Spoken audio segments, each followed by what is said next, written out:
Good morning from the stunning Mission Oasis of San Ignacio.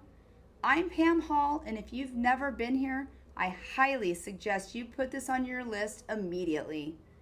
Ancient date palms, a centuries old stone church, and this morning, 200 plus race teams are about to tear out of here like their hair is on fire. Day 4 of NORRA's Baja is about to go, and today's run is a beauty. South through volcanic desert and winding mountain passes before the course spills out into the Sea of Cortez coast and rolls into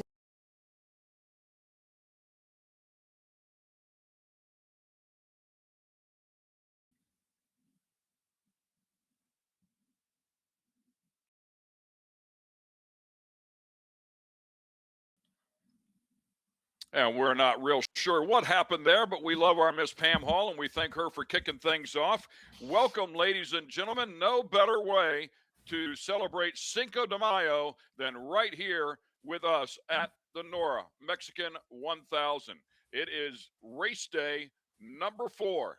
Looking forward to this one. Day number 5 of the event, going back to qualifying on Friday. I'm Ken Stout. Roy Ward will join me. As you heard, Pam Hall is down there in country. So we're looking forward to this stage 4, which will start off with a 31-mile transit. Then we'll go racing for 75 miles, another short transit of 10 miles, then a second special of 100 miles, and then a final transit of 1.5 miles for a total of 218 miles here today. That's what we're going to see. Welcome Roy into the booth here as well. He's going to walk us through the map and some of the things that we're going to pay attention to. But we've had 3 excellent days of racing. At the top of the charts, Craig McCarthy has just a small 19-second lead over Brent Fox in the 6100s, to put it in perspective of how close it's been. And as you would imagine with desert racing, it's really been an accordion effect where guys are up, guys are down, guys and gals, I should say. Good days, bad days, or good stages, bad stages, and it's typical desert racing. And this thing is far from over as we will kick off the back half of this event starting today. Roy? Morning, Ken. Well, I've got half a cup of coffee in me, so we're going to see how this coffee is working for me this morning as we get going through this and we start talking about the race map here. As you can see there, the black line there, that's your starting line, and that'll be your 30-mile transit section as they head down towards the Pacific, as they're heading down towards the Pacific Ocean. From there, they're going to head south along the ocean to the small fishing village of El Datil. This little fishing village, just as soon as they get past that, they're going to go along the tide pools. Now, this is an area where you're going to have to be really careful, because if you take the line to the left that you're supposed to have, that's good, but you can also take the chance and straighten out some of those lines through the tide pools, but you have the risk of getting stuck in the very sticky and wet tide pools. From there, it's a pretty smooth run all the way into Scorpion Bay. Once you get to Scorpion Bay, which is San Juanico, you'll have a short transit of about 10 miles. And after that 74-mile stage and your 10-mile transit, you're heading to stage 2. And this is going to be the toughest stage of the day for these guys as they head into La Purisma. A lot of mountains, some water crossings before you get to La Purisma. And then when you head across the mountains all the way towards Highway 1, you'll get to Canapole, I believe is how you pronounce it. You're going to make a hard right, and that'll lead you south down some more rocky sand washes into Loreto. Possibly a little bit of silt down there too. So that's the second half of this race is going to be completely different from the first, as the first is going to be pretty fast with some minor areas to watch, but after that it's going to be a really tough rocky section. So you might see a lot of issues with some people in that second section.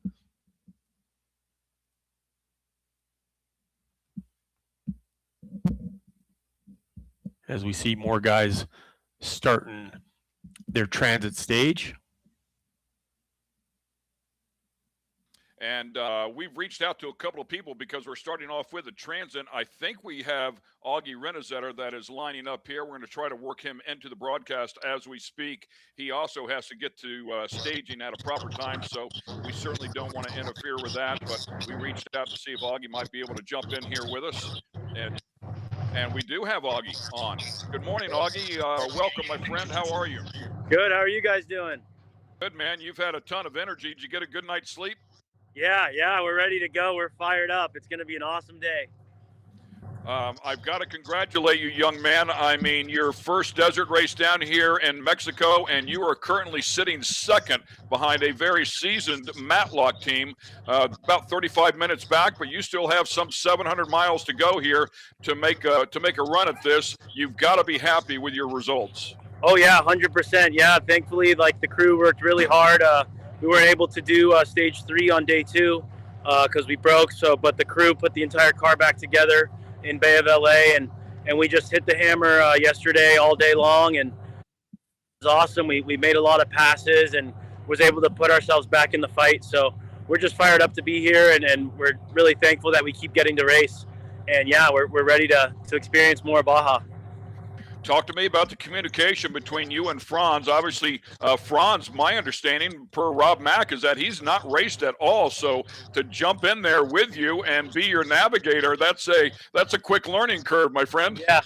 Oh yeah, 100%. Yeah, this is his first time navigating, my first time Baja. So we're both new to this, and he's done an amazing job and really worked a lot with Rob and learned how it all works. And actually, yesterday, both of our Lowrances went out in the middle of a stage going about 97 miles an hour. So Franz said, drive what you see. So I just still kept it pinned and tried my best to just make sure, there weren't any sudden rights or lefts. But I told him we thankfully had lead nav on our small phone. So I told him to grab that. So he was using just a small iPhone to navigate me for probably about another 70 miles all the way down into town. So it was a little nerve wracking there, but we got it done, and that's what Baja's about. So it's been awesome just to deal with the adversity. I've known you since you were a little tyke, and obviously great friends with your father. And I've got to tell you, hats off. That was a nice adjustment to keep you in the car yesterday, because last time you put him in the car, he wrecked it. Yeah, we'll see if he's gonna do another stage. I think he wants to, maybe tomorrow. But yeah, we're gonna figure it out. Yeah, it's great stuff, man. I'm so proud of you. Glad you're certainly a chip off the old block. I have to congratulate you on your #1 qualifying effort and your win as well in the short course series over there at Glen Helen. Incredible run. I was able to watch some of it. The racecraft is amazing. Clearly, you've had some seat time on the sim, and obviously you watched everything growing up. So nicely done. Yeah, thank you. Yeah, a simulator every night. But yeah, that course series is amazing. It was really fun. Trevor's doing an amazing job out there. So, yeah, we love that series, and it's really cool to have some short course on the West Coast again, and hopefully we can make some more of it as well. And, quick question. Yeah, what's up? Sorry, bud, I didn't mean to cut you off. One quick question. I know you got to go here. Did you go over the course of what you're going to run here today with Rob Mack? Did he give you some tips of what you're looking for? Oh, yeah, 100%. Every single day, I'm asking him a preview of the course. I know it's going to be high speed for a while, and then it's going to go left and right through Purísima, and then going to get a little bit just chewed out. Still a little bit high speed, but there's going to be some cautions just going to have to look out for. And then, we're planning a fuel stop down the ways in the middle of the special in the 25 mile an hour speed zone. And then, we're going to haul butt into into Loreto from there. And yeah, we're going to have some fun. Awesome, man. Thank you for taking the time to call in. We'll touch base with you at the end of this first special, and hope you guys have a great run. Yeah, thank you very much. Appreciate it. Thanks, bud. So Auggie Renet are getting ready to start his transit here. He'll have to go to staging in just a couple of moments. As we talked about, we'll kick today off with a 31-mile transit. Yeah, the locals look like they need to get to their spectating spot in front of Travis Williams there, as he's heading down the transit at 60 miles an hour. So probably going to be 30 minutes before the first car gets off the line. Probably a little longer than that, because they got a 30-minute transit and then probably got a 10-minute buffer in between there. So got a little bit of time before the first vehicle actually hits the dirt. So Yeah, hopefully we get a couple more people. I did reach out to Robbie, one Mr. Robbie Gordon, and he is going to connect his phone via Bluetooth and try to give us a call during the transit. So we'll see if we can put that together for you. We will kick the day off once again with 17 competitive 6100s. All 17 that started are still in the event, which is great news. And then the first unlimited truck will actually be a historic truck, and that will be the number 3 truck. So the Mark Post truck, driven by Josh Daniels one day ago, having a great showing, working their way back up, followed up by Scott Bailey's truck, the 27. And according to what Scott said yesterday, he will be back behind the wheel today. So we'll look forward to that one as well, with a great rebound after they had their fair amount of issues on day 2. Yeah, and a lot of musical chairs going on down at this race. Like you said, Josh Daniel in the number 3 today, I'm pretty sure, and Scott Bailey back in his truck. Lots of different drivers. Like tomorrow in the number 3 truck, you're going to have Larry Ragland with his first stint in the number 3 truck, and that's going to be a treat for everybody also. But let's get through day 4 here before we get to day 5. I want to point something out here, Roy, and to our production team as well, something we should probably pay attention to here. As I look down, rolling off the line today for our start order, 24th, 25th, and 26th is going to be 3 side-by-sides. Bo Briggs, followed up by Auggie Renet, are rolling off second, just ahead of the Matlocks. So that's going to be a fun little trio to watch and see how things go between them. And then just behind them is going to be our first 10 car. Eduardo Lagunas have been having a great run out here so far this event. Yeah, and the last yesterday was a really good stage for the UTVs, a lot of tight, twisty stuff, and they were able to keep their pace with the 6100s. But today might be a little different for that first stage. The first stage, these big trucks are going to be able to stretch their legs a little bit and be able to use all of that horsepower, and the top speed's probably going to be a little bit more than a side-by-side. But they will probably come back. They will probably come back in stage 2 and pick up some time. So be interesting to see how this day turns out time-wise between the 6100s and the side-by-sides.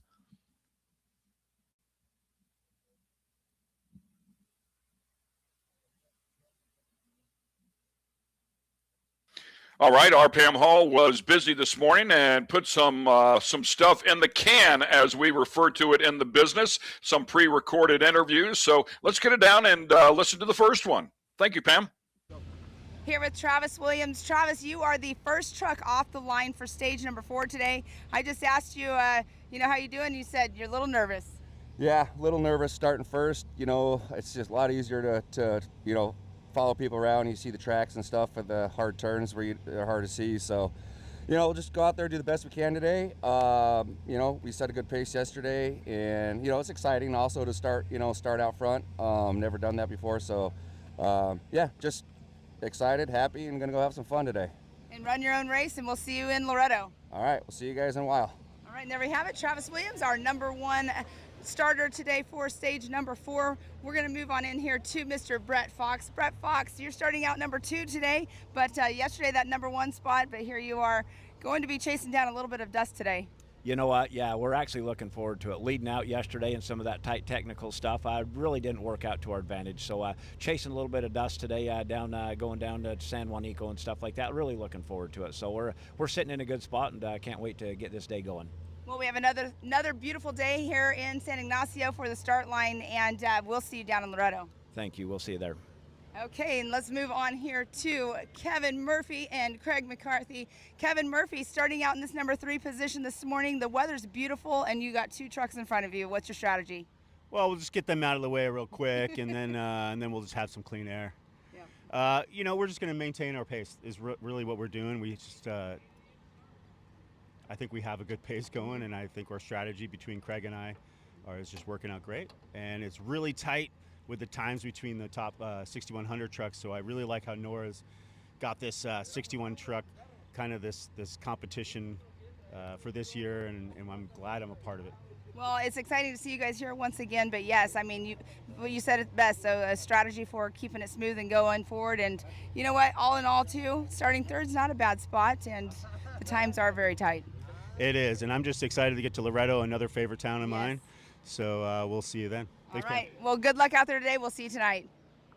Okay, we can move on back here. Let's see. He has his helmet on, so we'll see if we can grab him. We'll see. It should be Pearson here this morning. Do we have Pierce in the driver's seat this morning? Huh? Do you have Pierce in there? No, it's Tim. Tim, you're starting out. You told me yesterday you had a strategy or a way you guys were starting out, and I thought that you guys had a different strategy, but you're in the morning time. Well, yeah, we just going to do the whole thing today, and then the boys are back in rotation tomorrow. Perfect. I pulled a card on them and said that Dad gets to go today. Well, you're going to have a beautiful drive, and it's going to be awesome to watch you guys fourth in line here. So good luck, and we'll see you in Loreto. All right, well, thank you. We'll see you guys at the finish. All right, and there we have it, Mr. Tim Herbst. I'm going to help him put his net back up here. Totally mess with your strategy. There you go. All right, and there we have it. We have one more here, Mr. Ryan Arciero, our top 5 trucks taking off the line this morning. Ryan Arciero, how are you? I'm doing great. We're here in San Ignacio. I mean, right before the mission. This is beautiful. Town square. I love it. I know, exactly. I have to ask you, did you go wash your fire suit? No, believe it or not, this thing's actually somewhat clean. That's what I was asking. But all in all, though, yes, starting in front of the mission is definitely one of my favorite starts for you guys. But all in all, for the day, what's your thoughts? You know what? We just got to keep it clean. The race for the overall is starting to tighten up. It's pretty cool to see all these 1.9 trucks up there, which is pretty cool. But today you got to keep your nose clean. You know, you got to do that every day. The further south we go, the more Baja has a tendency to humble you. And today's going to be no different. It's going to be challenging getting into Loreto, but I'm up for the challenge. Well, I'm super stoked for you. The smile on your face you always have, at the start or the finish. So good luck out there. Thanks, man. Appreciate it. All right, and there we have it, our top 5 6100 trucks taken off the line this morning, rounding out with Ryan Arciero. We'll see how it goes at the end of the day, but we'll see you guys in Loreto. And we have more cars and trucks that are lining up behind us, but it's going to be a great day of the 6-day rally.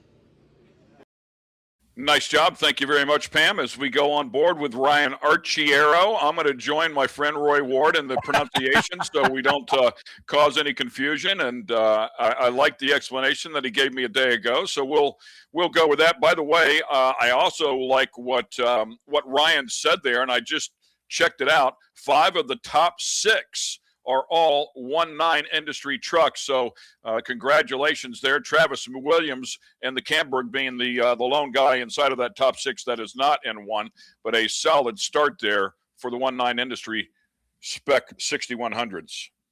Yeah, and a couple things to touch on that. Travis Williams pretty much solidified what you and I were talking about yesterday or over the last couple of days, Ken, which is starting first, even though you have clean air, doesn't necessarily help you out too much. I mean, with the clean air, yes, it does help you out, but Travis Williams even commented he didn't really want to be the first one on the road. He would rather be chasing dust instead of making it, especially with all these fast guys. There is a pretty good window between you and the next guy. So, but he's going to be blazing the trail this morning. But luckily for him, there is not a lot of new trails that he's going to be going on. Most of this stuff should be well known to pretty much everybody that races any of the big races down here or a NORRA race for that matter. There's only a couple different ways to get to Loreto from San Ignacio. So everybody should be pretty familiar with the tracks going down there. So Travis Williams might not have a too bad of a day leading the pack, but I'm sure he likes to go ahead and follow the dust of somebody so he knows what pace he can set. On the second end of that, speaking of the 1.9 Industries truck, the number 48, Craig McCarthy, they've got a problem with their air jacks. They're not able to use their air jacks today. They got a bad pump, but they're going to replace that. They weren't able to do it this yesterday, or this morning they found it, so they're going to have to do it in Loreto. So any tire changes that these guys have, it's not going to be a 1-minute tire change for them. It's going to take them a little while, so they have to be careful today. But since there's so many 1.9 industry vehicles down there, there was a spare pump somewhere, so they're going to go ahead and change that down in Loreto. Is that like a warranty item? Yeah, I think, if you've got under, 200 miles or something on your vehicle. Yeah, Yeah, definitely. 200 light miles. Yeah, yeah. I Yeah, think there's a $100 charge to bring it into the service foot, though. a deductible. Yeah. Yes. We were on board there. Well, we're on board again with Zach Langley. Let's talk about Zach because he's had a good run. He'll roll off, or a seventh. Yeah, he'll roll off seventh today. So right in the middle of the 6,100 category. He started things off in the first stage of day one pretty rough as he finished up 22nd. So he's had to dig back for that. But the second and third stage, including the first stage of day two, he finished sixth in class. So a really solid rebound. Then he finished eighth, struggled in the third stage, I should say, the third special of day two, finished deep again and finished deep at the first special one day ago. Then bounced back for a fifth place finish and a ninth place finish at the end of the day. So much like I talked about at the top of the show, man, it's just an accordion effect, and it's just an ebb and flow, if you will. You go up, and then you have some issues. You deal with them as best you can, and you keep digging, and knowing that everybody else is going through the same struggles. Yeah, and you make a good point with Zach. He's just been really consistent. He hasn't been getting caught up in racing everybody around him. He's been he's keeping to his race plan. He's got his pace, and he's going to stick with his pace. And right now, he is in a great spot. Halfway through the race, he's sitting in sixth spot, and he is. There's going to be, if he keeps going the way he's going at the pace he's going, there's going to be guys falling out in front of him, and he's looking at a podium spot if he keeps going the way he's going. Yeah, that's a great point. Just would only take a couple of positions, and we saw that happen with EJ Herbst, who was definitely up front in terms of overall for the category, and then had a big moment, rolled the truck one day ago, and in the second special, and it cost him a fair amount of time. He rebounded quickly, but he'll roll off sixth, where he was, if memory serves, might have been inside of the top three previously. So EJ with a nice rebound as well after rolling. He had finished second in the first special one day ago, and then came back, started a little bit deeper, obviously, in that final stage, but finished seventh in that one. Yeah, it's kind of funny seeing him in 11th spot when yesterday we seen him upside down in a ditch.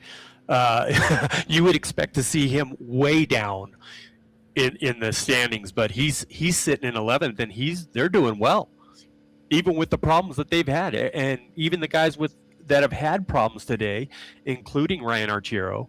He's sitting in fifth, and he's had more flats than he would like to count today, or excuse me, in the last 4 days, and getting stuck a couple times, and he's still sitting in fifth.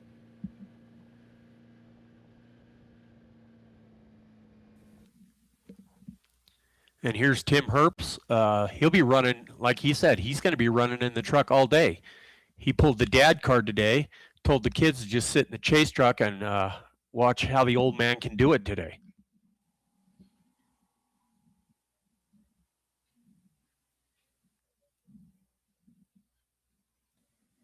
And we're going to take a look at the side-by-side results for the entire event coming into today.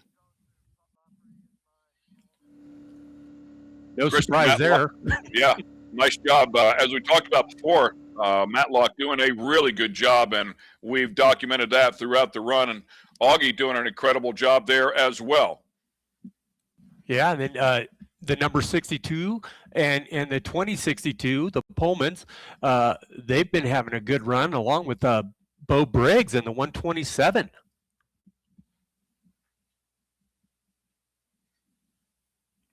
And then Nick McVie topping out the top 10 in the 747. He's been hard on the noise the last 4 days. Every time we go to the in-car camera with him, that motor is screaming.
Williams is almost to the end of the transit stage. He's probably within 5 miles and going to hurry up and wait.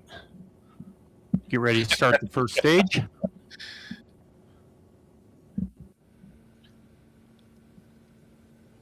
They probably can't wait to get in the dirt. They've been sitting in these trucks for probably a good 45 minutes to an hour.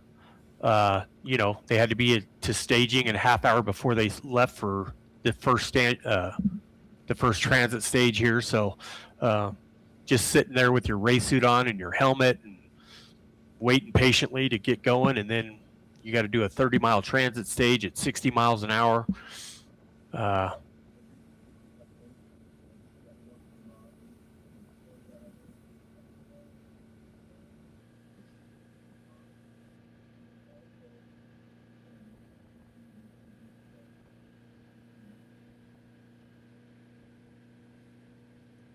In board with Craig McCarthy.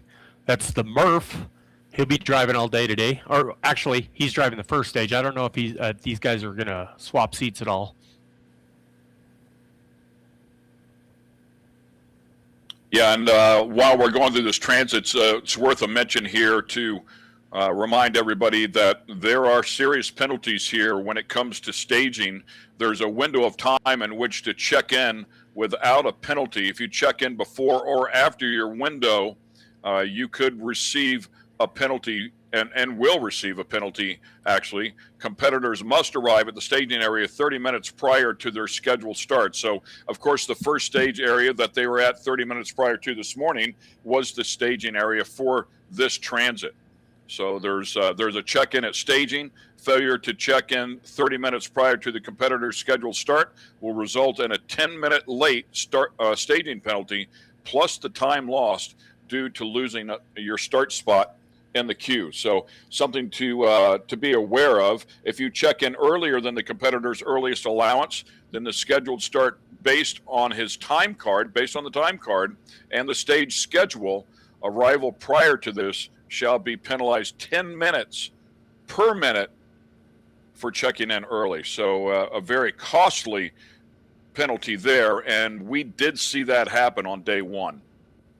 Yeah, and especially here in San Ignacio, when we were with Pam and she was talking to Ryan Arciero, if you looked, there is only one lane to get to the start line.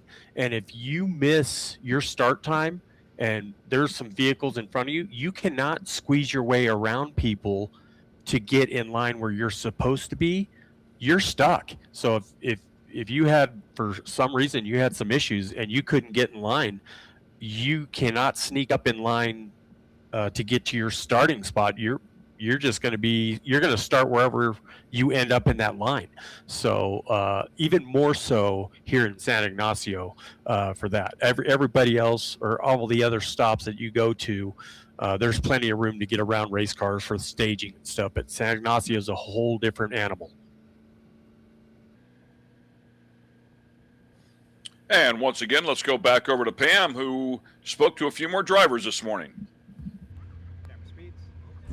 Good morning from the start line here with Bo Briggs. Now, Bo, we're just now discussing you're the first UTV off the line. You're first in your class right now as we sit as well, starting stage number 4. So, Bo, going into this, being the first UTV, you're going to have some fast ones behind you too trying to chase you down, but you also got these big old trucks in front of you that you're going to be in their dust. Yeah, it's an interesting position to be in because we may catch some of these trucks depending on how the course goes, depending on the technicality of it all.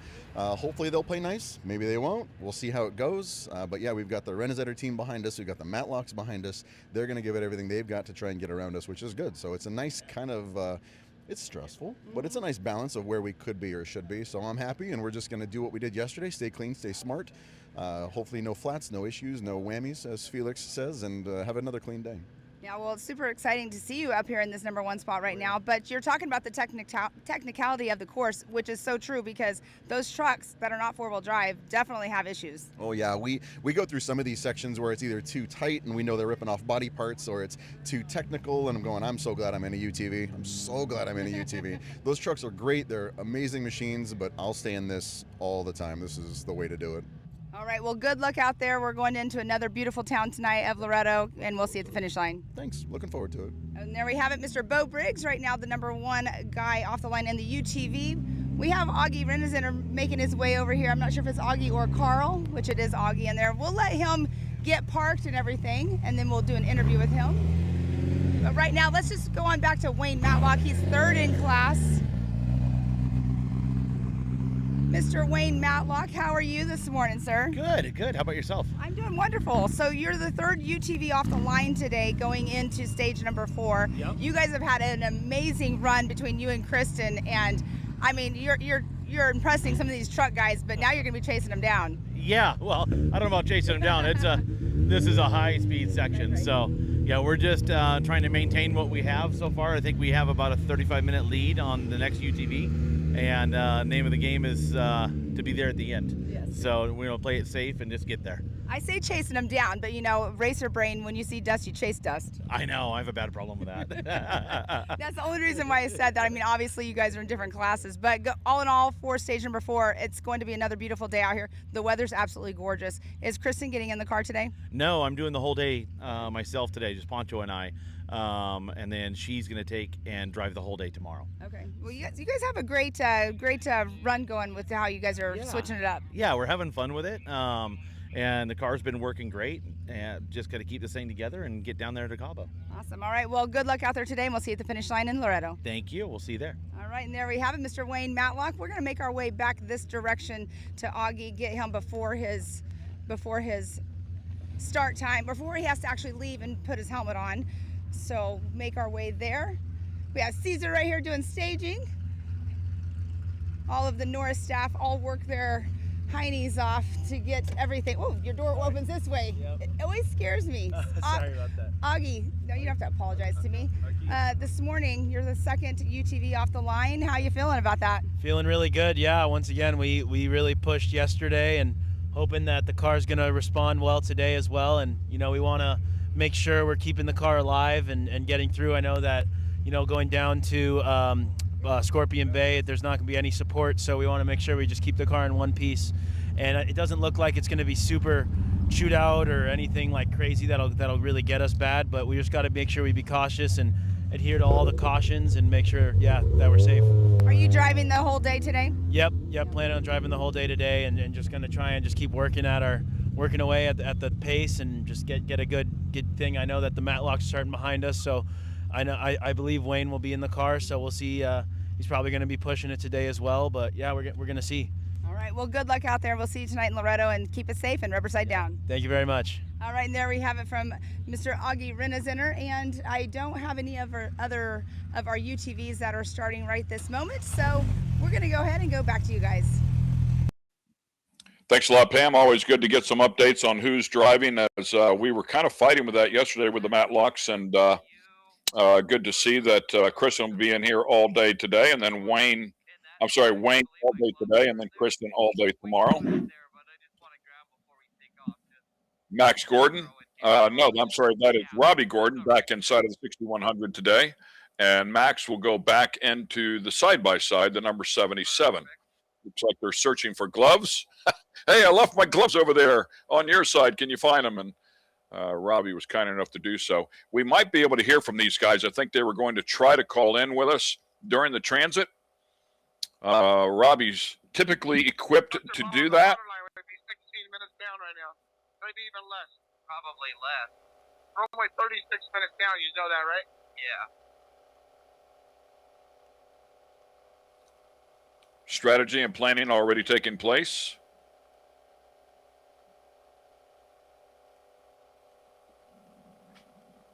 Cold as For the I know.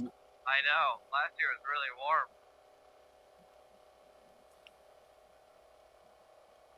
For the standings here, they show the 7 truck in 9th. A little water on that towel or no?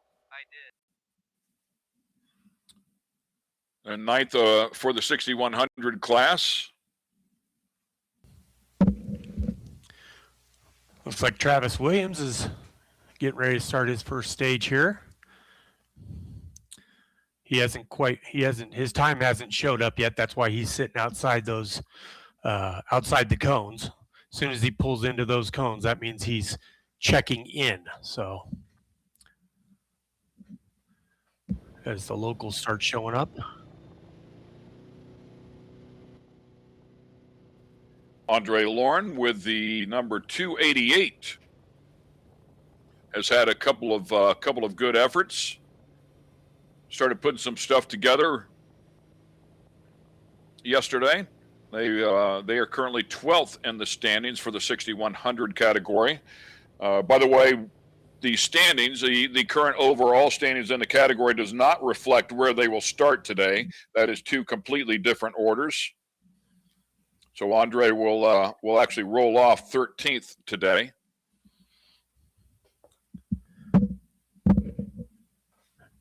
Looks like the trend today is no hood. That kind of started a couple days ago, and a few people have followed. I think, as I recall, we have 3 trucks, 2 of them right there that had no hoods on them at the end of yesterday. So Brent Fox, McCarthy's truck with Murph driving, and I believe E.J. Herbst, as I recall, after the rollover, did not have his hood. So some good souvenirs for the folks down here. Expensive. You need a big room to put one of those, by the way.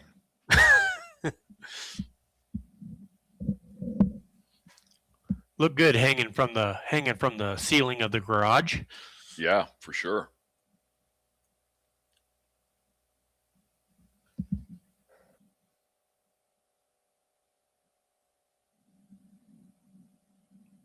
You got to pay, dude.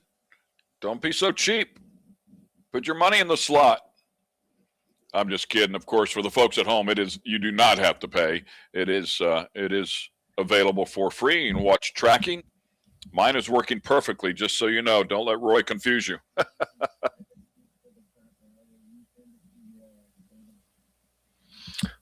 Yeah, I don't think Ken.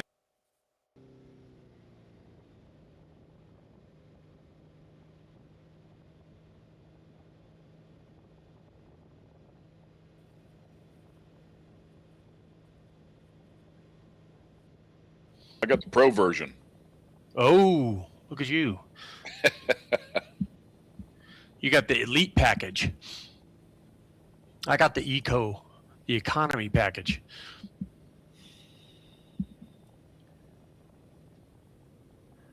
Looks like another nice day out there. It looks all overcast out there.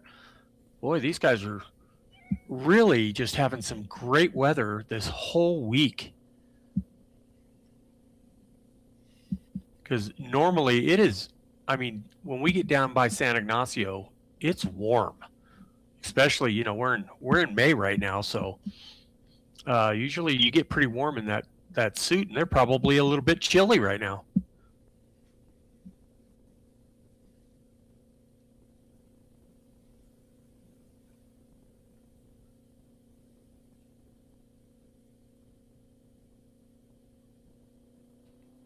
Trying to get a link over to Cole. Let's see if we can make that happen and check in with Robbie.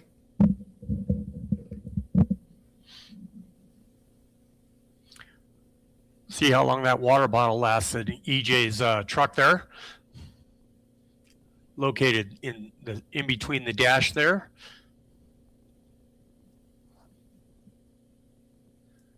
Good look. Yeah, with it being nice and cool, I would say not too much, but that'd be hard to drink out of with the helmet on. Yeah, and it looks like if you look at them in the motor area there, looks like he's got 2 alternators in front of the engine, one on each side of the motor, which is usually what these guys do. They'll have 2 alternators just in case, because an alternator problem with all this electronics is not a far-fetched problem.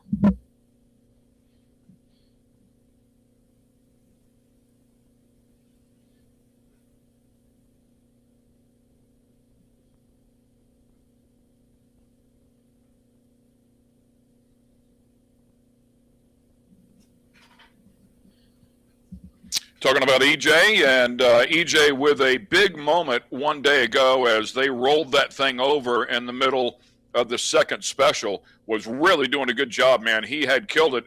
In fact, was second across the line and second in class after the first special, then rolled it. Then hats off to Ryan Arciero and the Good Samaritan move to pull over and help him out. That cost Ryan some time. He ended up ninth in class, 21st across the line in that second special. But good news here is EJ's truck, obviously the driver and navigator were okay. They rolled the truck back over. The truck was okay. They lost the hood, of course, but they were able to finish that third stage, that third special, and did so nicely as they were seventh in class, believe it or not, rolling across even after that incident. Yeah, and I think lucky for them, they were in an area that it wasn't too high speed of an area where they really tore anything up. It was more cosmetic than anything, and it was more just trying to get the truck back on the wheels. As we see Travis Williams just off the start line here, finally being able to mash that skinny pedal and get going. Yeah, baby, we're racing. It is day 4 here with the NORRA Mexican 1000, and the first truck is off the line, hard on the gas, and it is time to go. The back half of this event beginning, and congratulations. Happy Cinco de Mayo to everybody. It's going to be a lot of fun down here in Mexico, and of course, Cinco de Mayo is so important to everybody down here as well. It has a special meaning. It commemorates the Mexican victory in the Battle of Puebla of 1862. So as they were able to win that, and it was a sizable victory, as I understand, against the French at the time. So they still celebrate it. It's a big deal down here. And, of course, it's a big deal here in the States. They sell, rumor has it, they sell more beer here today than pretty much any other day in the States, courtesy of Cinco de Mayo. Well, congratulations for Ken for doing his homework this evening. I'm on it, baby. Look at you. I learn something new every day. Yeah, you never know. I mean, we got Tommy Morris writing our open for us. He thought I wasn't paying attention, but I was up on it today, Tommy. I'm ready to go, baby. Oh, boy. Shouldn't he be rebuilding shocks right now? Yeah, I know. What's he get paid to do? I don't know. I like the little sign the co-writer's got right above his GPS. It says "wipe camera." Oh, So, that's cool. Yeah, thank you. yeah, that's one of those deals. You know, you get out there and you're in the dust with everybody, and you got $3,000 worth of all this camera equipment, and you get 15 miles into the race, and you get some dust on the camera, and somebody forgets to wipe it off, and the rest of that footage is no good. So the co-writers, another thing for them to do. Go ahead, Ken. Yep, all good, brother. We take a look at Brent Fox, and again, the hood missing here, but a good look at watching the suspension on this truck as he is ripping. We heard at the beginning of this special will be high speed, as you can see right here, but we have to congratulate him because on 2 occasions, both the start of day 2 and the start of day 3, both of those specials, he rolled across the line first and had first in class as well. So 2 special wins, special stage wins here for Brent Fox. Great job. Great job. Of course, the second special one day ago, they had an incident there, which is why they have no hood on the truck, but no harm, no foul. Everybody's okay. Truck's okay. Maybe not so much one of the animals, but he's okay. And then he finished up third in that third special yesterday. So the truck is fast. They've been very fast, and they're definitely a contender to win this thing as we sit here today. Up to 121 miles an hour. By the way, they've got the live feed on. I believe that's San Ignacio, if I'm not mistaken, or maybe Loreto, where we're headed today. But there's a big large screen down there, and everybody's sitting at the tables enjoying some breakfast and watching us live. We want to say hello to all of our fans down there, and thank you for everybody in country for all of your help and what you do. Oh, and the party in Loreto is legit. Let me tell you, right there in front of the La Mission Hotel there, That's where you finish, right on the water. That is a pretty nice place to finish. Get yourself a couple drinks, and then after you're done with that, pull around back and start prepping your vehicle if you're there early enough. As we watch Murph and Craig McCarthy head out with their non-hood number 48 19 truck.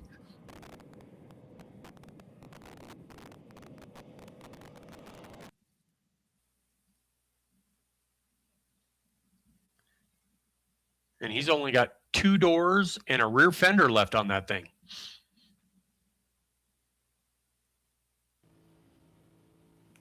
Nice smooth start here, but high speed. It's, I don't know, 115 miles an hour I just saw. That's pretty much max. I mean, these things, I think, top out at about 120. So 115 is getting the good out of it.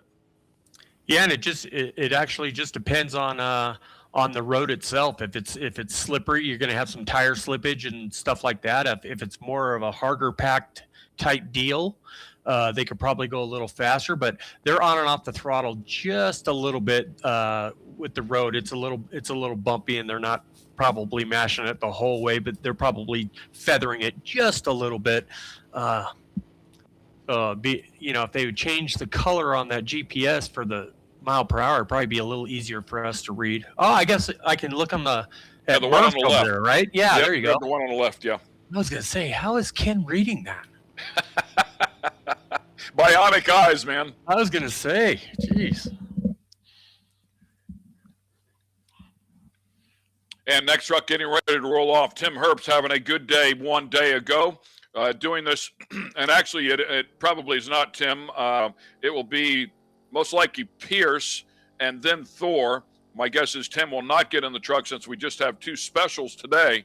But it was Pierce that started off the day one day ago, finished up 5th, and then it was Thor, I believe, in the truck 2nd, and he finished 2nd in class in that 2nd special.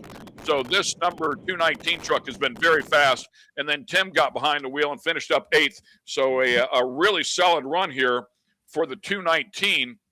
And the 219, as I see it overall in class, after 3 days of competition, currently sitting 3rd. And forgive me, Ken, but you couldn't be more wrong. Tim is in the truck all day. Oh, was he? Yeah, you had to go run to the printer to go grab something off your computer as soon as Tim started talking, and he had talked about it. He's going to be in the truck all day. He said he pulled the dad card today, and the boys are stuck in the chase truck. So okay, gotcha. So I was correct yesterday with the driver's order because I know we were told Pierce, but I did not know that Tim was in all day today. So he's bullying those kids. What's up with that? That's right. You can get me back later today, I'm sure. Trust me. Yeah, I'm sure no, that's not a get back. That's me not being in the seat. I had to run up and grab some papers that I printed and forgot to bring down here. So, good for Tim, and we'll see how things shake out. The guys that's most likely paying the bills gets to have a little fun today.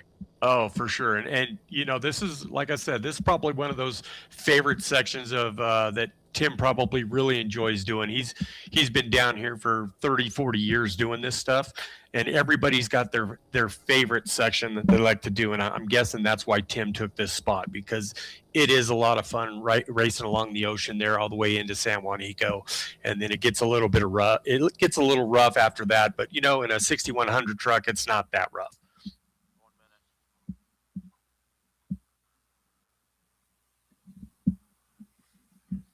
Zach waiting patiently, and looks like he is in that pre-stage area. Yep. Yeah, that pre-stage is, you could just barely, that was Ryan up there that we were looking at. Yeah, so he must be starting right behind Ryan. Yes, he is. Yep. I don't know what the guy gave him the little prayer symbol off to the right there. You might have missed it. It was really quick, but Ryan gave him a little thumbs up. Good to see Ryan's thumbs doing well.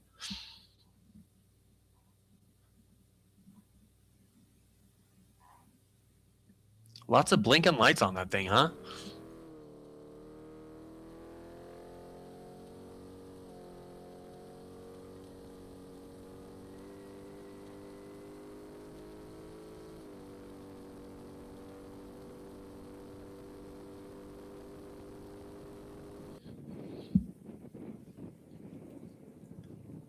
As you can see, the truck's starting to line up behind them.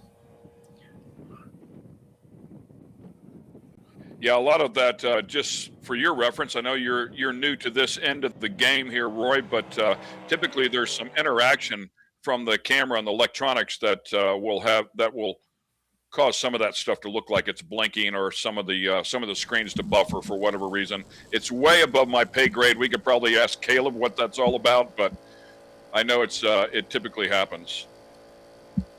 Yeah, and you are 100% correct on that. I am definitely new to the game. I'm what, 3 days into this? If you're ever curious about anything, just ask Tommy. Whether he's going to pipe in whether we like it or not. He already did. Yeah, I know.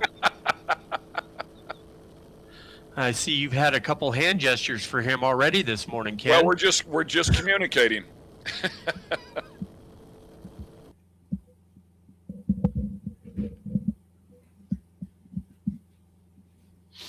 And next truck getting ready to go here is Zach Langley.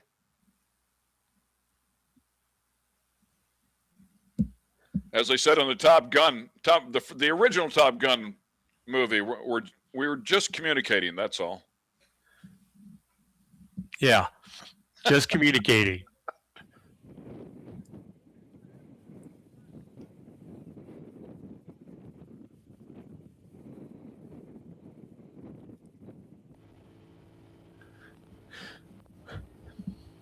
Here goes Murph putting it through his paces, the number 48. Craig McCarthy comfortably sitting shotgun.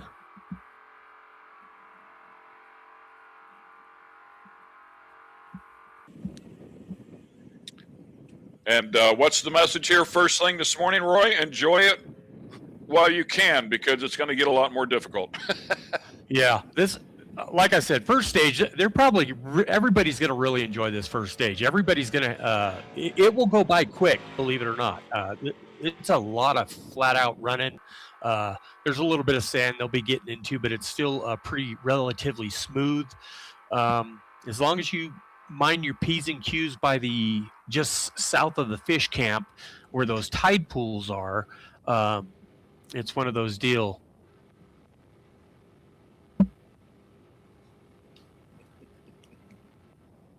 As I'm getting schooled a little bit on how the cameras and I'm sorry, like it's blinking, right?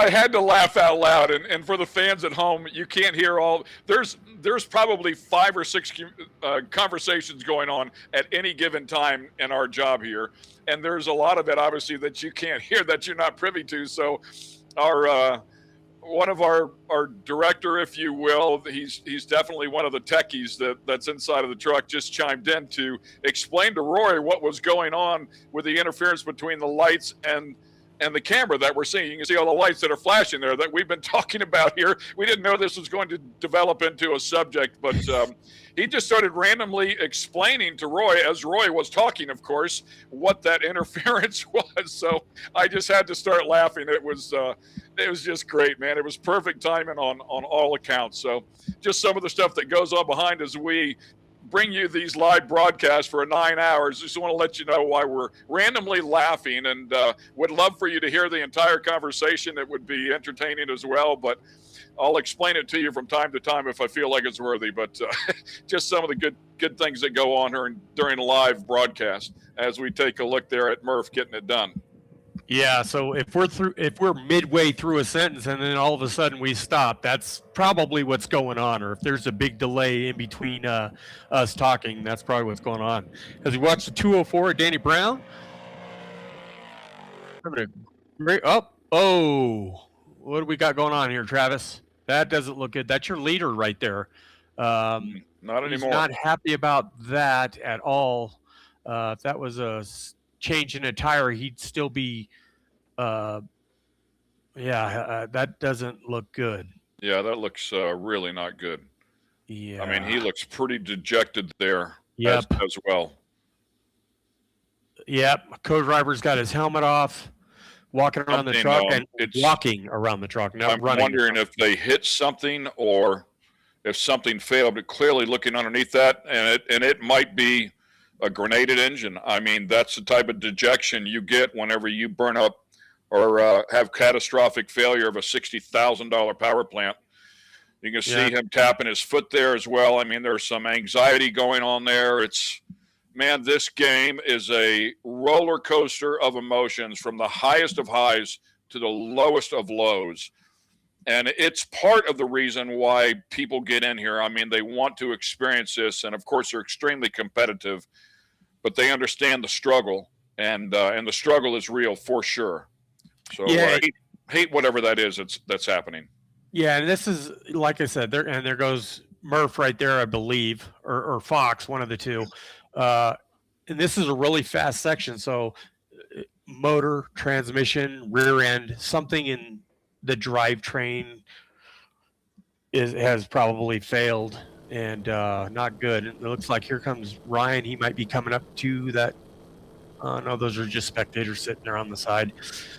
But yeah, kind of looks terminal the way they're not really running around doing stuff. So, and we saw the spectators sticking their head underneath the front end of that truck looking at the engine compartment. So that looks like that's probably where it's coming from.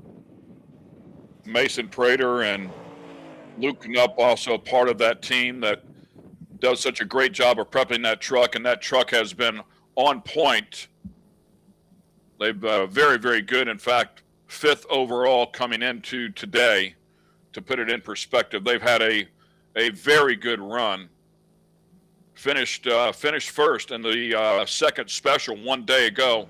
To put that in perspective of how good that truck has been, and complete dejection there out of Travis Williams, has not even climbed out of the truck. So we'll let you know whenever we get an update of what that is. But certainly seems like it might have ended their efforts here today, certainly for this special. And that's, and that's basically what we were talking about at the start of the show. This leaderboard, the farther we get down into this race, the more miles on this equipment.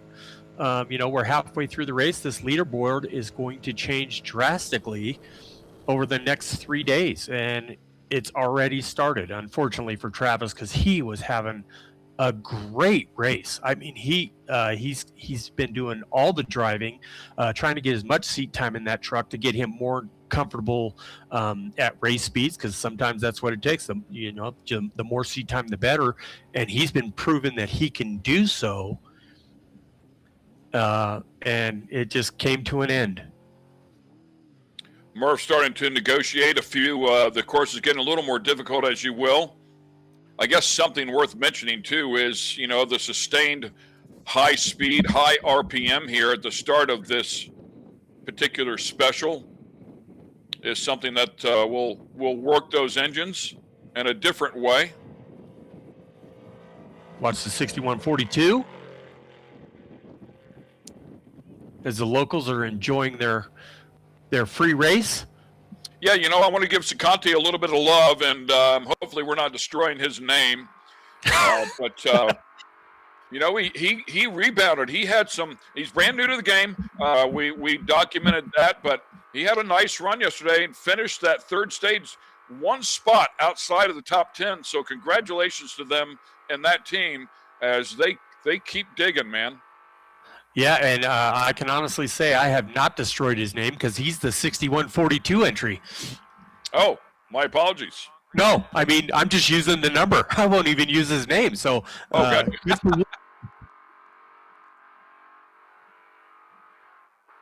Yeah, I'm going to take a chance. I'm just going to sling it out there. Ooh, oncoming traffic out there already this morning.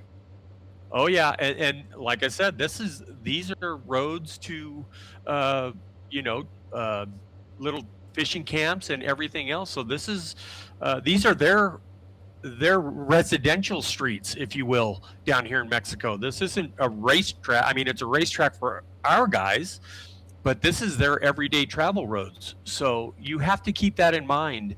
And NORRA does a good job of talking with when they go in here and set up the tracks and everything. They go and make sure that all these locals know, hey, this is when we're having the race and all that. Of course they know, because they love it down here off-road racing. But sometimes you're gonna see some locals on the racetrack, but they're not doing it to be disrespectful. It's just, hey, this is how they get to and from town. David Ziegler stands on the throttle, and you can see the box truck back there. he has a solid event working here as well. Currently starting this day off 10th overall in the 6100 class.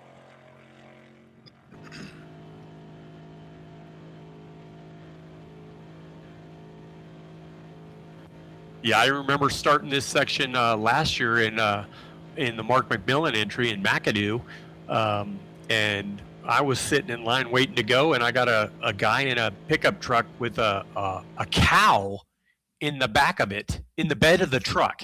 He's got a cow, and he just drove right by me and started going down the race course. And of course, as soon as he saw me coming, he just pulled over to the side and let me go. And no harm, no foul.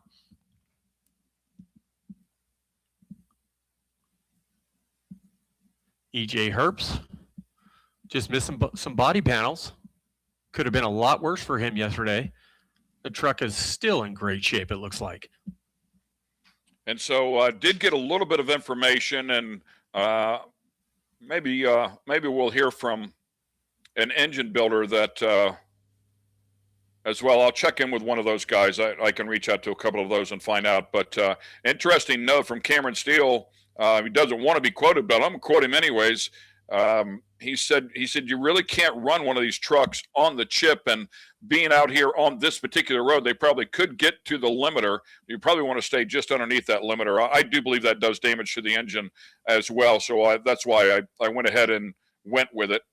But running one all the way up there on the limiter and banging off that limiter is probably not good for the engine. He also chimed in and said the roads are maintained by the government to access the fishing cooperative, so the fishermen bring catch into the market transfers sometimes during the day. So as you talked about there, Roy, I mean, these are access roads for people to survive out here.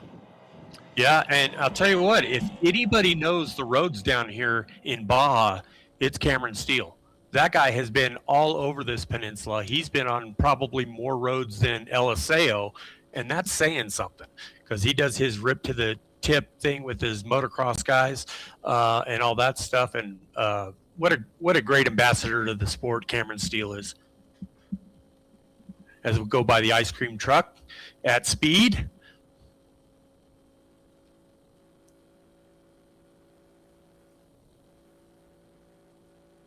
And what do you know? I finally got a map. An hour and 5 minutes in, I have a map. Thank you. Yeah, I just reached out to chat with Ray Fields from Dugan's. He'll give me an update and an official call on that. But I do agree with Cam in this particular instance. Yeah, in this section, it would make sense. And you know, you got to think that's got 600 miles on that engine, and they've been abusing them for the last 600 miles. They have not been taking it easy on these engines, and you know, I call them grenade motors, because you know they're built to get as much horsepower as they can out of them for the most part, and they're trying to squeak every ounce they can out of these 525 horsepower motors to stay within the rules. So you're trying to squeeze as much as you can out of them legally, and sometimes it works and sometimes it don't. Maybe you overread the motor the day before and it just wounded the motor just a little bit, but you didn't pick up on it and it finally let go. So that was a look at Robbie Gordon. I know the lower third there says Max, but they are switching back and forth between the 7 truck and the 77 speed UTV. Robbie on the pipe, and he is off here for day number 4, special number 1. Cole doing the navigating, sitting beside him.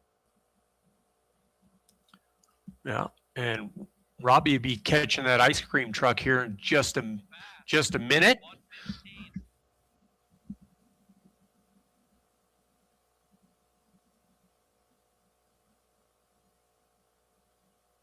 Robbie's probably been down this road 1,000 times.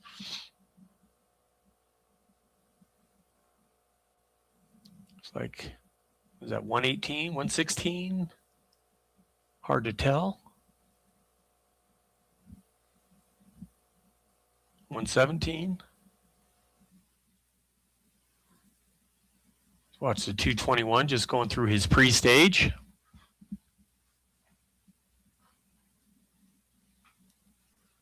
Sergio, and we followed Sergio up a little bit yesterday as well. We've had some great onboard shot from the 221.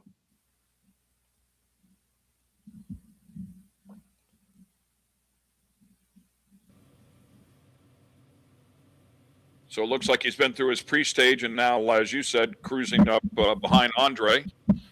And we'll roll up to the starting line.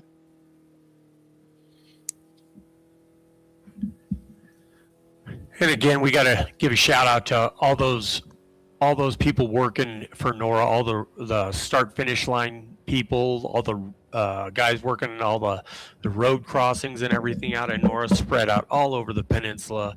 They do such a great job. They're out there all day, 6 days in a row, even for the motorcycle sections and for the safari class sections. There's an army of people out here to put this race on.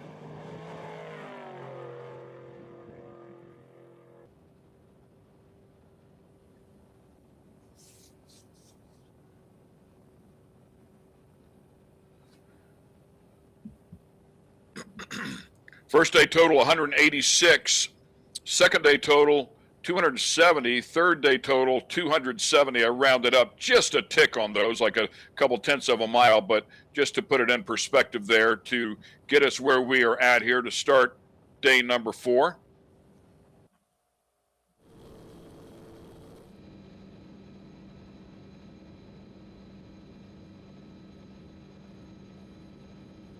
A little over 700 miles in total for this 1,400-mile contest. As the 221 waits patiently. Truck's looking great. That the Army veteran.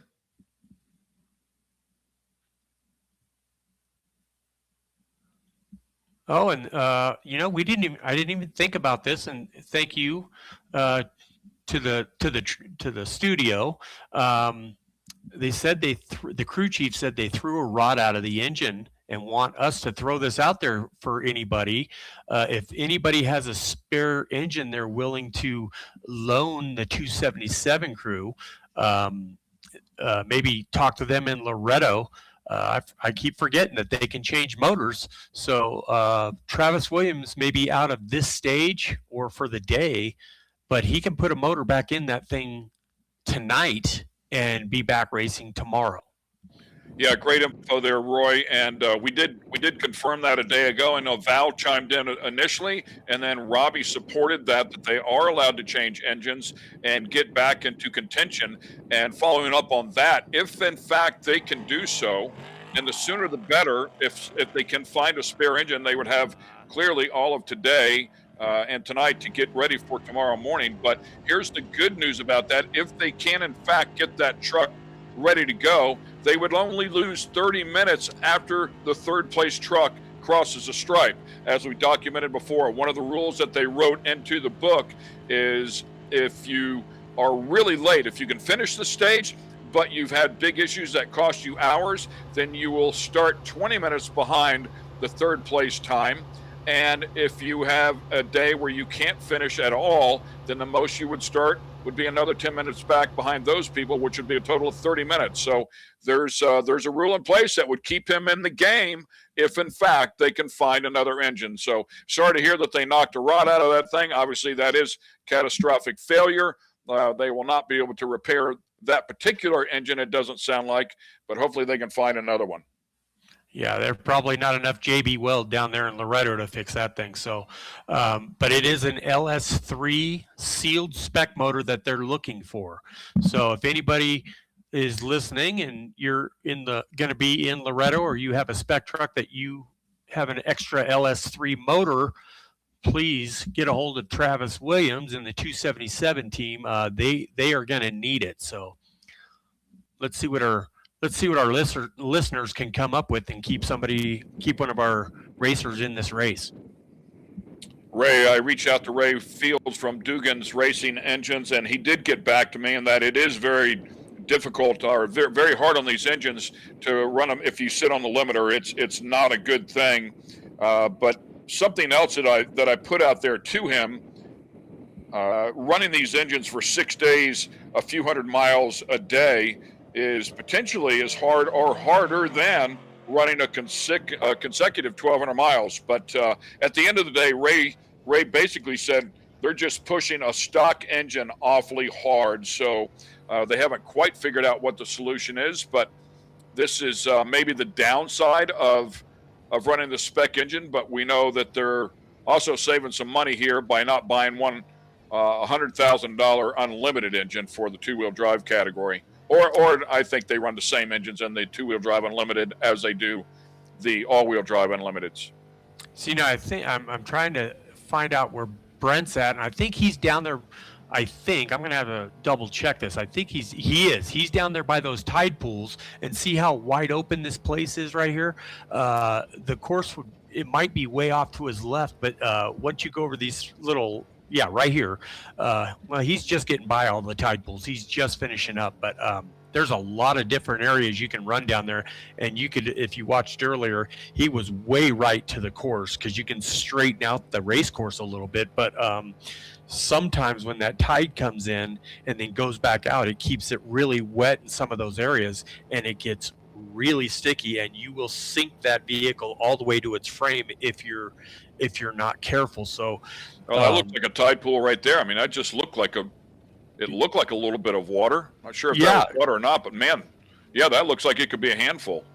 Yeah, it's and when I was racing back here in the Mickey Thompson car with that single seat truggy, I was in there all by myself, and I had worked my way too far right towards the ocean, and I started getting into and I almost got stuck. And I'll tell you, I would have been out there all night if that would have happened. I was way off the course, probably about a mile. And I got real scared there for a minute. So you really got to be careful when you get out there. Now, this is a little bit of one of the tighter sections of this stage, but this won't last for very long. But it's still a very fast section of race course. See, now he's getting into that tide pool area also.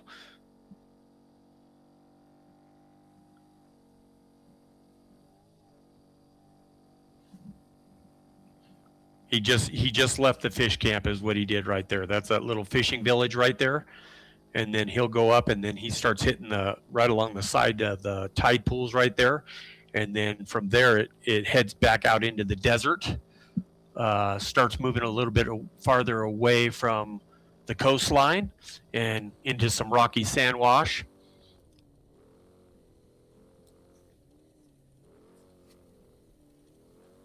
EJ ripping along, doing a nice job as they get back after it today, and once again back on board here with Murph.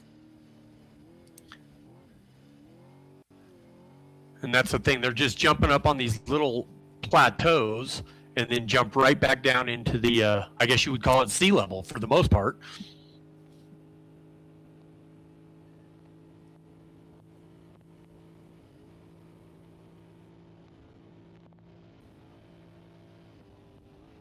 And it looked like that one froze up as we take a look at the number 3 truck, as these guys rebounded nicely as well. Had a really good run with Josh inside of the truck one day ago. Josh, according to what I've been told here, courtesy of one Mr. Cameron Steele, will be inside of the truck all day long. Has a lot of experience, of course. Those guys, even with the big gap, I guess, ran up on some of the spec trucks pretty quickly yesterday, and as you know, get caught up in that dust. But those things capable of 140 miles an hour, so we'll see what type of speeds we get out of them. You can see EJ's speed over there to the right-hand side.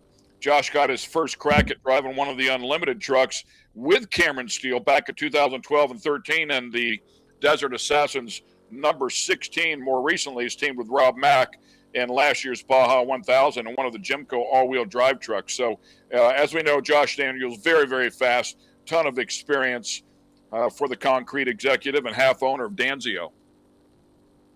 Yeah, and Josh is he's been racing for a little while. He had a really nice Class 1 car, racer engineering vehicle. He named it Sheila, and he was extremely fast in that car. And then he decided to go ahead and move up into the unlimited truck category. And you know, these trucks are not cheap to race, so he doesn't get to race as much as he likes to, especially in his own vehicle. But he definitely has that truck prepped up and ready to race when he does have the ability to go race. But luckily for him, he's able to pick up a ride every now and then. So good for Josh, and much deserving too. I have a cousin-in-law that does paving, both asphalt and concrete. He refers to it as black gold and white gold. Let's see.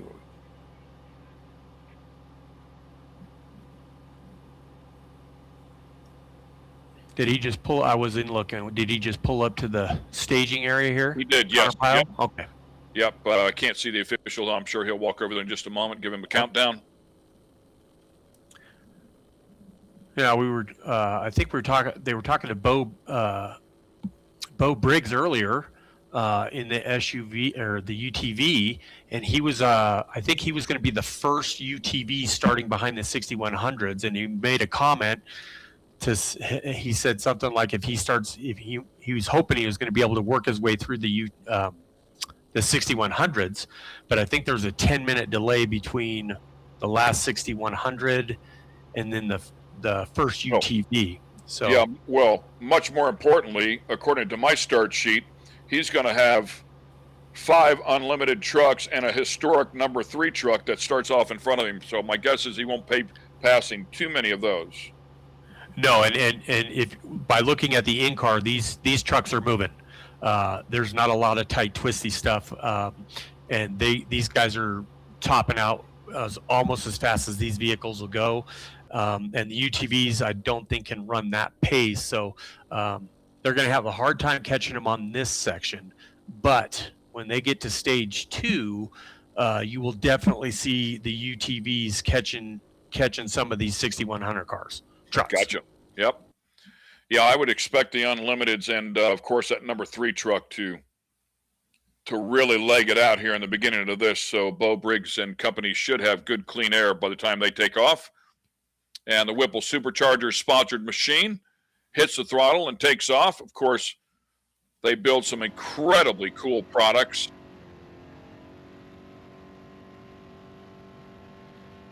And Connor Pyle has had himself a good 4 days. Yeah, he's been very consistent as well, huh? Yeah, I mean he had his troubles early, but he's worked through them, and he's still out there. So he's back a little bit deeper, but he's struggling on. He's competing on. Yeah, and he's at he got up to 105 there. Let's see if he can squeak up to the 120 mile per hour mark here. And even though they all got, roughly the same horsepower, it's also torque converters and all that other stuff that goes into play. So the guys that really got their stuff together and the drivetrain perfect, they're going to get every ounce out of these vehicles. And sometimes if you don't have the right size torque converter or the right torque converter for it, maybe you won't get that top speed that everybody else is getting. As we look at and that's what we've been talking about is kind of an estimate as well, that somewhere between 110, 120 miles an hour is what they're capable of. And for the people that don't really follow this sport as much, this truck right here was built in 1994. This was Robbie Gordon's truck, and he sold it to Riviera Racing in the late 90s. This truck has approximately, and you guys can, maybe we get some guys chiming in. I believe this is at least 900 horsepower. So this is an unlimited truck, but it's actually in the historic class because of when it was built. 40-inch tires, the whole 9 yards, paddle shifter. I think it's got a 5-speed in it. Mason-Matic transmission, so it's definitely been updated, but basically the same platform when Robbie built it back in 1994.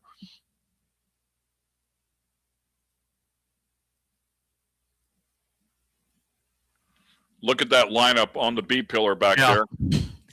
not Does too it get shabby. any better than that, man? I mean, that's pretty legendary stuff right there. Yeah, Off-Road Hall of Famer Larry Ragland will be in that thing tomorrow. And he's Ricky Johnson kicked it off on day one and did exactly as you would expect Ricky to do. Yes, he was impressive. So the number 3 is gonna go chasing down these 6100 trucks with 525 horsepower in the 6100 trucks. That's what they're about topped out at, and he's got 900. So, and this is going to be a very fast section for stage 1. So if he has a clean run, if Josh has a clean run, it'll be interesting to see where he ends up after stage 1. You can see put that thing in gear. My guess is waiting as long as possible without getting a penalty here to provide as large a gap as he can between himself and the last 6100 off the line, which was Jake Johnson, our number 1 qualifier, by the way. So Jake Johnson with a fast truck, but has just had his fair share. That team's had their fair share of issues here to kick off this event. Yeah, and maybe Pam can fill us in to Jake Johnson. He had a fabulous first day. Then he had an issue halfway through the second stage, day 1, leading, and from there he's just been plagued with some problems. But we don't know what they were. So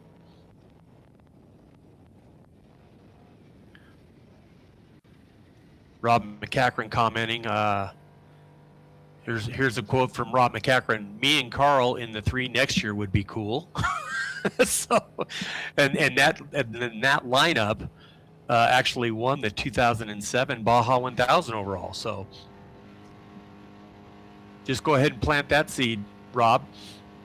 Yeah, I think that might have been in response to my comment. Does it get any better than that? And Rob McCachran's thinking, yeah, man, I think Carl and I, that might be better. I will see that, and I will raise you. Right. It would be hard to argue between all of those names, man. One better than the next. It's an impressive group. Yeah. Connor had it up to about 108. So he might be a couple miles per hour off from the 19 Industries trucks.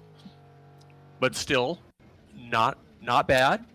And he might not be flat on the pedal there either. Maybe he's thinking the same thing. I don't need to be wringing the neck of this motor. I still got 600 miles to go. See, now Brent's into the mountains and into the well, not really mountains, but the hills, I guess you'd say. A little more rocky now. They're getting away from the beach.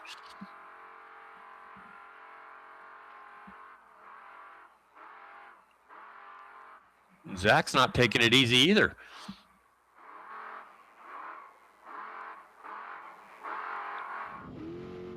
That's a great view right there. Yeah, it is. And things have become a lot more narrow. Man, from wide open countryside to back down to a fairly narrow path. I mean, these guys will be really comfortable with this here. It gets worse for sure. Oh, he's having fun. Now, this is the type of terrain that I would think these trucks are really designed for, and boy, can they carry some big speed. I'm sure this is a lot of fun. Yeah, that truck's just sucking up the bumps, and it's got some twists and turns, but nothing too sharp. He can keep his momentum going, and he's just having fun.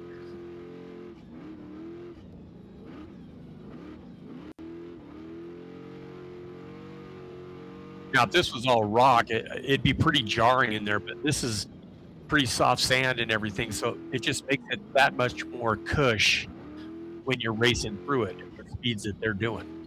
Not as jarring as it gets when they start getting farther south here.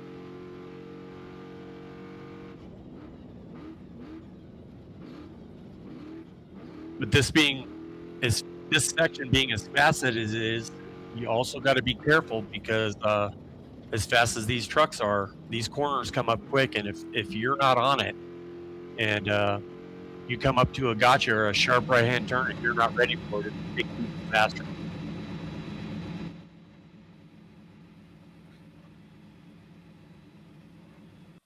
Just saw some video of the chase truck there for Auggie as we watch the legendary 3 get ready to take off in the Riviera Racing machine owned by Mark Post. Yeah, I was watching Rob Mack and Carl Rennezetter chasing there today, and they have the full gamut of video going on inside of the truck. So they're watching the live feed. They also have the onboard coming back from Auggie's car that they can watch as well, as Auggie and Franz will start their trek here on this first special in just a little bit. They are not too far behind now. I'd say about 6 more cars, and they'll be up here to the starting line for the start of this special. As Josh just waved to the drone there, waving at everybody at home.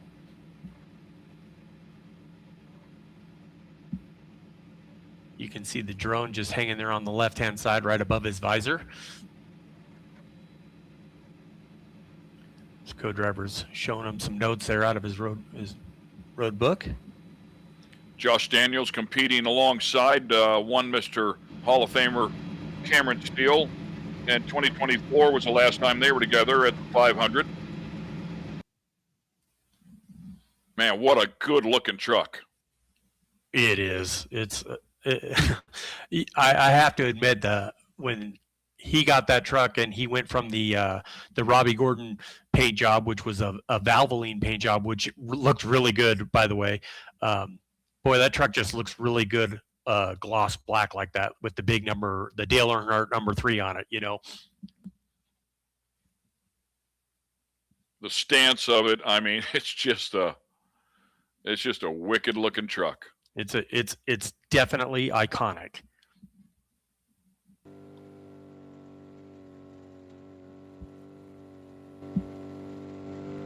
And Manlio Rippin doing a nice job here so far.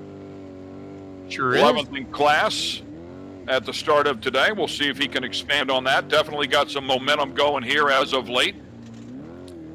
And if you look at that canister on the left-hand side, right above his name, that is that's also a hydraulic jack. That's probably the backup, because I believe he's got a 19 Industries truck, doesn't he?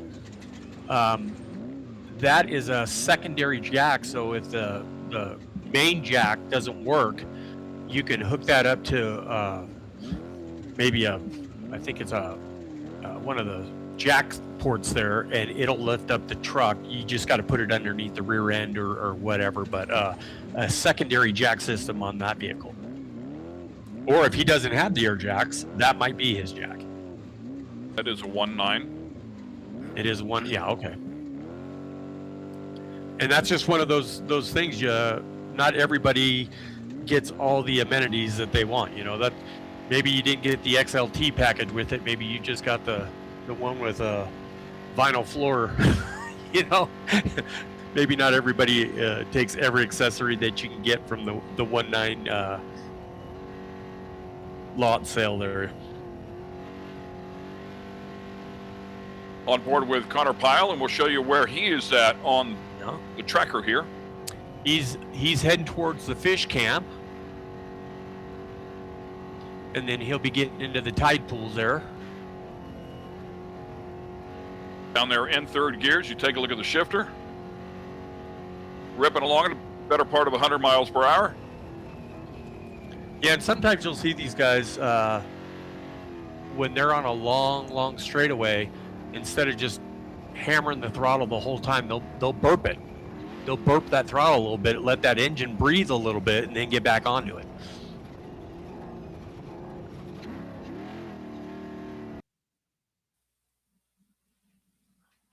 And Josh Daniels on the gas. Yeah, so let's see where we can you read his mile per hour? It'd be interesting to see what he can get up there. There we go. Move your arm, sir. Thank you. 124 already. Yeah, already. Yeah, he's going. Yeah, and you could just hear the difference in RPM out of it for starters. Yeah, and look, 140. Holy, see? That's 140, baby. He's ripping. 141, 43.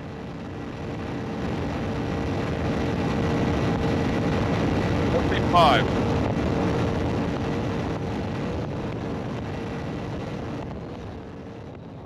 Right now, McCachran's looking at that thinking, man, I want to be in that truck. Yeah. And Mark Post is going, hey, slow down.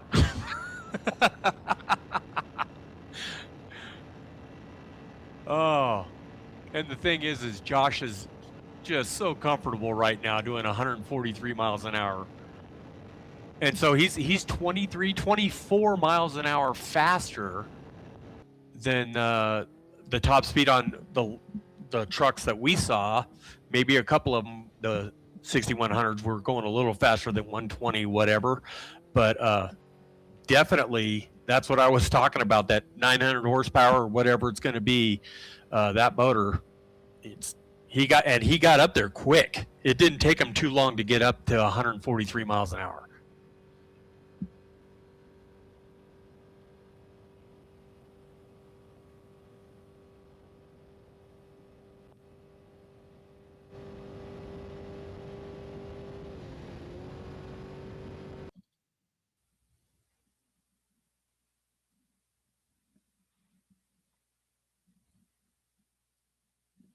And our next truck off the line there as well, I believe that's Scott Bailey, 27 truck with no hood.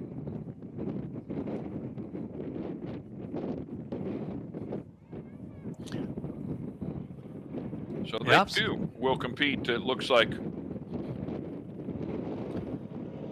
With no You ever hood. wanted to know what an unlimited truck looks like with its body off? There you go.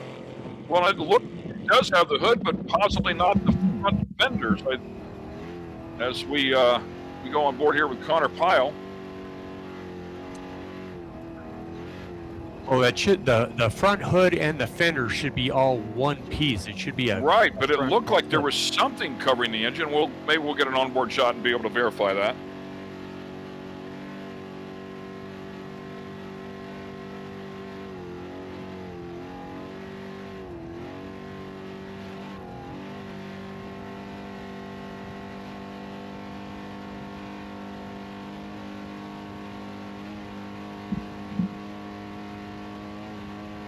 Yep, there's Colin.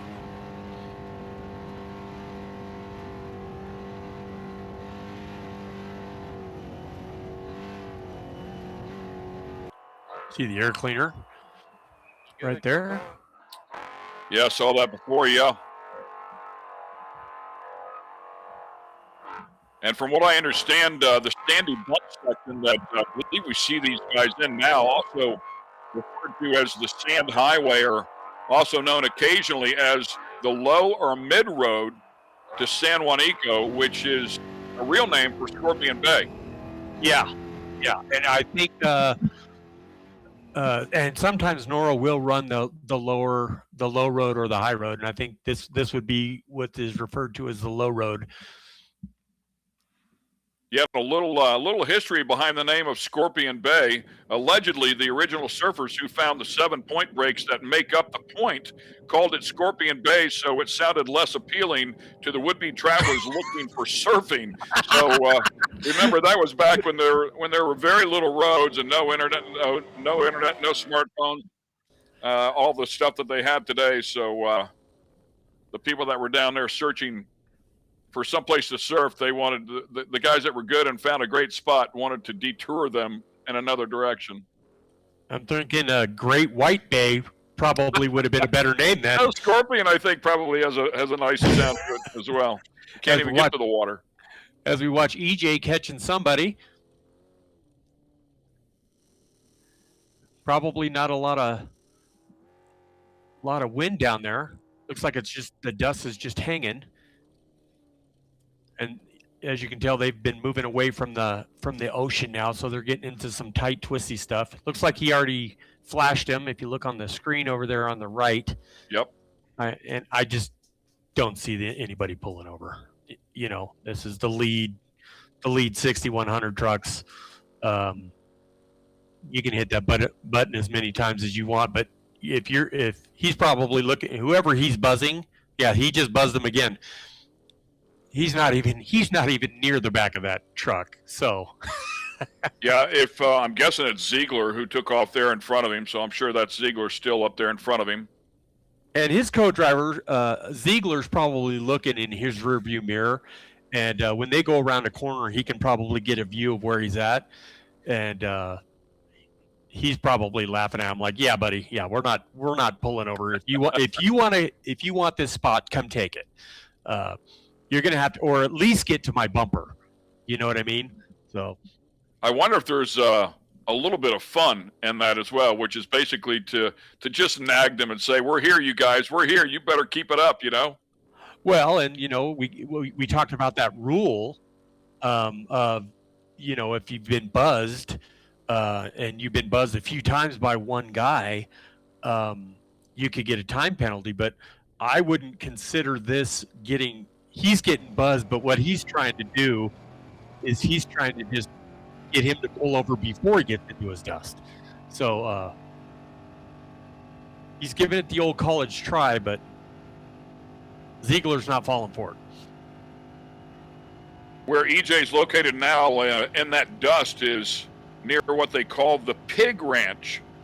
So they're on the connector from the low road to the high road. Who did you get that from? That would be from one Mr. Cameron Steele. Well, I wouldn't argue that at all.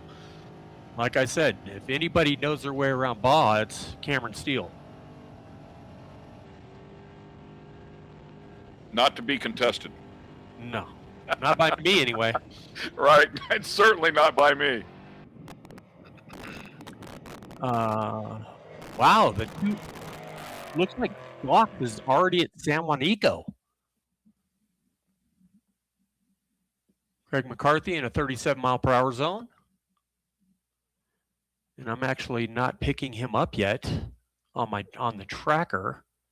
I lost him on the tracker. I don't know if you've got him. No, he's back there. Is Langley in second right now?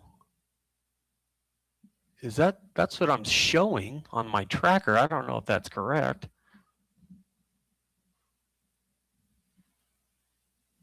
Let me see here. I'm going to refresh it a little bit, see what goes on here. Well, no, it just refreshed there. So the 48 looks like the 282, the 48, and then the 219, and then the 250. Out here, once again, you were talking about this before, and Cameron has been kind enough to send in some notes this morning. We've had a little bit of dialogue. When he gets some time, he is so thorough. He writes as good as he broadcasts, which is actually pretty impressive to say the least. But he was referring to the salt flats near El Datil and El Dario.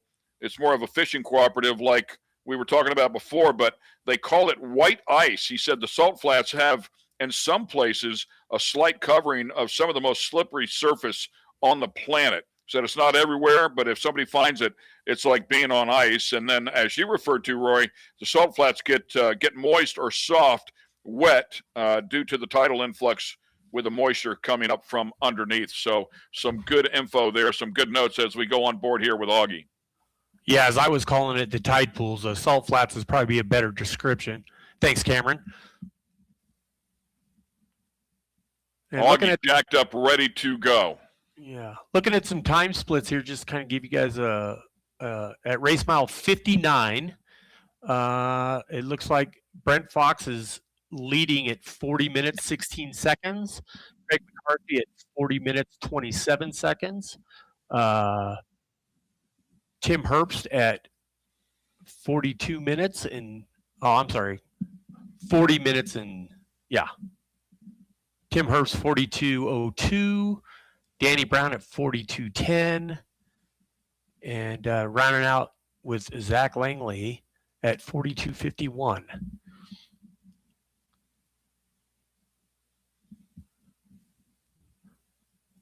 Bo Johnson in the 15.21.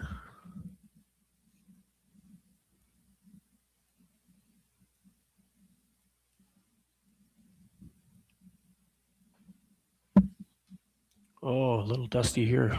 Yeah, real dusty here for EJ. Yeah, and he must have been behind the 48, I'm guessing. Oh, there's a local on the side of the course. And that's scary because it's really dusty here. And there can be, you can't see anything. And the dust isn't moving off the course. It's just hanging. Yeah, and that's the fear. I mean, we saw the oncoming car a little bit earlier. Well, that's all fine when you have good vision and you can see way down the road. But if you're behind a blind spot, a knoll, or if you're in the dust like that, oh, man, it just makes for a really scary situation. You know, and that's, I think it was a year ago or a couple years ago that, and I think it was in this same area that the Mark Post truck had an incident following another race truck, and that race truck in front of them went around a chase truck that was pulling a trailer that was kind of off to the side of the road, but still moving along. And they actually hit that chase truck following in the dust of the race truck in front of them. Very scary deal, but everybody was okay. But very scary, high speed accident. So that's the kind of stuff you got to watch out for. You got to keep that in mind when you're on these roads in Mexico. It's so many variables. You know, it's not like the Indy 500 where every corner is the same and your pits are in the same spot every lap, and people aren't running across the course and chase vehicles and everything else. And it's a different kind of racing right here. It's the wild, wild west. The first side-by-side is getting ready to roll off here. That is a good look at Bo Briggs, who qualified 10th back on Friday inside of the 2025 Polaris Pro R out of Rancho Cucamonga, California, and has had a good run here so far as well. He will have some fast cars right behind him, and Auggie Renet and Franz, and then also the Matlocks just behind Renet. So should be a lot of fun to watch these go at it. Yeah, and it'll be interesting to see the top speed on these guys in this section. I'm thinking the factory Pro Rs, it'd be interesting because I think they got a pretty good top speed.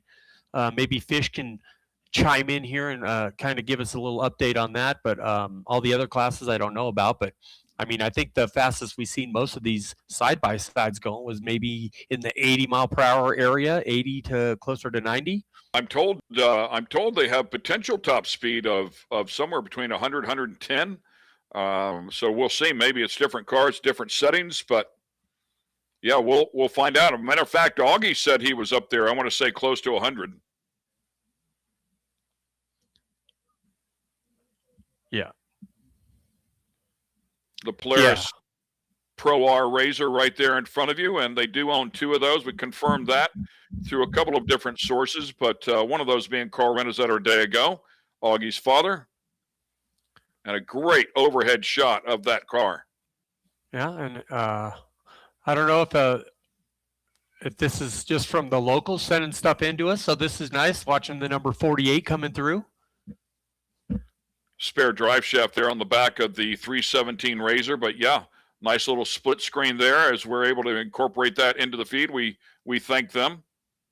See the spare axle sitting right in front of the spare tire going across the back there. Yeah, and these the factory Pro Rs, I was saying them a little differently because their top speed I think is a little different than some of these others because their motors are a little bit different than the standard UTVs that are out there. I think these are 3 cylinders.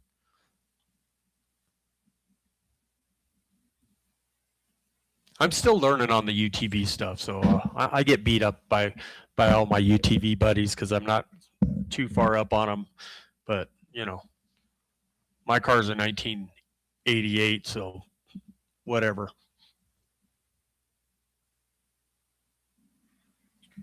And Auggie takes off here, and for his first special of the day. Quick little update here again from Cameron. Yoakum is out, unfortunately for them. They thought it might have been a fuel rail, and we were hoping for the best for them as well. Unfortunately, it was more involved than that. Turns out it stuck a roller stuck in the block, and that was the final straw. They actually had it completely apart, trying to rebuild it in the hotel parking lot, but that was the final straw. So they will not be able to make it back out, it sounds like, today. Oh, that's too bad. And sounds like Pam is going to join us here on the broadcast as well. Welcome, Pam. First time I think we've seen you live. How are things today? Oh, everything's going wonderful. We're just headed south towards Loreto, and the drive is absolutely beautiful. I just now got back on the live. We had a little bit of a internet go down on us for a second. Who were you talking about that might be out for the day just now when you were bringing me in? Yoakum. Oh, goodness. Another one. What was their failure? Do you know? They had an engine issues, so it turns out a roller was stuck in the block. They tried to rebuild it in the parking lot last night. Okay. So I have some really good news. So the Travis Williams team, they found an engine already. So Andre Lauren's team, the X-Comp team, they are going to give them an engine, and they're going to head south to Loreto, do an engine swap tonight, and get back on the road tomorrow. Awesome. Yes. So That's great. As we're driving, I was like, well, there's Travis's one of his chase trucks. And then I saw Andre's chase truck, which is also with Adam Fitz and Blake Wilkie. And and so that is such good news, because obviously, they want to get down to the Cabo finish line. But man, what a day for engines, I guess. Yeah, 3 days in, right? I mean, 3 full days of racing, and it looks like it's starting to take its toll on a couple of trucks along the way. So, yeah. Yeah, I mean, it's been crazy between all of the issues that have been going on. There's been people working on their cars all night long. The Fab School last night, I was talking with one of our sweep teams that went over to them to help out another racer, and they said there was a ton of people at the Fab School last night, and I know they were going to be busy, because at the finish line yesterday, we did see lots of cars come in with quite a few issues, and they kept coming over and asking us where the Fab School was. So I know they were very busy last night between repairs and what all they do for the racers. So engines, repairs.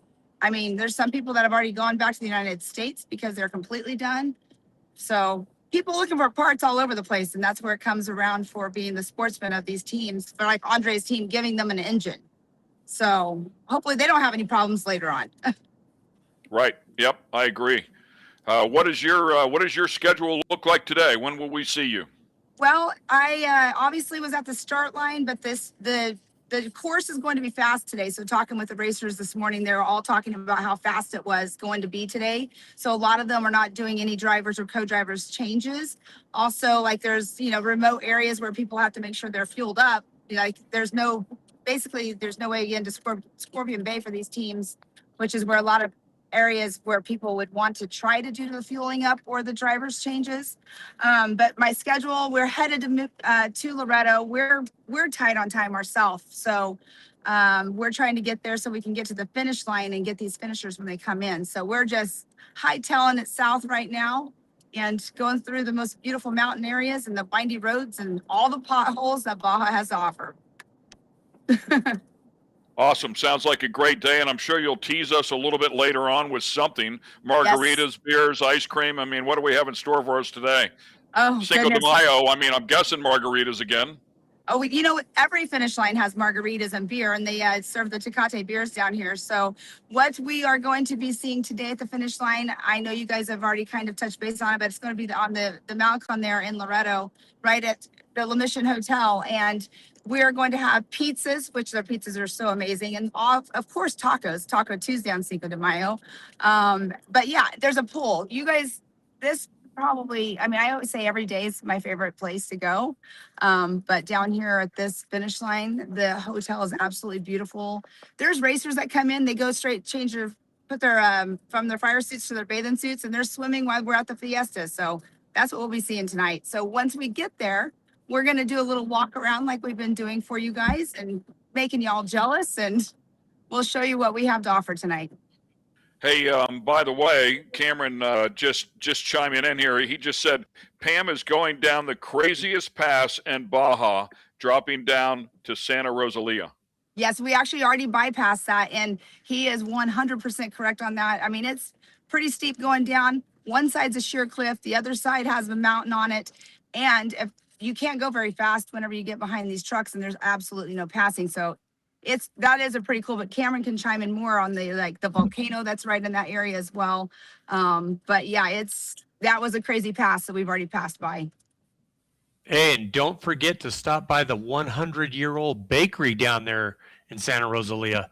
John Hugland showed us that place. There's a couple of those bakeries down there. It's amazing. It's funny that you mentioned that, because we have to get from point A to point B pretty fast today so we can make sure we get to the finish line.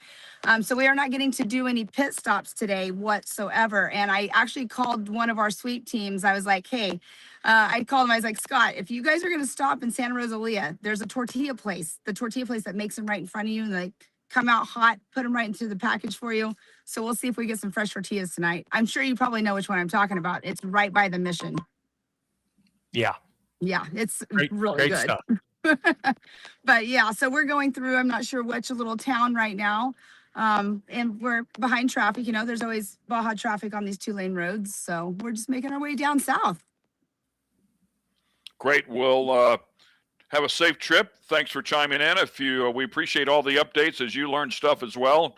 Want to thank everybody actually that has been communicating with us one way or another. It is a massive help to try and keep up with what everybody's program is doing. And when people are struggling, great news to hear about Travis.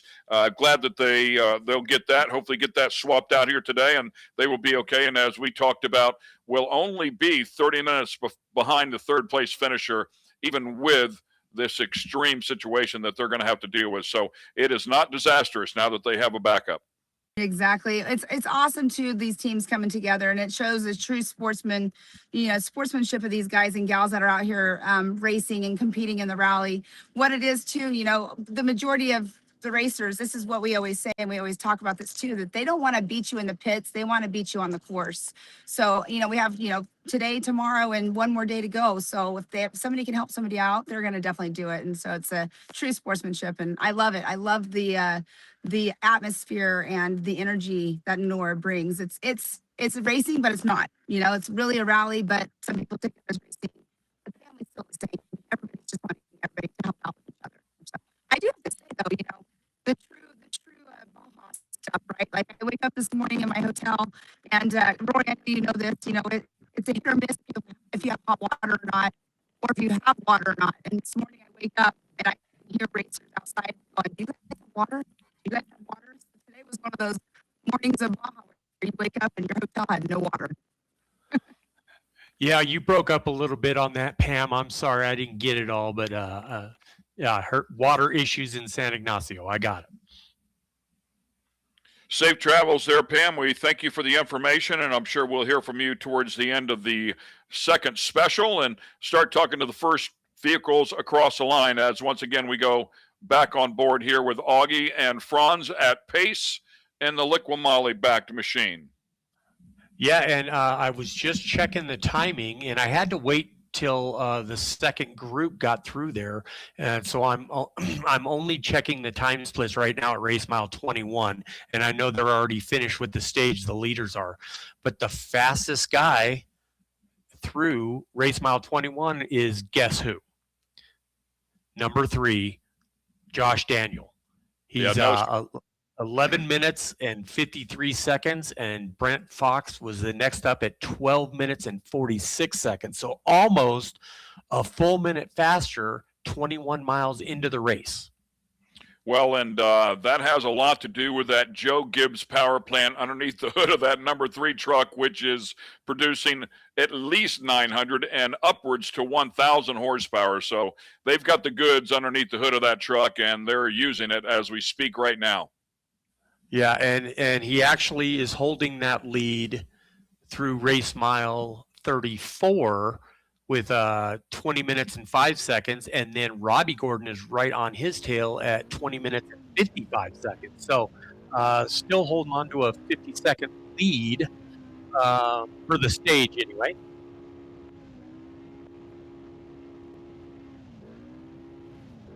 Franz monitoring, obviously, the Lowrance there, along with, I'm sure, some of the engine management, the temps on that belt, as we take a look at the 76 Ford body on the updated 2004 Geyser 6100 truck of Matthew Legg. Yeah, you bring up a good point on that. Belt temps is going to be an issue for the UTVs here. So we'll have to keep an eye on that too. So these guys probably might have to slow down a little bit and take it easy on the belt temps with as fast as they're running. And then again, it might be the same thing for the trucks. They might have to, transmission temperatures and everything else. So.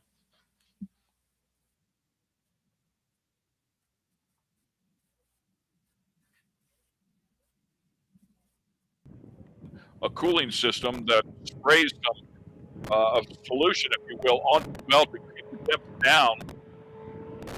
So we'll see if that comes into play here today, and they can stay on the throttle a little bit harder, a little bit longer than everybody else as Randy Manier goes sailing by.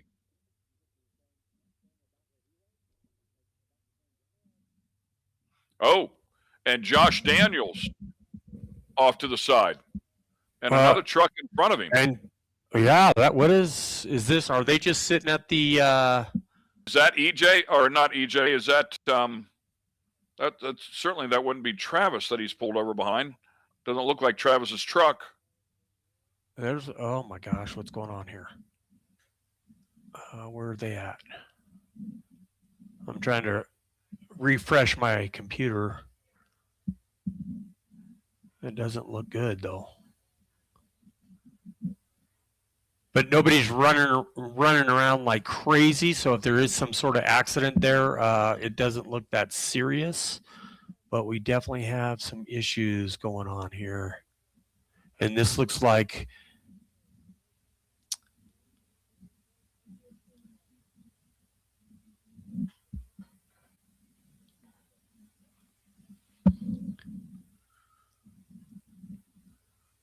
wow, wild.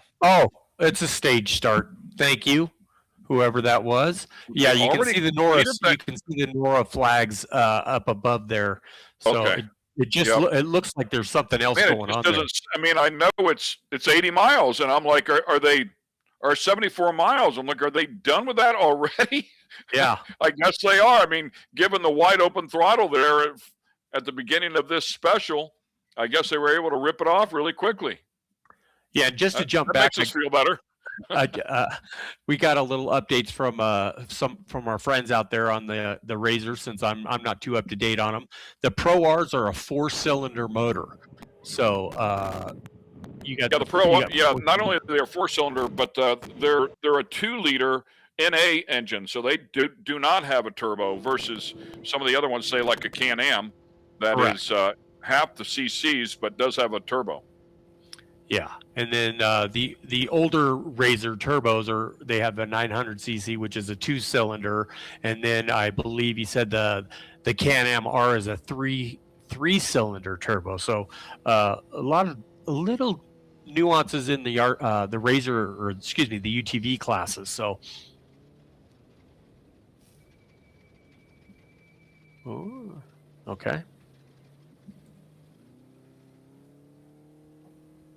Also got a little bit of information. We heard Pam said they were going by a volcano.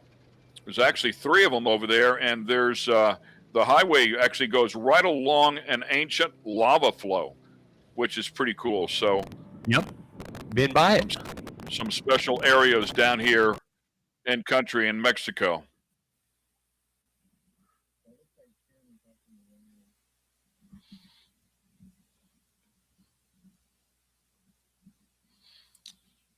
This our first look with PJ? Could be. PJ with a great start there on the first day, was leading in class overall, and then the second day had some issues, unfortunately, but rebounded nicely one day ago, had a good run. Yeah, and I think he's running second in class for the overall in his class. So You he's would running be second. correct. Yeah, behind the Argentina entry minutes, there of yeah. Tommaso. Yeah, and he's 8 minutes out of that. Yeah, nice rebound, man. They came back really, really hard for sure. And another one of the cars that PJ is involved with, the Cole Woolenweber car, also 4th overall. And I wonder, I'm not sure that he's not 3rd overall. Cole Woolenweber, let's listen in. And I say that because they have Ed Evans up there in 3rd in the Pro Side-by-Side FI category, but there was an inaccurate time that was associated with Ed Evans in the 3rd special one day ago that was substantially quicker than he would have been able, than anybody would have been able. I think the total was 15 minutes. So there was no way he ran that special that quickly. So it's something that they will have to get out of the system, but I think that'll work. Cole Woolenweber and the 77 car, the Gordons, up a spot. Obviously, everybody back behind him, including Casey Curry, that would bump him up into the top 5. So something to take a look at there. But Tomas Olmedo out of Argentina with the 888 car leading in the Pro Side-by-Side FI category with a great job, a great effort there for that team, and obviously making it well worth the trip.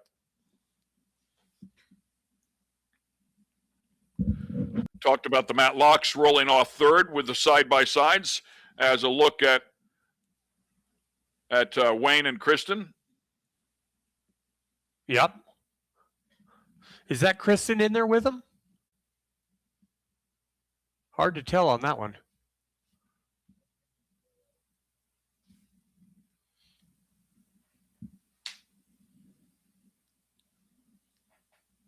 Oh, looks like we got Cameron Steele. Hey. What up, Pab? Hey, what's going on, guys? How are you?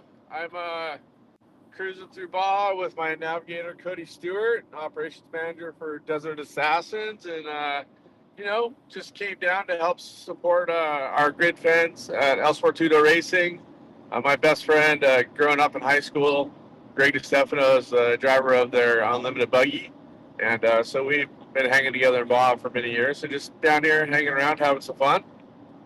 Yeah, appreciate you taking the time to call in, and thank you very much for all the information. I try to relay it as best I can, but it's great to hear it from the source himself. And you know this place like the back of your hand, not just from racing, but you're intimately involved with the country and the people, and you know so much history down here, and we're able to see a lot of this history courtesy of this race.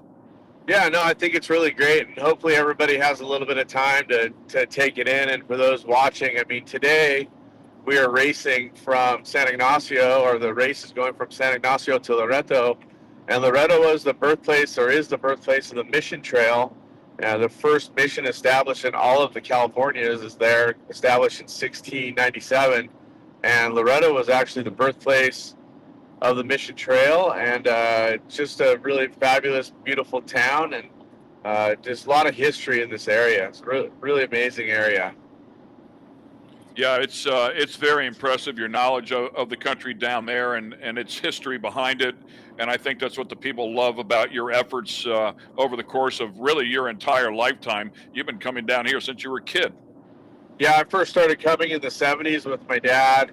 I first got in the race car in 1982, if you can believe that. So creeping up on 50 years on that. And just been a glorious time, being able to learn it from my dad and all of his racing partners, and then going on to explore it with dirt bikes and trucks. We still host our trips. We're 22 years into Rip to Cabo, and it's been fun to share with people. And we learn a lot along the way and meet a lot of great people, and just so much amazing history just race right by. Just finishing the race right in front of the San Ignacio mission is pretty stellar in that square there. That square, all that's been happening there since early 1700s. Obviously a big water spring there, a water source. So that's where the local people, the indigenous people, shared with the Spaniards where the water sources were. So that's why the missions are all placed, or the sustained missions, I should say, are placed by those water sources.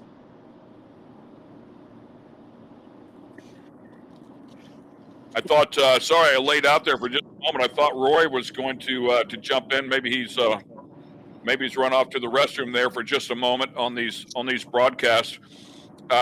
You've been competing down here. You won in the 1,000 category finally. Daunting task for sure. What are some of the challenges that they'll be dealing with out here today?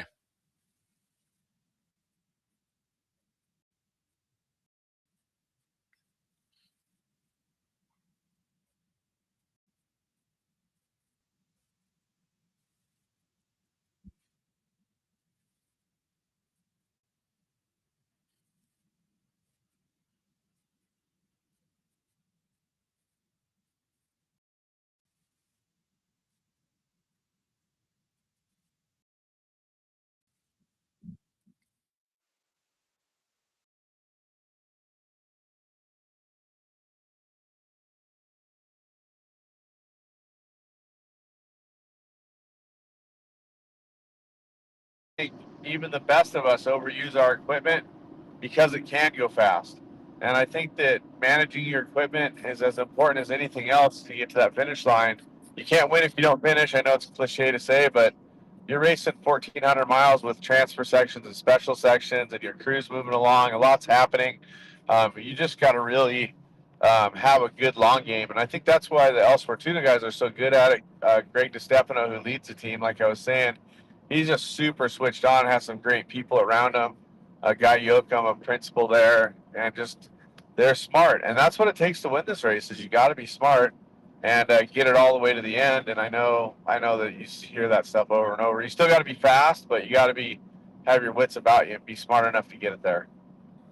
Yeah, great information for sure, and it is a tap dance, right? With all the performance that's available, and to pull back just enough, you've got to be fast enough to be competitive, but not so fast that you tear up the truck, and that's a fine line for anybody to come out there and do. Give us a quick update. We did mention to the fans there that unfortunately that truck, that entry, will not make a start here today, or do you view them as done for the rest of the race? Yeah, the 57's out for the rest of the race. It was pretty amazing to watch the team. El Sortudo team, the lucky guy. Guy has got a group around him that some guys from the Cabo San Lucas area, some guys from the Ensenada area, some guys from Vizcaíno.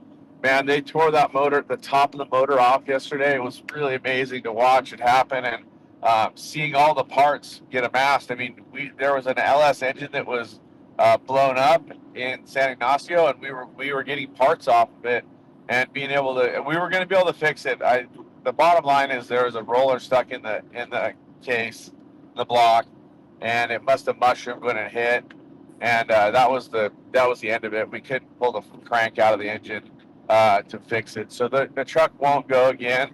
It's a Geyser Brothers trophy truck from the early or mid teens, like 2015 it was built, I think, and it's a really solid truck. They've been testing quite a bit, and I think they have a great platform. Obviously Guy and Greg really know what's going on, and I believe they're leading by quite a bit in the Evolution Unlimited buggy right now, so I'm looking for Greg to sneak up on these guys for the Unlimited class win for sure.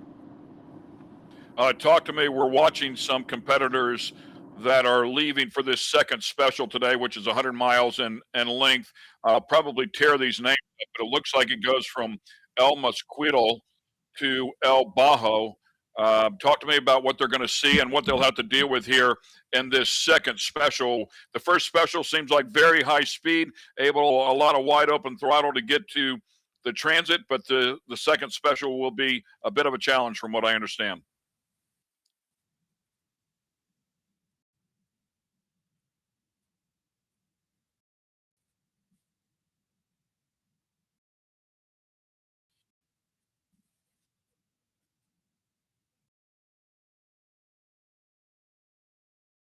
Those big roads to get out to the to the bays out there, and then of course we were talking about the fishing co-ops.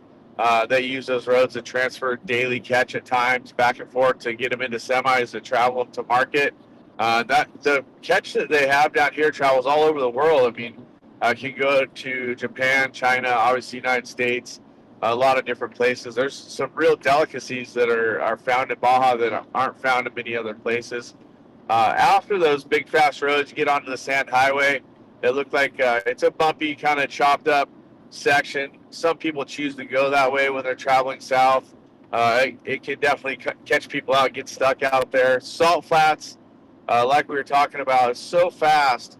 And there are some navigation points in there. Cody and I actually got turned around one time out there at night and cost ourselves about 7 minutes, even though we've been racing or driving and riding out there for decades. So it can catch anybody. In the daylight, it's a little bit easier to follow that GPS line. The cautionary tale there is the water comes from underneath, bubbles up, gets moist, and as it dries, you get that thin layer of like salt on it. And sometimes there's a little moisture in there, and that's where that white ice. There's also black ice out there. Then they'll race through the pig farm area down into San Juanico. There'll be a transfer section on the highway.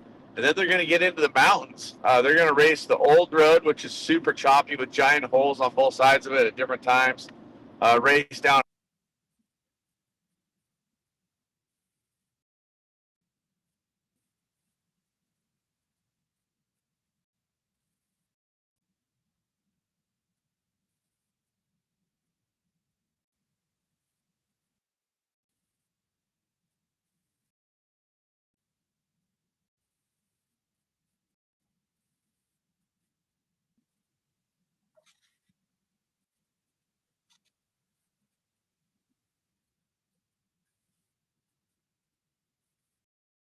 Cortez in front of the La Mission Hotel. So it's just a really, really fun stage. That the middle section after La Purísima and San Isidro, very rocky, lots of risk out there if you're trying to push. The roads have been really, at different times, been great. I don't know what it looks like today, but the problem is the better the road is, sometimes the more rocks seem to jump out from the side, if you know what I mean. Yeah, as you push a little bit harder, right? Right. The better the road is, the faster the racer wants to go. The footage we're looking at right now is you're in the little edges of the bay where a lot of whale watching goes on there. So you travel out of San Ignacio. It's paved for about 30 miles, which was today's transfer. And you can see all the UTVs stacking up for their restart here. It's an elevated road right here. At times when they get big storms or big influxes in the sea there, it can be it can blow that road out. So it's pretty well managed by the government here, but it's fast. It's a little bit of pebble base, and it feels like you're just constantly on sandpaper the whole time you're driving it. Boy, such great insight, man. Really appreciate you. You know, you should look into that broadcasting thing. You know, maybe you might have a little knack for it. Yeah, sometimes I miss being a bigger part of the broadcast. Something I did for 20 years. I've been doing for over 20 years. We still create our own ESPN programs. So I'm still broadcasting a little bit. Did the Crandon World Championships with Marty Fioca and the team out there a couple times. But for the most part, I haven't been doing any broadcasting. Do I miss it? Yeah, sometimes. I miss working with you, Ken. We had a lot of great years calling all kinds of fun action, and I'm stoked for you guys to have me on here for just a few minutes. And I'm looking forward to get back in our Monster Energy Yokohama Fight Act number 16 at the Baja 500 and making things happen. We had a little bit of a tough start to the year with a broken lower arm. So we DNF San Felipe, which has been traditionally one of our better races. We won that last year in the two-wheel drive trophy truck. So it's a little bit of frustration, but I'm stoked to be a part of our community, and it's been really great to see how the NORRA vibe is alive and well. I really love the fiesta at the finish lines, the tacos, the barbecue, the gathering of the tribe. Absolutely unbelievable yesterday in the San Ignacio Square, seeing hundreds of people all sharing, watching the NORRA big screen, NORRA barbecue, food services, all right in the shadow, right in the shade of the mission San Ignacio. Really stunning. Did you steer clear of the ice cream? Yeah, I have to steer clear of the ice cream because of my lactose situation. But the Edson, the Romero family ice cream store, the pink store there, is absolutely unbelievable. If I'm staying in San Ignacio for the night, I'll have some ice cream. But if I have to travel, I won't, if you know what I mean. Too much information. TMI. Too much information. Roy, I hear you're back here. Roy, if you've got something for Kim, didn't want to take up this whole interview. I know you guys have a great relationship as well. So if you got something for him, throw it at him. You know, I was here the whole time, and I was just enthralled in the storytelling and everything, and I kind of got lost in the interview, and I forgot that I had a microphone, and I was just enjoying listening to you two talk about it. And what a wealth of knowledge, Cam. Thanks for everything. I mean, like we said, if you want to know something about Baja, go talk to Cameron Steele. He can tell you anything you need to know. And I think one thing to add to this is, if you do come down for the NORRA Mexican 1000, we're all rushing, going from day to day to day, but you need to take a couple days, 3 or 4 days on the way back, and stop and enjoy all the little pleasures that are along the way on your way home. You really need to take your time and enjoy the peninsula of Baja. Oh, for sure. I mean, that's where the whole idea behind Trail of Missions and Rip to Cabo came from. Those are our two flagship trips where we do dirt bikes on Rip to Cabo. Trail of Missions is Raptors, trucks, and getting to smell the roses a little bit, see the locations, and like we were talking to Pam, and she was talking about going through Santa Rosalia, which has a huge amount of French influence because of the Vallejo Mining Company. The French ran that for a very long time, and there's a whole French quarter there, and so one of the bakeries there is like historically one of the most amazing on the peninsula or anywhere in the world. So people stop by. It's the only place you'll see relics of trains on the peninsula. Also, there's locomotives and train cars on display there in the French Quarter. And the other thing that's really interesting about Santa Rosalia is that it's home to the only piece of Eiffel design other than one other that you might know about in North America. So Gustav Eiffel designed a church, and his idea was to populate Christianity or church around the world. So he built what was a portable turnkey church, and I think it was the Vallejo Mining Company's the head of the company. His wife found it at the World's Fair, bought it, and they brought it to Santa Rosalia and put it together. And that's the Gustav Eiffel design church there in Santa Rosalia. It's a pretty cool site. Great info. Not super intricate or anything like what you see from Gaudi's church in Spain or anything like that, but it's a cool little footnote that the Statue of Liberty is not the only piece of Gustav Eiffel design work in North America. Incredible knowledge, man. Great insight. I see you're still flying the Monster colors. Looks like they've kept you around for another year. Are we correct in saying that you were the first official Monster athlete? That's something that they've said in the past. I'm not sure that I can totally take credit for that. I defer to them, but I've been working with the company and the brand since before there was a Monster. So prior to Monster, the Hanson Beverage Company had an energy drink that we all worked with and did stuff for.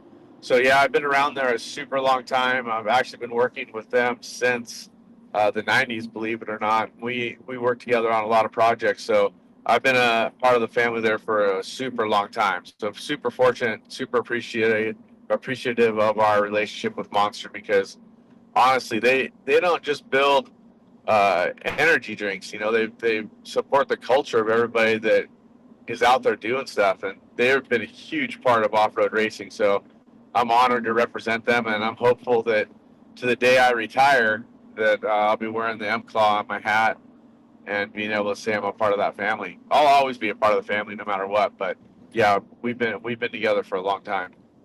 Yep, congratulations on that. Couldn't have a better spokesperson with them, and athlete for sure.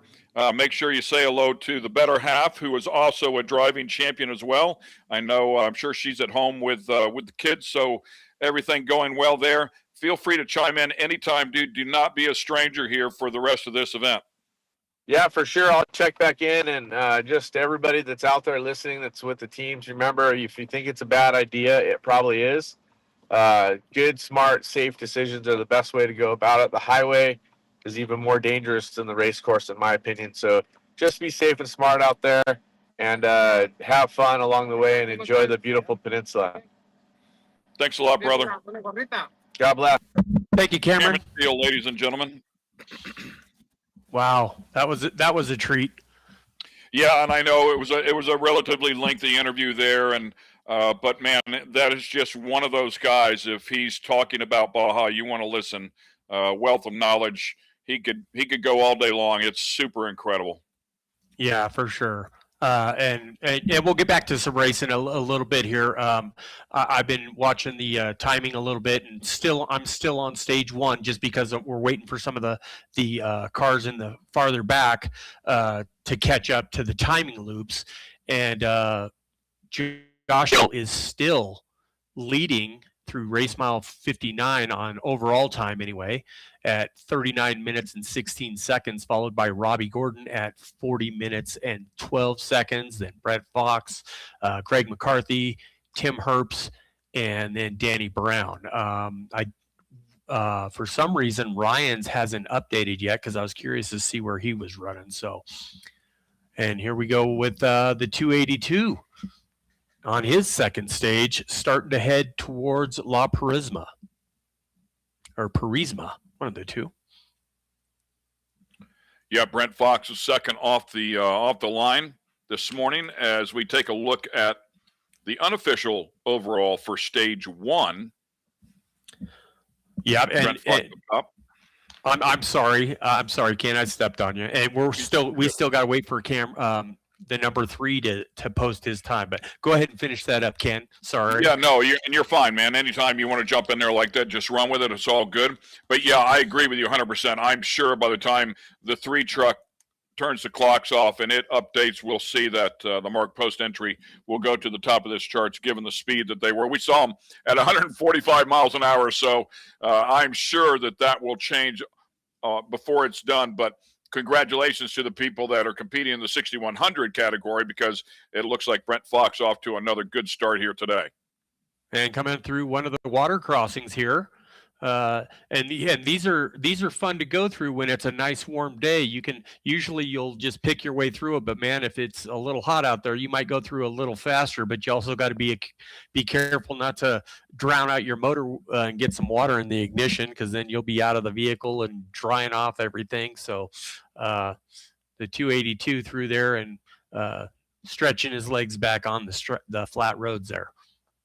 And he's coming into the La Purisma highway here. He's going to make a hard left here, and then jump on the blacktop there, and probably be in the 37 mile per hour zone. So and there he is. So he's been moving very well through this section, and this is going to be a long 37 mile per hour zone going through La Purisma, and like Cameron Steele was saying, it's kind of a frozen in time little area out there. It's kind of out in the middle of nowhere, but a really neat little town.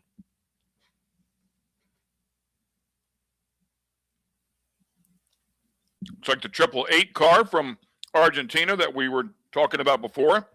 I think that's the partner. Had such a good day. One. That might be the other one, Ken. Oh, what's the other one? Yeah. I think the 888 already went through.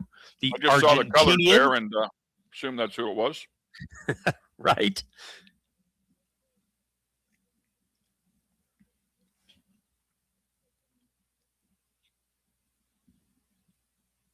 As we ride around with Bill Zemak and his daughter.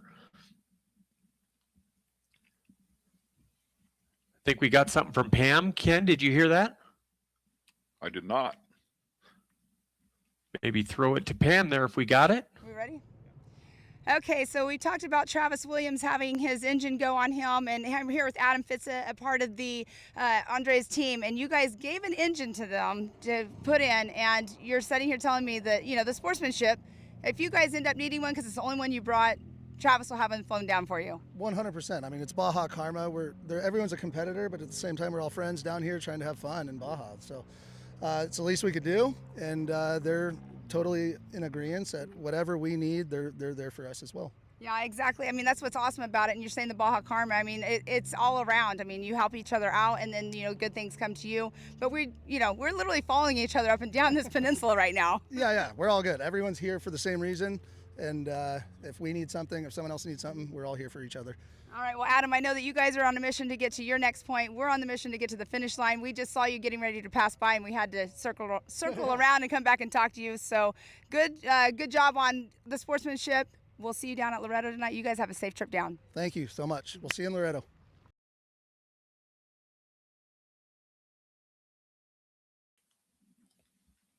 Thank you, Pam. Appreciate that.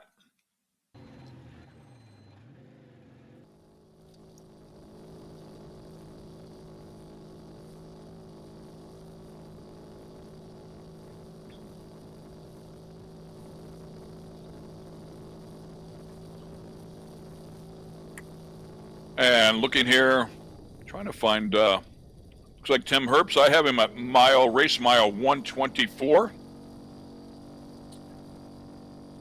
But he has a not updated here, and it looks like the better part of 5 or 6 minutes.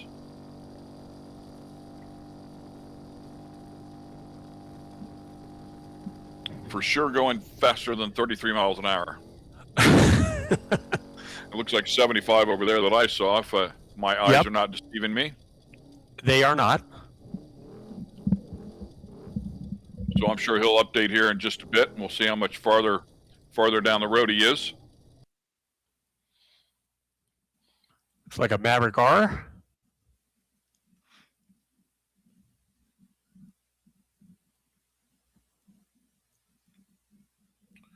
Harvey Auto Group entry 285 of Taz Harvey. Great to see a Honda in here. I mean, there's so many Polarises and Can-Ams. I love to see the diversity of manufacturers.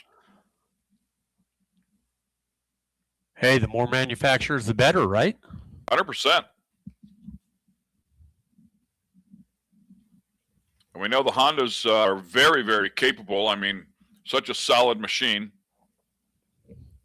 You know, and that's why these guys are down here racing, and it's nice to see, you know, Can-Am down here, and Polaris and Speed UTV, and now Honda, and this is how you test your vehicle, and this is how you find the weaknesses in your product, and that's why they come down here and race, you know. So it's good to see them down here. We have Ford down here doing the same thing. So you know, they could other manufacturers could learn some stuff coming back down here. You know, we've had a lot of manufacturers in off-road racing back in the day, but they seem to fade away a little bit. But they need to come back here and understand that they need some more, especially with these newer trucks down here. They need to come down here and learn some more stuff. Great shot here of Tim Herbst doing what they do. As we know, he is driving all day long. But we heard from Cameron that there's some areas here where it's pretty steep drop off on one side. There's some pretty big holes. So it gets more difficult as the day goes on here. And certainly in this second and final race stage of the day, that is 100 miles in distance. Yeah, and like you say, this is stage 2. Oh, he's coming up to the water crossing. This is a different water crossing. Oh, I think it's the same one. Is it? Oh, yeah, it is. Yep. Appears to be the same. Yep, it is.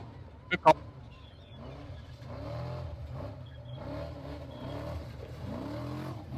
Well, I pronounced it correctly, La Purissima Wash.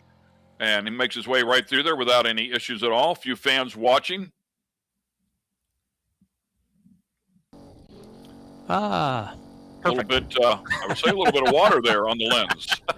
Yeah, splashed up a little bit, got us. As you can see the landscape, they're going to be going through those mountains here, working their way back over to the Cia Cortez side here. As we run through some cars, there's the 521 Baja Bug of Hap Kellogg. He's having a nice little run after being upside down and missing a wheel on day one.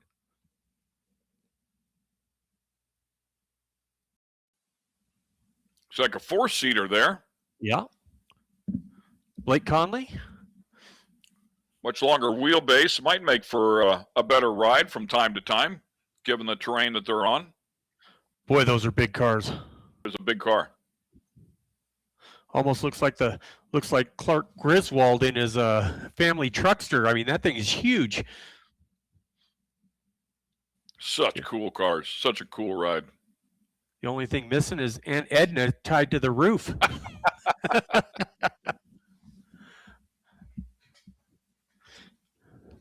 The younger crowd might not have got that, but thank you, Ken, for the courtesy laugh. I know exactly what you're talking about. Chevy Chase and the gang making us go. laugh.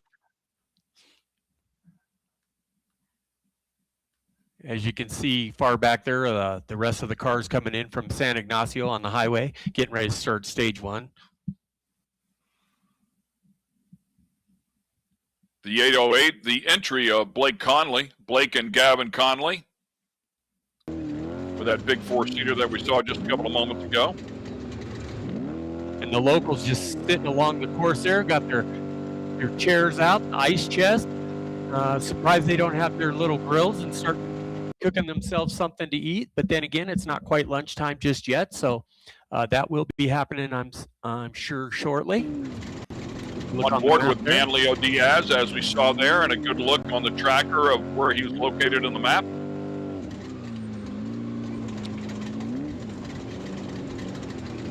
Yeah, and this is, as you can tell, I mean, from an hour ago, the racetrack is changing drastically. No more 145 miles an hour on the dry lake or on the salt flat. Now we're starting to work into the rock and sand washes and some hills / mountains coming up too. Here's Ryan. Go. He had just went through that. You could see the sand wash there that he had just went through. I mean, the water crossing on the map there. And here he is. Or coming through the water crossing, excuse me.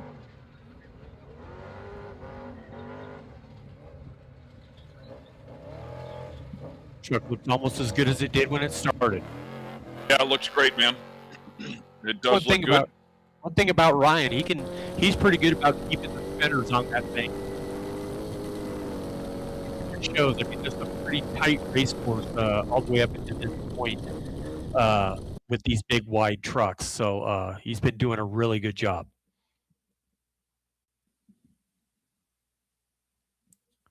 Polaris. Looks like the Travis Chase paint job. Might be him and his kid. I'll have to look that up. I didn't see the number on it, though. Yeah, I missed the number there as well. Travis Chase he's also got a 6100 truck, but he might be coming down here playing with the kids this time, so.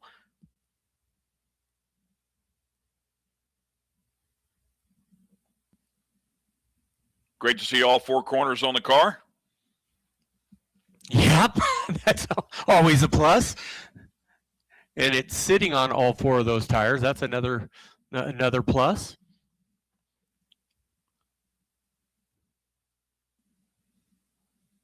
The Baja bug has definitely got its history with Baja, California. Great looking race car. Work through some adversity as we followed there a couple of days ago.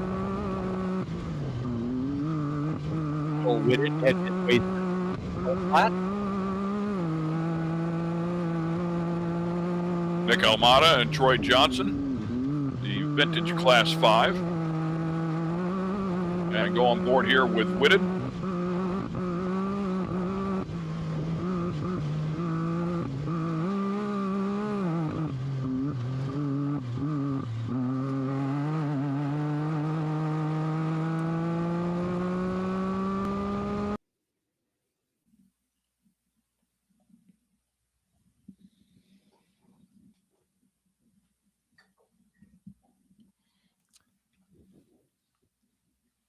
It's like a Ford Ranger. 14 something. Possibly a 1453 maybe? Could be. I'll go with that. Bob Kellogg and one. We just had an outside shot of him about a minute ago. And there he is on the course. Gonna make a hard left there, probably in about 5 miles. And then start heading towards the fish camp and the salt flats. Boy, look at the helmet. Look at the helmet on the right there. I saw that too. It's pretty cool, right? He's got a lot of tech stickers. Those are all the races that he has entered in, and they put a little sticker on the side of the helmet so it passes tech. So it looks like a very highly qualified co-rider he's got there. That 1453 that we saw breeze by that Ranger that you were talking about was a heavy metal entry of Clinton Pierce. As we go back on board here with Zach Langley. And Langley coming down here to the, no, is that the 3 truck coming down to the water crossing? I think so. No, I think you called it right the first time. Yeah, Yeah. you called it right the first time. And like I said, he's just got the pace that he wants to run, and it's working out for him today. Actually, it's been working out for him all week. So he's been keeping his nose clean. And like I said, he might not be the fastest guy out there, but he is being consistent. And being consistent in a long race like this will get you on the podium. Yeah, maybe just win it. That's what Cameron was alluding to in the beginning of his interview. Just trying to find that balance between speed and patience to take care of the equipment to get you to the end. 8:55 just went by.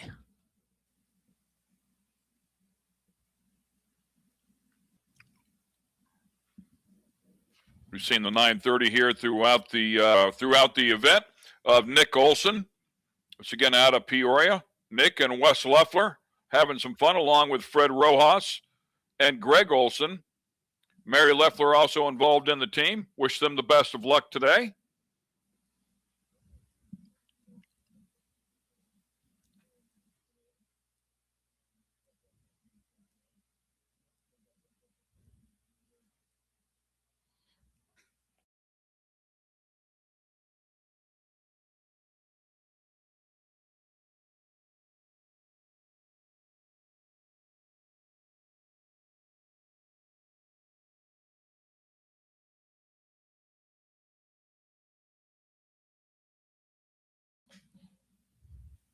Swap over here and see if I can figure out how they are doing overall. Yeah, I think that's the Danny Brown entry, the 204, having a nice little run himself. The Australian entry, I think that's a new truck to him. Yeah, Danny had some success yesterday too. They started putting some stuff together. Just a quick little update on that 930 side-by-side that we saw of Nick Olson that I was referring to. Starts today 7th overall in the pro side-by-side category.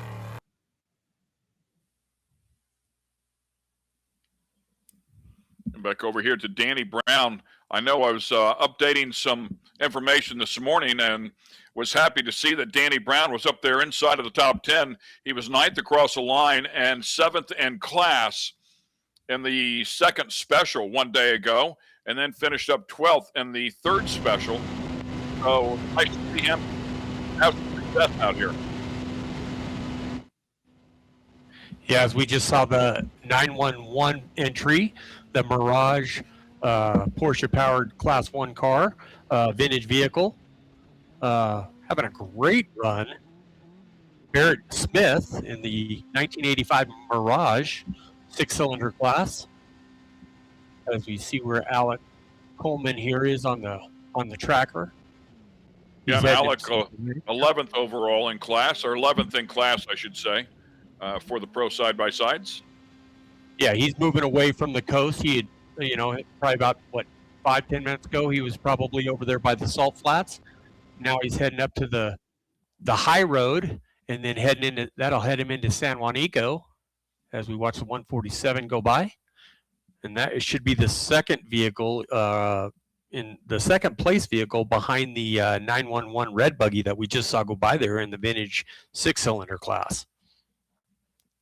So both of those vintage vehicles, those buggies that we saw anyway. We can kind of look back at stage 1. Kind of look at the times, and Mark Post looks like he was leading. He's led the stage for stage 1 over Brent Fox, Craig McCarthy, Ryan Archiero, Robbie Gordon, Tim Herbst, Greg DeStefano, excuse me, EJ Herbst, what is that? Manolo Diaz and Zach Langley in top 10. Probably look and see what some UTVs are running here.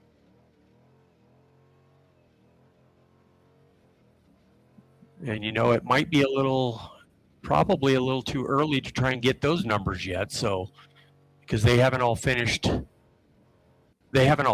yet. So we'll get some UTV times here for you too.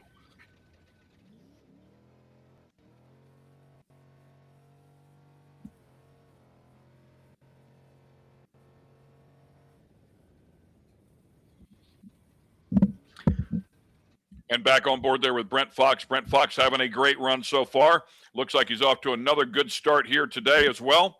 Had a good, solid first special in the midst of that second special, which is 100 miles in distance, and ripping along with the hood missing on that truck.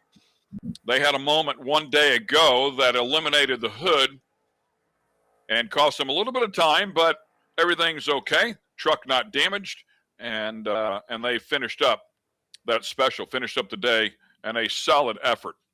Yeah, and he just got out of that 37 mile per hour zone. He's probably been in that 37 mile per hour zone for about 15 minutes through La Purisma, going through the highway section there.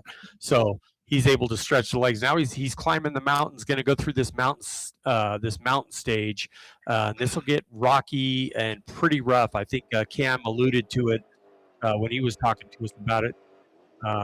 Might not be too bad for the 6100 truck, but when you start getting farther back in the classes, this will be pretty challenging for these guys. But also, this is also where the UTVs might be able to start reeling in these guys on time a little bit. So, great point there. Yeah. That overhead shot, if you weren't careful, you might think that you were at Pikes Peak. Yeah. And by the way, just a quick little update there. I was talking about how good Brent Fox is doing. He started this day off just 19 seconds behind Craig McCarthy's entry, with Murph doing the driving, of course, here today, but just 19 seconds, and that was with that issue that we talked about where he lost good. So, and I know he had that first good special. We'll see how things work out here, but he's definitely a player so far. And Alex Holman in the 132 is mashing that pedal, as he has been all day. And we're starting to get some, see some UTV times here popping up, and we'll go to we'll just go back to this is going to be back in the first stage, race mile 59. We have to go back that far because that's where these guys are just starting to ping.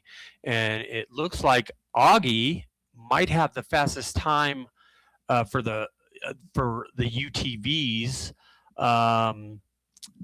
at 44 minutes and 33 seconds. And overall time, the post entry was at 39 minutes and 16 seconds. So for as fast as the stage as that was, Renezetter is not too far off the pace, since he can't do 145 miles an hour, but I think he can be in the high teens, maybe, at least with that Pro R.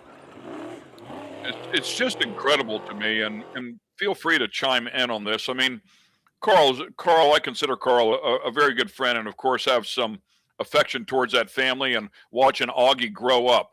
But if I'm honest with myself and everybody that's listening, I would not expect Auggie to come out here and be winning stages and second overall and doing what he is doing with the amount of experience, or as little experience as he has. I mean, I find it extremely impressive that he's able to come out here and not just compete at a high level, but I mean, with a real threat to win. I know we've got a long ways to go, but he is at the top of the category as we speak, and he's never competed down here, and he's working along Franz, who has never done this before. I mean, these two young men are putting on quite an impressive effort.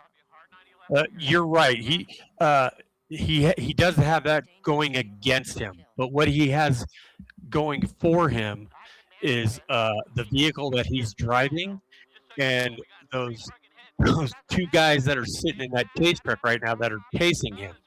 You got Rob McCachran and Carl uh, feeding him information all week on, hey, if you run into this type of situation, you need to do this. Hey, slow down. You're not going to win the race in this section, but you can definitely lose it. So the input that he's getting from these guys that have been doing it for so many years, the experience that he's getting just from these guys talking to him gives him a little bit more experience than the most of us will ever get. So that's helping him immensely.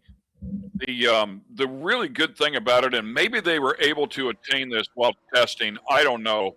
I mean, it's just mind-boggling to me that he's able to compete and run at such a high pace, which is still a sustainable pace, it would appear. But I think the great news is he knows. I think he has the muscle memory now. He's been in the seat long enough now, if nothing else, throughout the course of this event, that he knows about the pace that he needs to be at to sustain, run at the front of this class, and take care of the car. So very impressive effort there out of everybody on that team.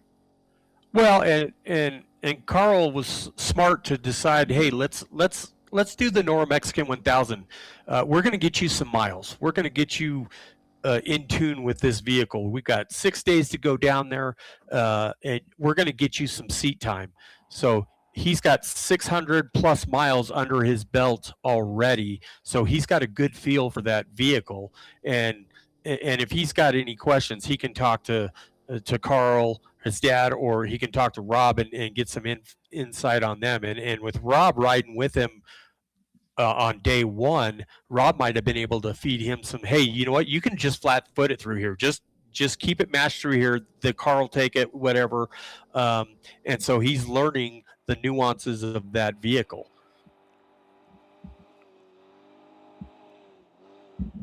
Come back and take a look at, yeah, the 219 of Tim Herbst.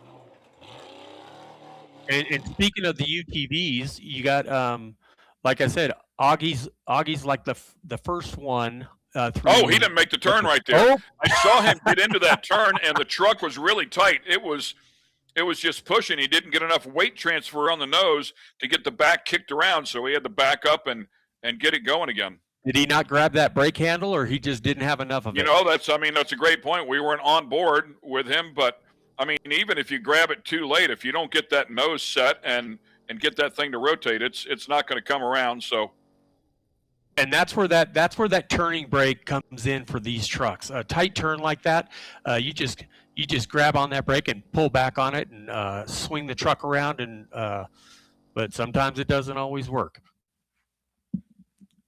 So back to the UTVs, we got, it looks like the top ones right now coming through the timing splits on stage one would be Auggie Renet. Then you got Kristen Matlock, Bo Briggs.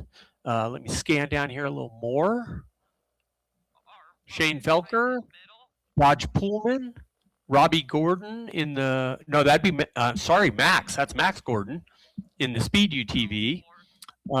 And then Alec Coleman. So we're starting to get some UTVs popping in here. As speaking of Max, here's his dad. And Robbie's been pulling off some good times. He's been usually second on the leaderboard. I don't think he can get that thing up to 145 miles an hour. I don't think that motor will let him.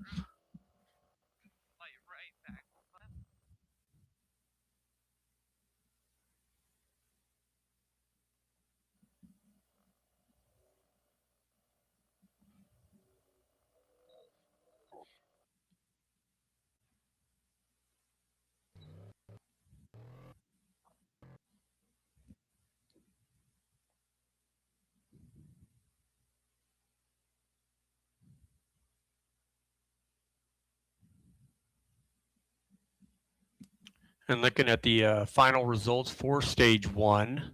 Well, not the final. I'm sorry. There's still a lot of people that are coming through. But the top 3 in the trucks is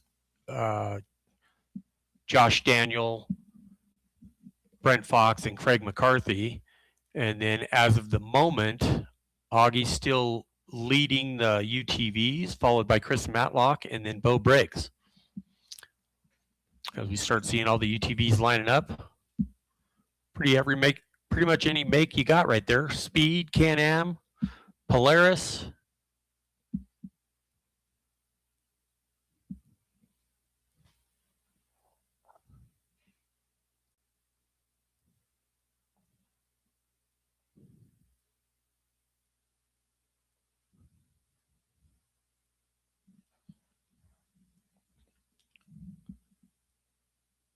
The number 6 Maverick R, starting his first stage.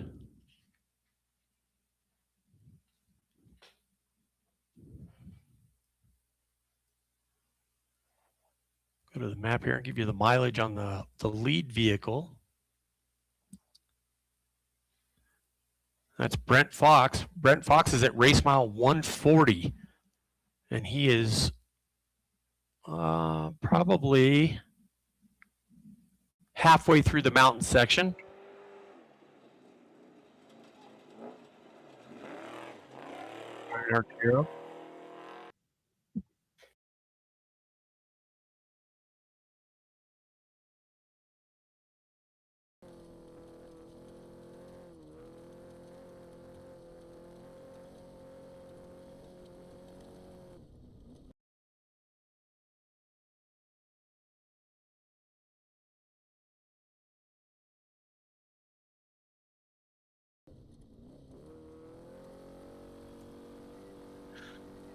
Back in with Ryan Argero as he's going through that same section where Tim Herbst just went through.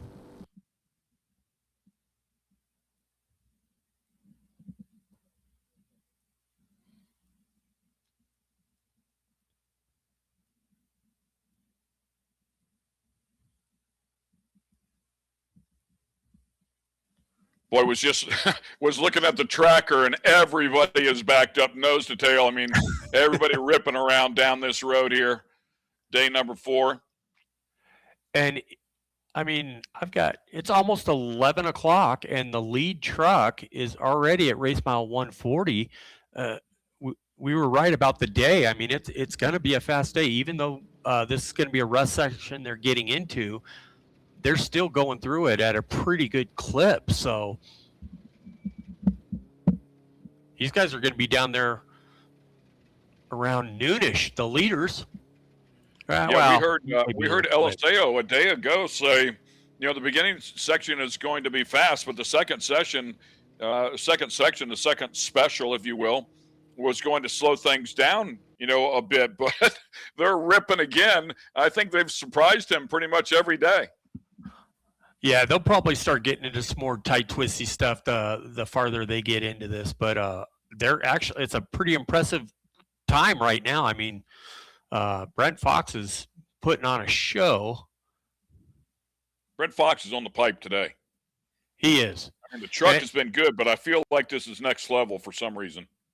Yeah, and he's leading the charge, though, so that's another one of those things. He said it this morning that he didn't like being in the lead. He didn't like being in the lead truck there the other day, and he lost time because of it, because he was setting the pace. And usually if you've got fast guys in front of you and you get going and you've been racing for 15, 20 minutes and you're not seeing any dust, then that's telling you, hey, maybe I need to pick up the pace a little bit.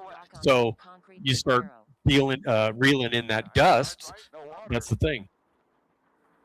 Here's the 303, Dave Sykes. He got his voice box rested up. Yeah, we listened to this team a day ago, and 0.5 miles to commentary. waypoint. As good as that commentary is, it's not as cool as that truck is. That Bronco is awesome. Here we go. Let's listen in. It bothering you? Yeah. I'm going in. He's got a water bottle down by his foot. Honk at him. I'm telling you, those guys are a hoot to listen to, man. And he's having a good day. Or excuse me, he's having a good event. He really is. He's up in the standings, in the overall standings. He's been moving his way up every start. What did he start? 45th today. Well, Cobb's truck, yeah. Yeah, once again, Zach Langley making his way forward. Now he's coming up to that solid day. Yeah, he's coming up to that where Tim Herbst had to back up. He's coming into that area. We still have our drone there. Yeah, you're exactly right. Yep. The next one right here. Let's see if he gets this thing rotated around. Nicely done. Yep, nicely done. And right down, low apex, ditch hooking is what I refer to it is, but he planted that right front, right inside of that ditch and helped the truck rotate. Yep.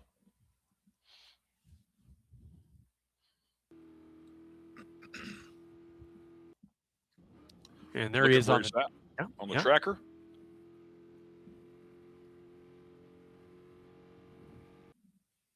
You want to go ahead and pronounce that? Race mile 27, Ken? No. Karabuchi. I don't know. That's Race mile 27. That is a look at one Mr. Max Gordon inside of the number 77 Speed UTV today. Had a great run in the 7 truck one day ago. Actually finished up the third special, first in class.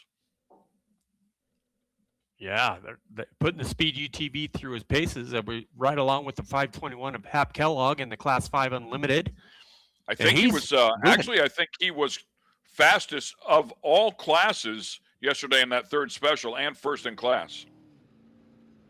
And that footage of that Class 5 car, if you've noticed, the rear of that car, he was kind of trying to keep that steering wheel straight because that short wheelbase at that speed, the rear of that car likes to come around on you a little bit. So he has his hands full, which is just a characteristic of those shorter wheelbase Class 5 cars. But he was having fun.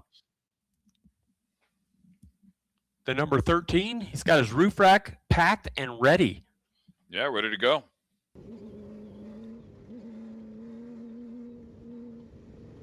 As I have a couple F-18s flying over my house right now. Jeez, I don't know if you guys heard that or not. They're buzzing the tower over here at my house. Goose and Maverick.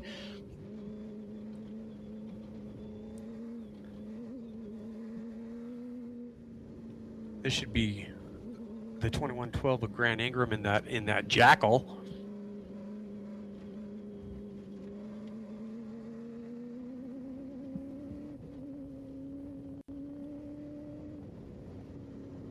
That guy has been holding on to that handlebar there for the whole race. He must be comfortable. Just his style, right? Yep, it is. That would just make my arms tired there. But you'll see some guys, they'll have some guys will have their hands on their lap. Some guys will be holding on to the thing there, and other guys will just sit there and hold on to their belts, the upper part of their belts, and just do that. Whatever's more relaxing for you. But usually you can't hold on to your belts if you got one of those road books. So they're a little bit deeper. I mean, a little bit deeper in the standings, the overall standings. 10th in class so far. Hard to say if he's got dust in front of him or that's just the glare from the camera. Yeah, it's just the glare, isn't it? Yeah, I think that's mostly glare. There might be some dust as well. You can kind of see it blowing by on the right-hand side, but yeah, it just might be blown out there with all the bright light. That's the Yee entry. Yeah, and as we documented for Lobsam Yee, unfortunately lost use of his legs and one hand in a racing accident. But bound and determined to go racing once again. Sorry, Ken, to jump on it. This is the fish camp. He's coming into the fish camp right now, and he's going to probably go right along the ocean here in just a second and then make a hard right back out to the salt flats. So, yeah, there's the ocean right there. The fishermen out there probably fishing right now, not able to enjoy the race.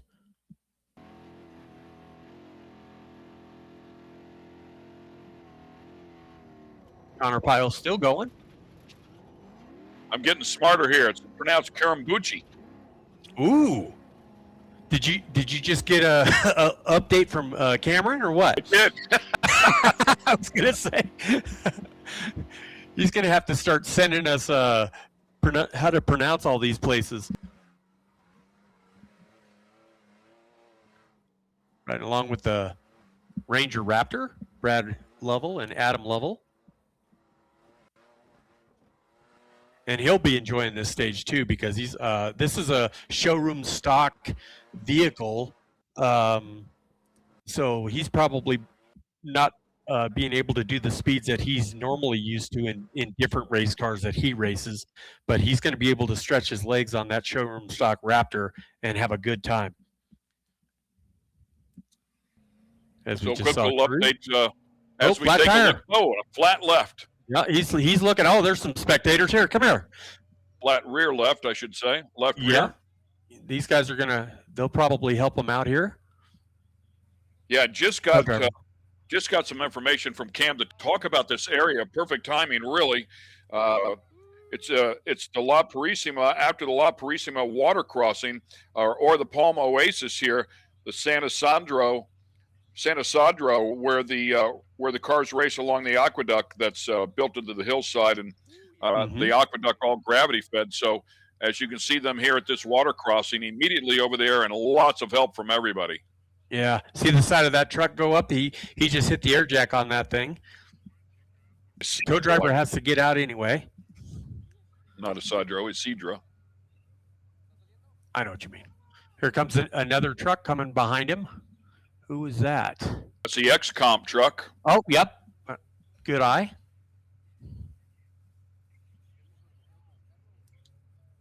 He's got to go back in the truck for something. What happened? He's having some sort of issue. Maybe that tire wrapped around a brake caliper or something. And that's the problem. When you get a flat, you need to pull over as quick as possible, because if you try and run on that tire, you get the chance of that thing wrapping up around the axle, around the brake calipers, tearing your brake lines off, and you just make it a real pain in the butt to change that tire. That 1 minute tire change could turn into 10 or 15 minutes. That was Andre Lauren and the X-Comp truck that went by, back on board here with Brent Fox, out having a great day. And look at that, exactly what we heard those guys talk about, how it drops off pretty hard on either the left side or the right side, and certainly here on the left side.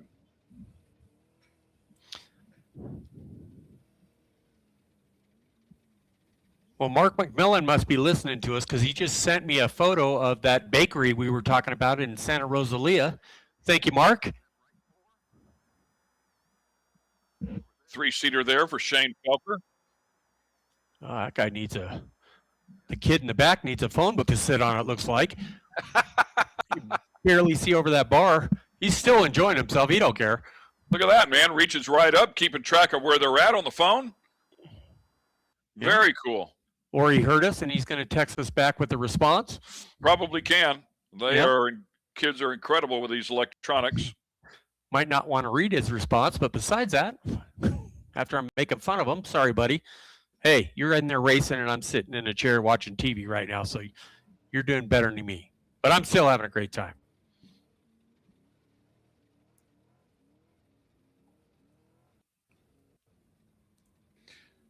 San Ignacio would be the correct pronunciation. By the way, so it's that big hill climb that we're watching is leaving San Ignacio, and yes, it zigzags into the Sierra de la Giganta mountain range. So working their way up, and then I'm sure back down at some point as well. Easy for you to say. Yeah, right. Quick little shout out that was Shane Felker's daughter that's in the back seat. So she's having a great time going along, having some fun out here in the race car. And these guys are still. It's got. Oh boy, he is having some issues with that, isn't he? I mean, it's They up in still the air, don't- but it looks. I wonder if it's Oh. not far enough to get it off for some reason. Well, he doesn't even have it off yet. He's just fighting it, and it could be that he bent the wheel on the inside. So and there you it's- go. See, they're trying to get a rock to put underneath the pad of that jack, I think. If they take the jack back up and then put that under the truck, and then they'll be Yeah. able to get a little bit higher. It looks like it's high enough to get it off there for some reason, but if he bent that wheel on the inside, it's hitting the caliper and it won't come off because it just doesn't have the clearance. So sometimes that's what happens too, and that's another reason why when you feel that you have a flat in one of these big trucks, you need to pull over as soon as you can, and so you don't have a problem like this. Yeah, he's trying to get it up, and it's just.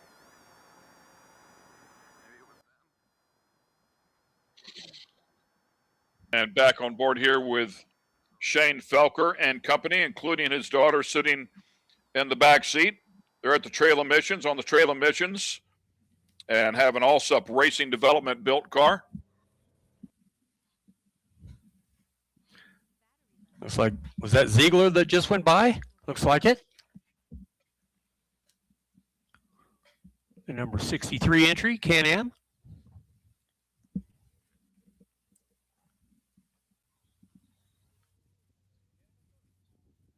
And a tough go of it here. Yeah, that's for the 221 of Sergio Rangel.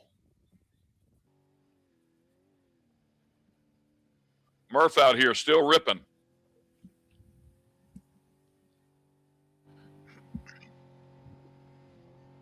Yeah, he's got a nice flow going. He's been staying up front. Both of those two, even sharing the driving, they've been staying up front within the top 5 the whole day.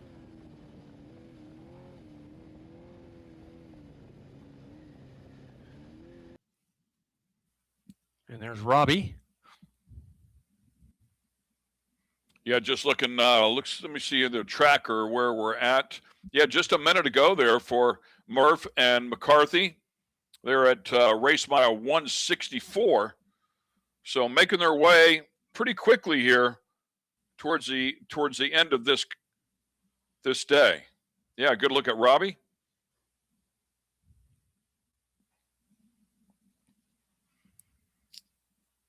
Robbie kind of backed it in there just a little bit. I think that was a great example of what you were talking about before.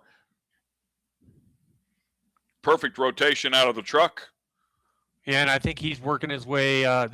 I think this is that same section that we were talking about where Tim Herbst, he's going to come up this hill, make a hard right, and then he'll make that, or hard left, and then make another hard right where Tim Herbst got caught up. I think this is that same section. We'll watch Robbie rotate that truck around, I'm sure. Here it comes. Well, a couple turns away. There it is.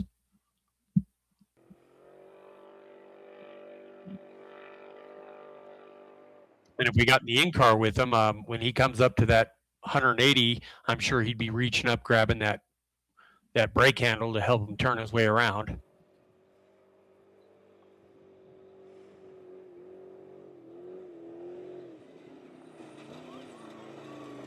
The RPM truck moving right along. Here comes that corner. Yeah, this is it here.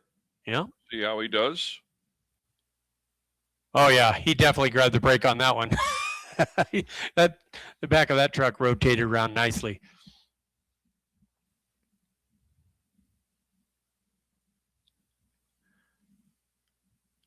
See if we can get some split times here at stage 2. Now look at one of the older, closer to stock Fords. Yeah.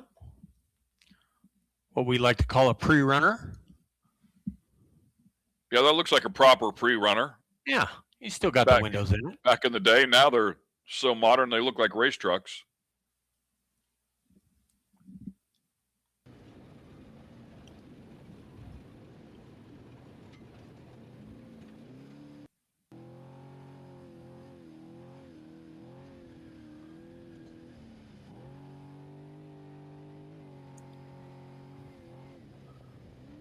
So starting with stage 2 here, split times of the top 5 at race mile 17 anyway. Looks like Robbie is leading the charge at 15 minutes and 19 seconds into the stage. Then Craig McCarthy, EJ Herbst, Brent Fox, and Tim Herbst. The number 3 hasn't clicked into that split time section yet, so we don't have a time on him just yet. Still early into that stage.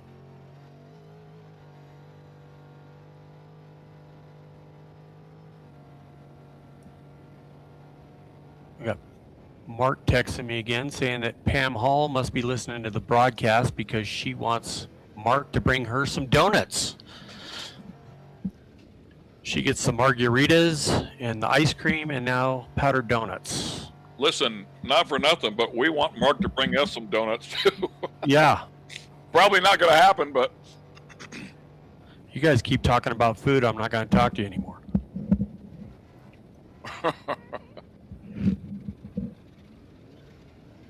Mark having as much fun down there. We're talking about McMillan as if he were racing, I think.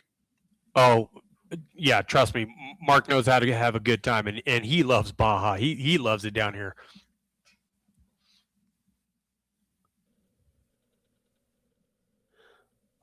Oh, and somebody told me to take a look at that. If you look on the left front of this car, this is the Hap Kellogg Class 5 car, you'll see there's a shock missing on the outside. Look on the right side. You'll see there's 2 shocks there. There's a bypass shock on the outside and there's a coilover on the inside. Well, he's missing. It looks like he's missing his bypass shock on the left front, but he's still got the coilover. Shouldn't hurt him too much. This course isn't that rough. I mean, it's rough, but that bypass shouldn't hurt him. Missing that bypass shouldn't hurt him too bad. But if this was like a San Felipe 250 type race where it's just all whoop-de-doos for 250 straight miles, then that's when it's probably going to start hindering you a little bit. But and that might have been from that crash that he had on day 1. So he's on day 4 right now, and that's probably why he doesn't have that shock on there. Yeah, I agree with that. They might have damaged something there where it mounts and just not able to get that part of it back on there and finish it up best you can with what you have to work with. Thank you, Scott Wagstaff, for that info. Like I said, I'm sure Ken's phone is lighting up just as much as mine is throughout this broadcast. We're just getting all of our friends just feeding us info, and we're trying to put it out there for you guys. So anytime our phone lights up, we look over at it, and if we can use that information, we're going to give it to you.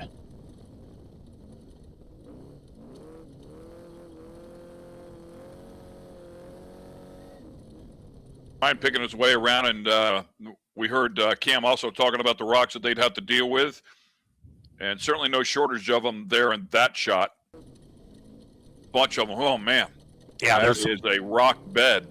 Yeah, and this is what this section's going to be like. That's pretty much a good synopsis of this middle section, or right after La Purisma, all the way into Loreto. This is about what you're dealing with. Although the closer you get to Loreto, it's more sand wash and not as much mountains and hills, just rocky sand wash. But he's still in the mountains, going in between mountains and over mountains and stuff. Mac Johnson, pretty good, man, at 85 miles an hour. Yeah, love that car. Really cool. Yeah, he's a Funko SS1, and he gave me a little update. Yes, last night. I gotta find it.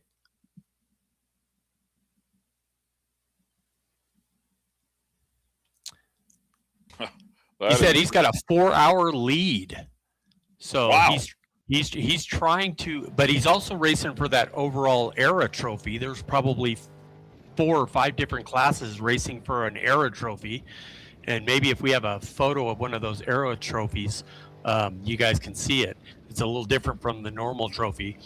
And he is leading the Pioneer class by 1 hour, and he really wants that trophy. So he's doing well. A lot of racing to go, of course, but glad he's off to a solid start, chasing his goal.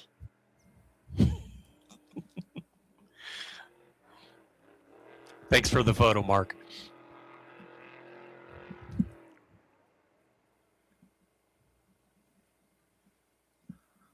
Send that to the production crew. Maybe they can pop it on the screen for you guys.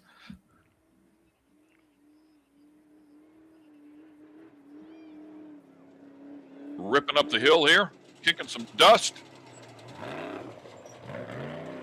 Yeah.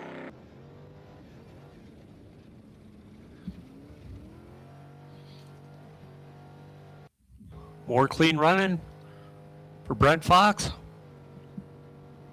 Nobody in front of him.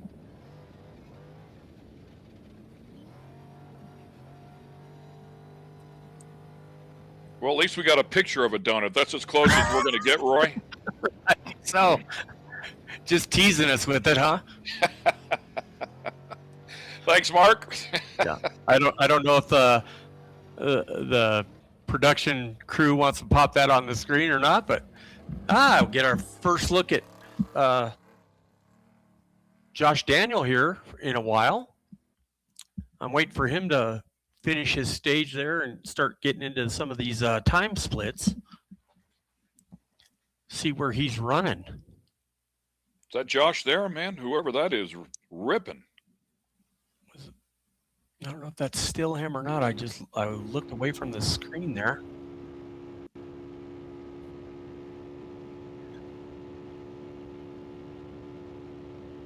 In the Polaris Pro R Razor, 2-liter, 4-cylinder, NA power plant, and again, just look at this car, built to go racing. I believe the number is somewhere around $125,000 to buy one of these cars, and then you're going to have to personalize it to some degree and probably add some of the other items that are required or that you certainly want to have access to. All in somewhere around 150 grand or so. Mm-hmm. But man, the layout of everything on that dash and the way that car is just simply beautiful. Yeah, well thought out. And like we were talking about earlier, when they first came out with those, a lot of people balked at it a little bit, saying nobody's going to buy a $150,000 race car, but they can't even keep up with it. They are selling those things like hotcakes, and they're doing very well. I mean, think about the time, and if you put in an order, you're going to have to wait forever. If you can buy one of these, it's ready to go. Yeah, and I've for sure the path of least resistance. Yeah. And very sorted. I mean, they've had some of the absolute best inside of those cars to get them sorted over the past couple of years.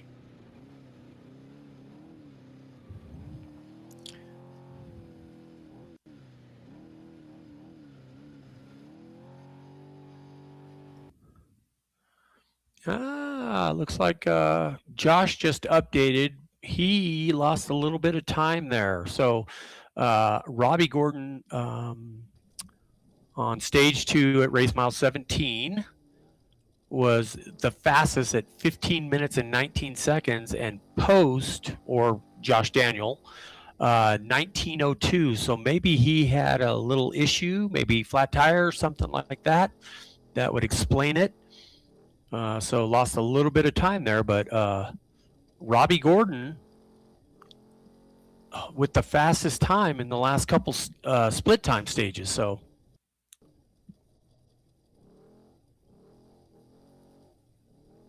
don't go tempting Robbie with a challenge. Yeah, no kidding. And knowing Robbie, he's probably listening to the broadcast in his headset. So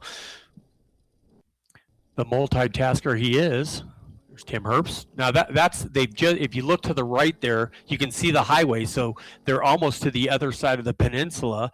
They turned right there. They make a hard right turn and start heading south because they were heading due east on that mountain section. This is Tim Herbst. He's heading east right now, and he hasn't got to that turnoff yet, I don't think, or that was right before the turnoff.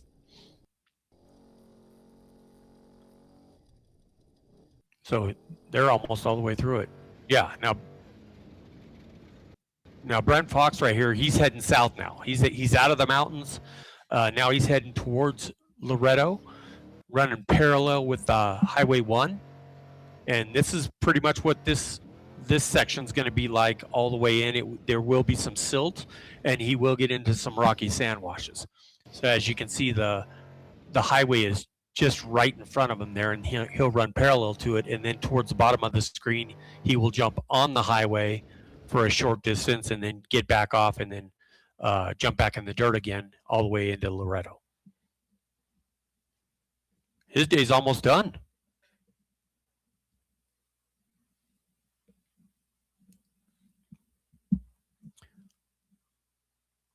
Good shot of Brent Fox.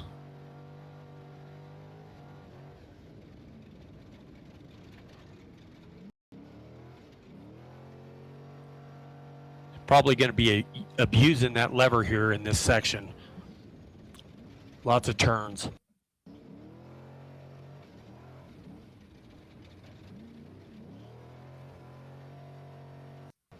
I'm going to reboot my map here.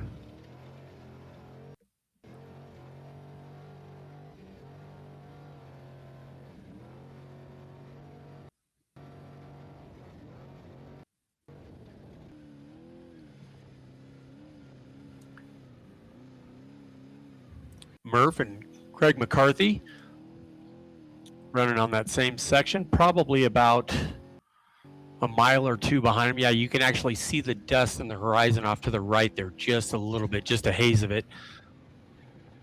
So he's running about a minute or two behind him.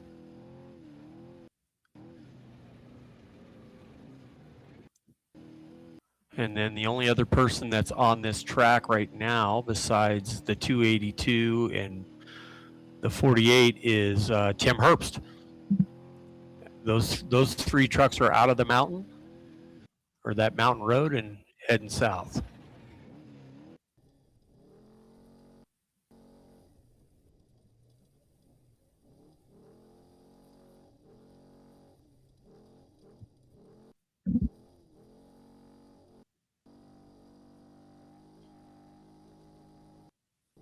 Yeah.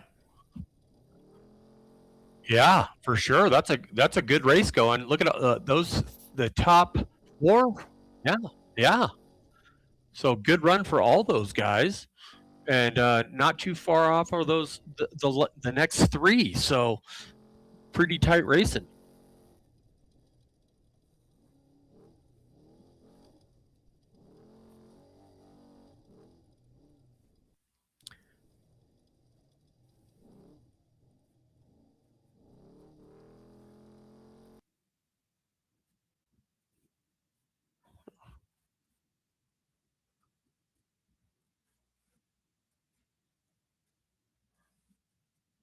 And there's the Scott Gailey entry, missing a tire off the rear, along with the rest of his body panels.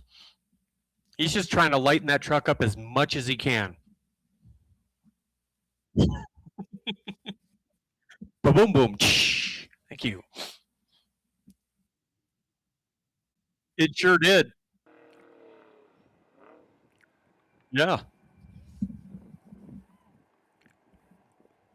Here's the X-Comp truck.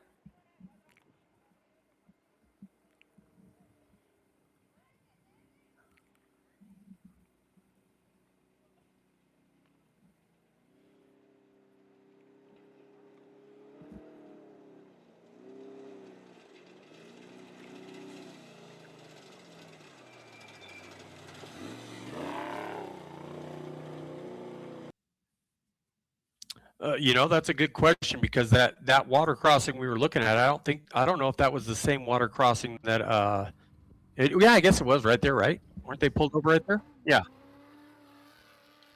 Yeah, they really fought with that. I'm sure they were not too happy about it. There's a 1600 car right there.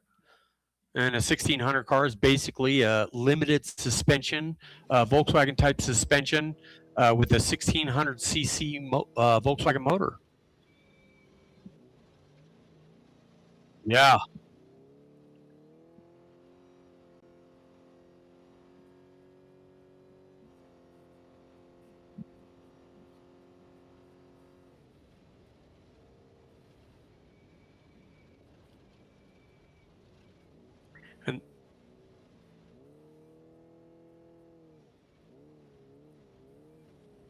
You can see the handbrake sticking up, that big black handle.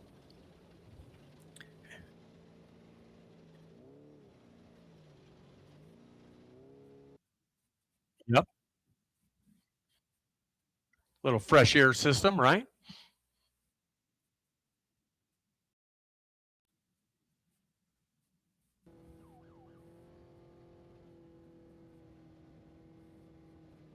It was either the impact wrench or it could have been a first aid kit.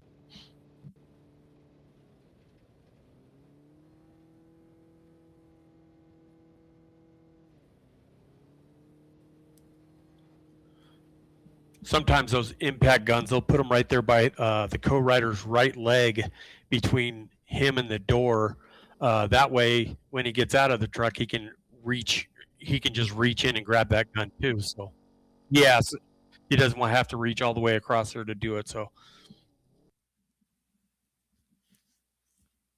here comes Tim.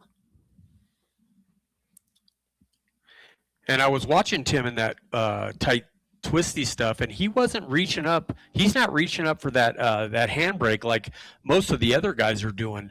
So I found that a little interesting. You know, he was used to driving a buggy for so many years, but I mean he's been in the trucks for a long time. But he was a buggy dork first. That might be Connor Pyle right there.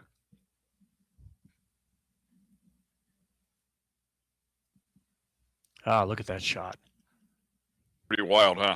Yeah.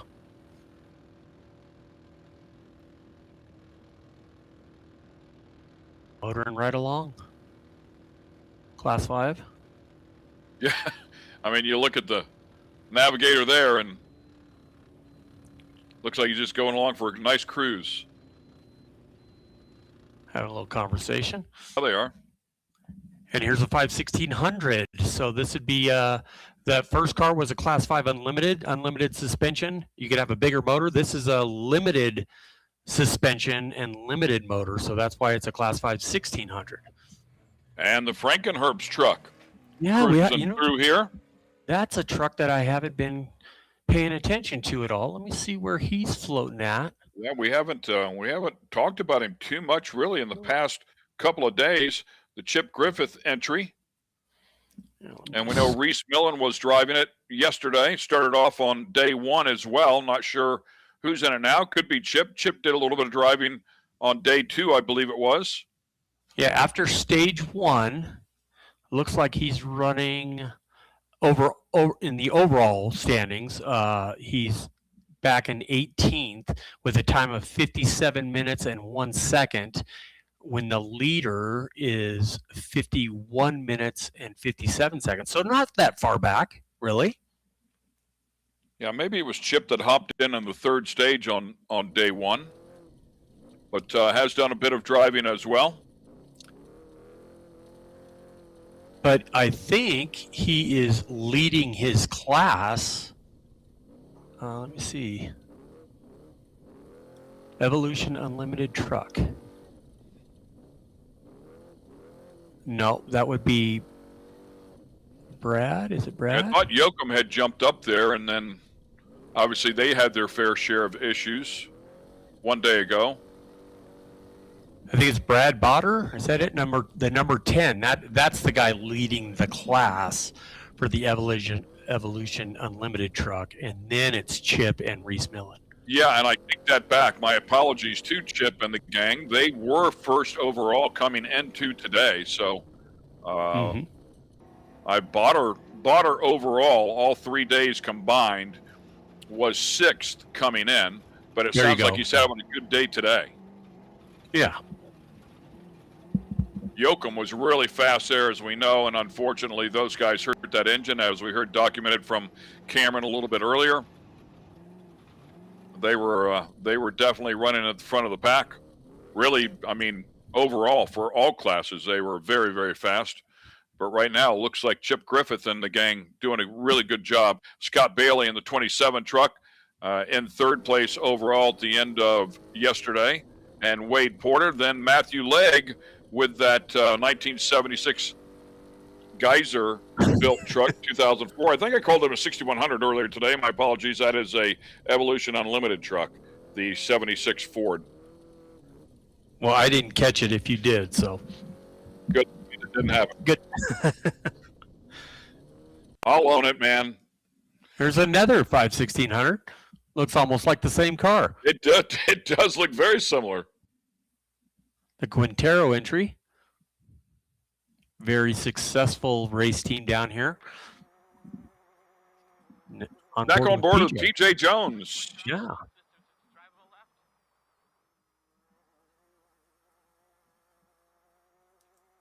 Seems like a 3-second delay there, too.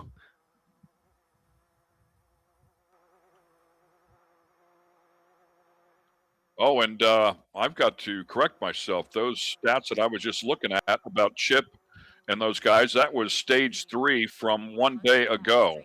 My apologies. Man, I was going right along with it. I'm like, okay. I went up there to look at something else and forgot that I had changed the page. So I will update and fix all of that information here in just a moment.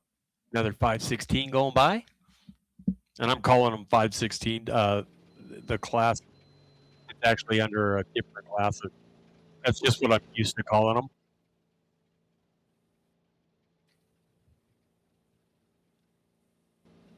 Let's see if I was correct or incorrect here in just a moment.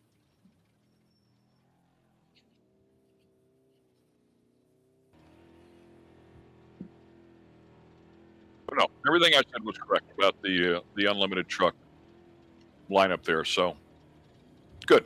All right. Okay. So what I said before was not a lie.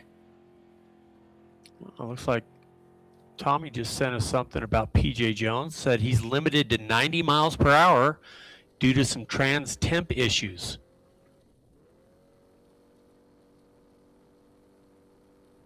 Thank you, Tommy.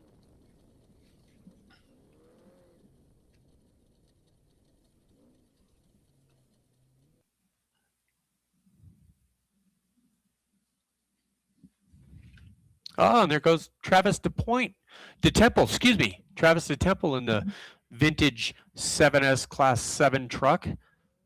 Old Malcolm Benji Toyota. Sponsored by Yokohama Tires and Moto Seat. And there's Auggie. We'll see if PJ can hang on there in this long test. He's about 8 minutes behind overall, I believe, from the leader, Tomas Olmedo, the team out of Argentina.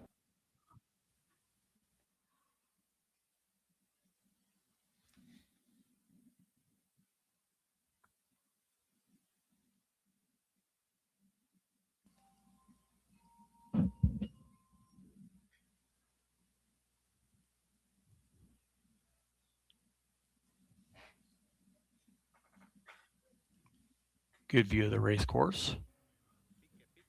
And that looks like the Matlocks. Ah, with the windshield wiper going. I was wondering if they had a windshield wiper on that thing. The number 7154. Still screaming along. That car does not sound right. Sounds like an exhaust leak a little bit on the Hap Kellogg 521 car. Yeah, it does sound a little funky. Yeah. And that might be all it is. They might not just need to tighten the exhaust on the back of that thing. It happens.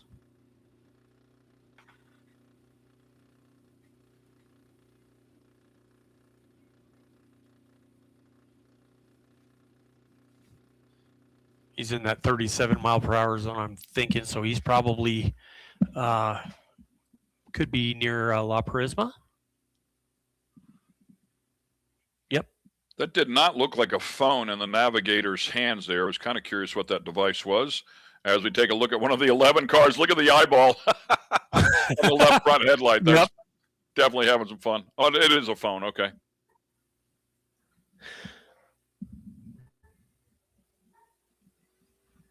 And we have somebody that's going to join us here on the race call. I have no clue who it is as we take a look at the 3 truck making their way. Wow, how about that? Welcome to the show. Mr. Madlock. Hey, guys. How we doing? Great to have you with us. You get a day off. I know, but my heart's racing more than it does in the race car.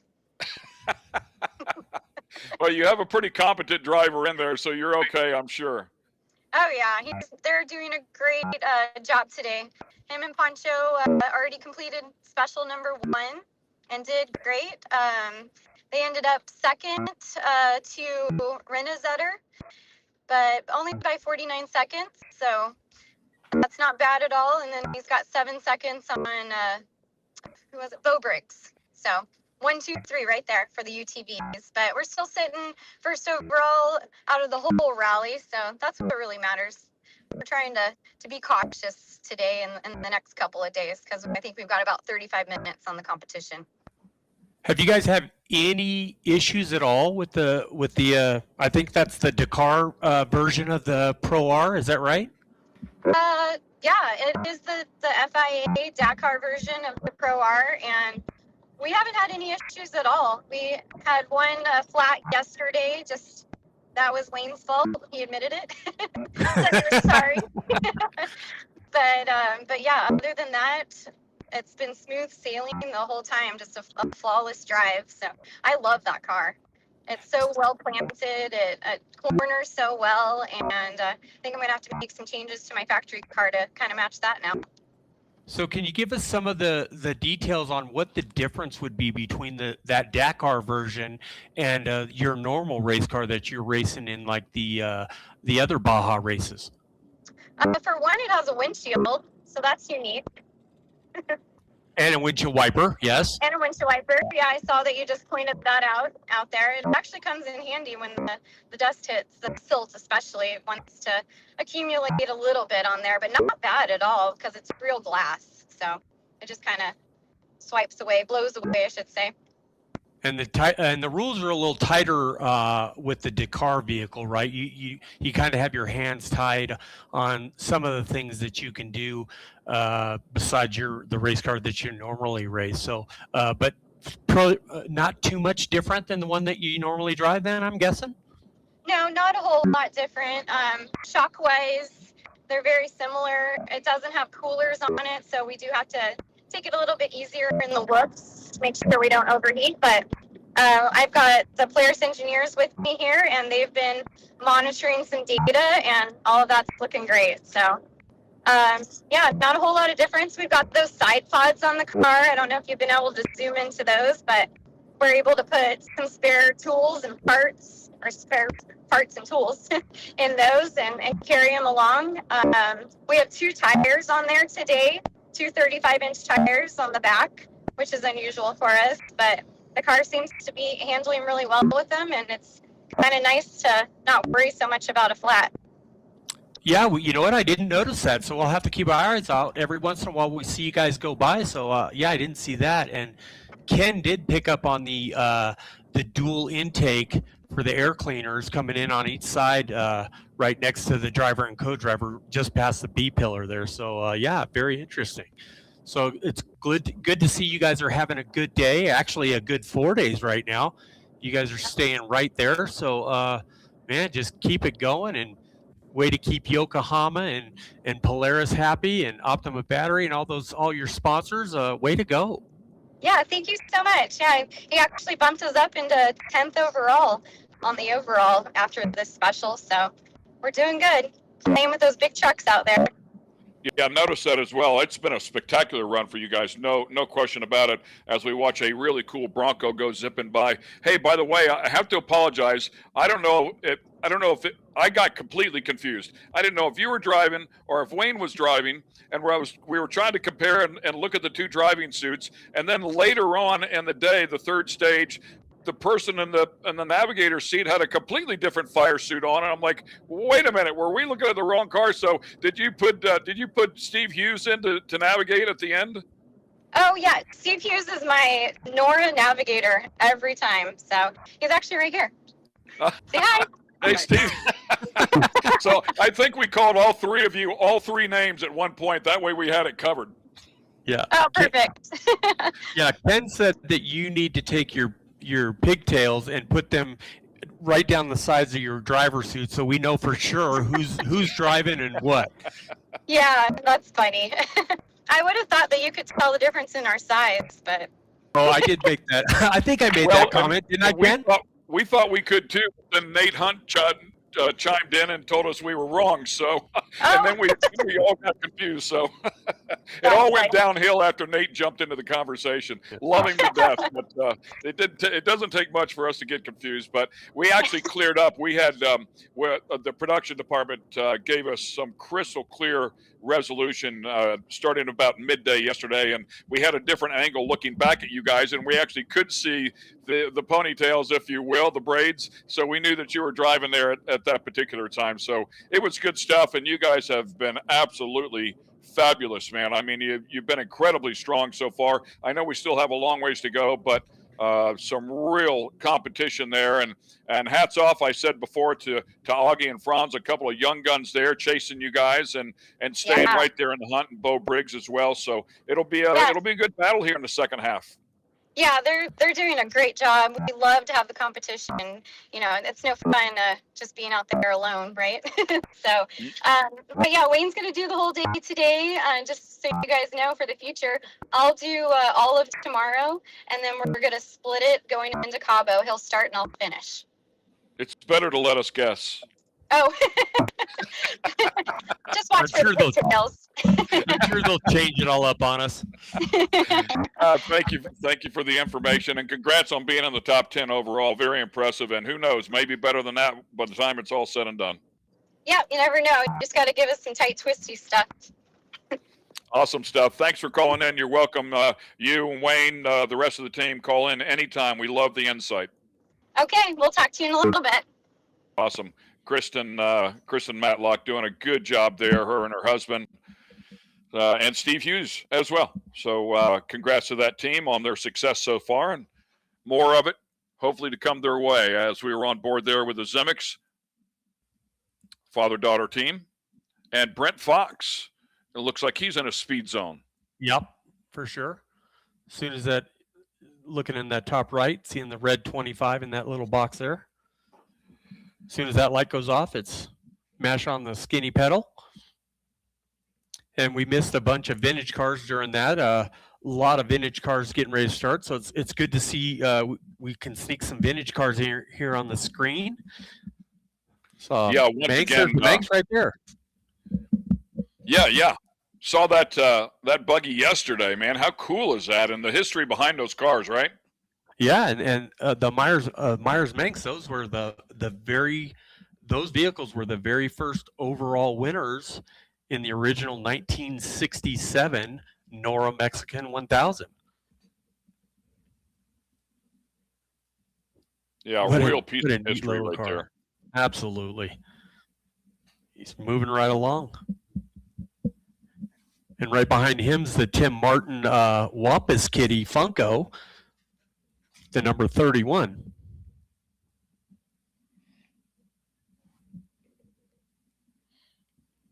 And here's a look at the results of the 6100s for stage 1. That's tight. Top 4 right there in the same minute. Brent Fox, McCarthy, Archiero, Robbie's in the truck right there. It says Max, and then we got a couple more in the same 2 minutes there. Tim Herbst, Ed Herbst, Manilo Diaz, Zach Langley, Danny Brown. There's the Wampus Kitty. How did they come up with that name? I don't know, but I'm glad you knew it. That's Tim Martin. I talked about him the other day, and he loves those cars. He's got a bunch of his buddies buying them up, and they are trying to get as many of those cars out here racing as they can. He's actually started a registry of all those vehicles. He's starting all the paperwork on them, finding out all the history. So really a cool deal. I love the passion that Tim's got.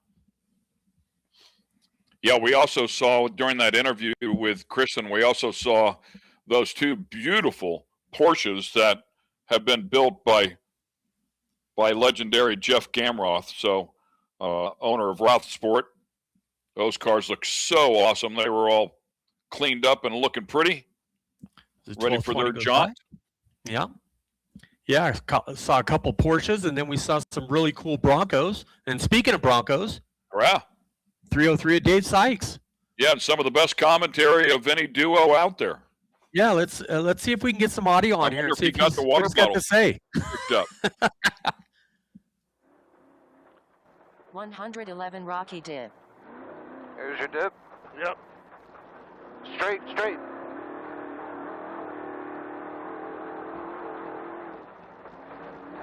In 403 yards, 112 collapse on right. There's your collapse. There it is up there. 112 collapse on right.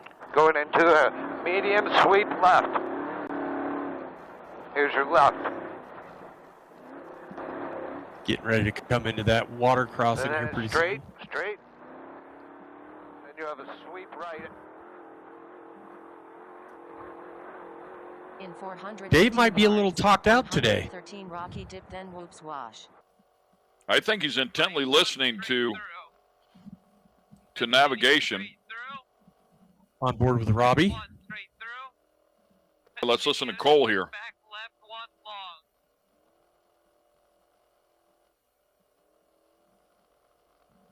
Little tighter right one, entrance straight through, exit. Straight through, all clear. Great info there. Take a look at the Frankenhurst 7667, the Chip Griffith entry. And we think Chip's driving today. Is that what we heard? Maybe you heard that. I'm not sure. We'll go with that. Back on board with Robbie. Class 11. 1199. Nice camera mount.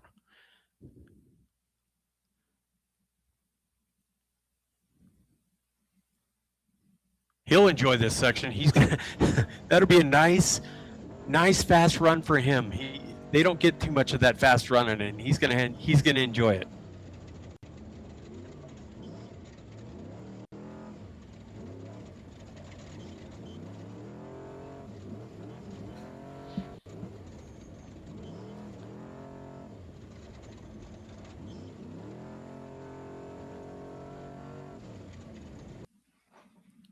And looking at Brent Fox there, and man, these guys are I feel like it's just early in the day. I mean, I guess at the end of the day it is early, but they're at race mile 200 of 218. They're 18 miles from the finish. Yeah, we knew it was going to be a fast day in the beginning, but boy, they're making that rough section not seem that rough. But then again, those are the 6100s and the unlimited trucks and all that. So, but still, they're moving their way through it well.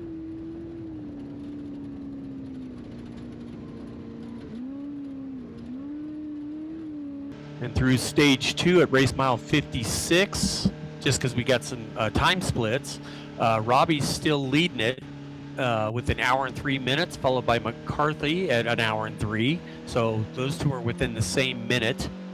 And then Tim Herbst, Brent Fox, Brent, not Brett. And then Danny Brown. Looking out of the back of Augie's Pro R as he is in that speed zone now.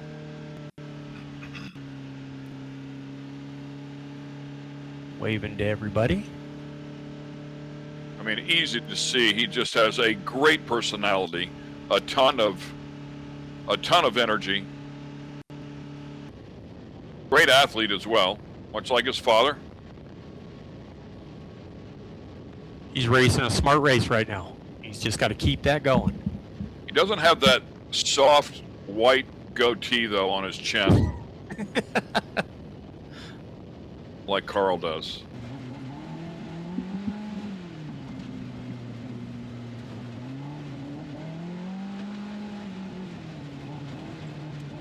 they lose communications?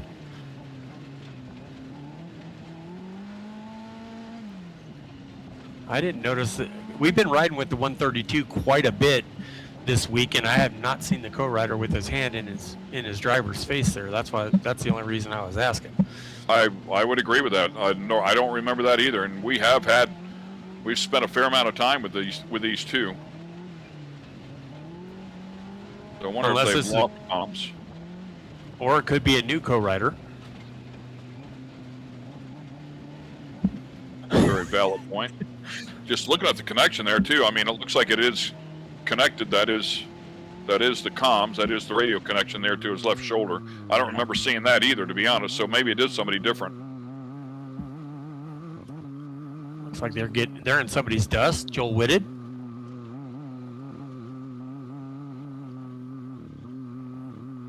I can't see much either. God, that's tough, huh?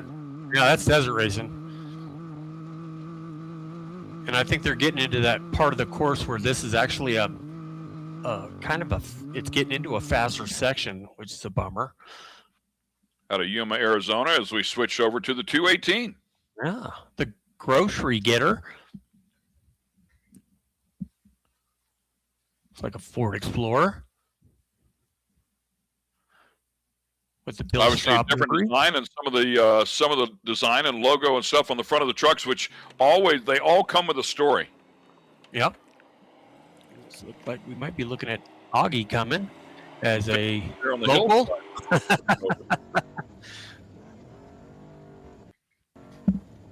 And back up to Brent. Yeah. If you look between the driver and co-driver up on the roof there, that's a ram for an actuator for the light. So they got that light. There's a light bar above the visor there, and you hit that button and it'll tilt that light up or down when they're, of course, at nighttime. Because sometimes when you start losing the fuel load off the back, the truck's not squatting as bad. So you can adjust those lights from inside the cab, which makes it really nice. Wow, that is a great call there, Roy. I was not aware that they had that option, but certainly it makes sense. You try to aim that massive light in the right direction so that it helps you and doesn't hurt you. Yeah, and some guys even have it. Some of them will have it on their front bumper too, to where they can adjust the light down or up or lower. Now he said they got 2 tires on. They do. They have 2 tires on the back of that. Thank you, Kristen, for that. I didn't even notice it. So usually these guys only run 1 spare tire, but since this is such the course is so far away, from the starting line, these guys will not see their race car for 3 to 4 hours, and they don't have anybody out there really except for maybe San Ignacio or maybe La Purisma. So they're not taking any chances. They threw 2 spares on that Polaris Pro R. Well, I think also, I would also think that lines up with it being the Dakar car, where they're going to have to travel a huge distance out there as well. So I'm sure that's why it's loaded up the way it is. Yeah, and that's, and I don't, that's actually, I believe that might be the first time I've ever seen a UTV carrying 2 spares, which is a great idea, especially, you have 1 flat out here. You really have to think about, if you're going to push or not, because if you get another flat, you're done. You're going to have to limp on it, or maybe hopefully somebody will pull over and give you a spare out of theirs, which I don't know. Another Class 5 Unlimited, 1548. First look at that vehicle, I think, all week. I was just going to say, it looks like they just left on special stage 1. I might have missed that then. And I could be wrong on that, but it just looked, that guy that was out there has been shooting video of everybody that went by. It looked exactly the same, so might not be the best indicator because there's a lot of fans out here taking video. But it looked like the same guy. Looking back at Ryan Arciero or Arciero. Look at you. And You know, I had to confirm that with Ryan yesterday, just because I remembered, I had this conversation with his dad on the pronunciation of his last name. And he said, you are correct. He said, if you said Archiero to Big Frank, which is Ryan's dad, he would correct you. The 280Z, here he comes. Looks like it's it's crab walking there a little bit. Was that Kermit the Frog up there on the front as well?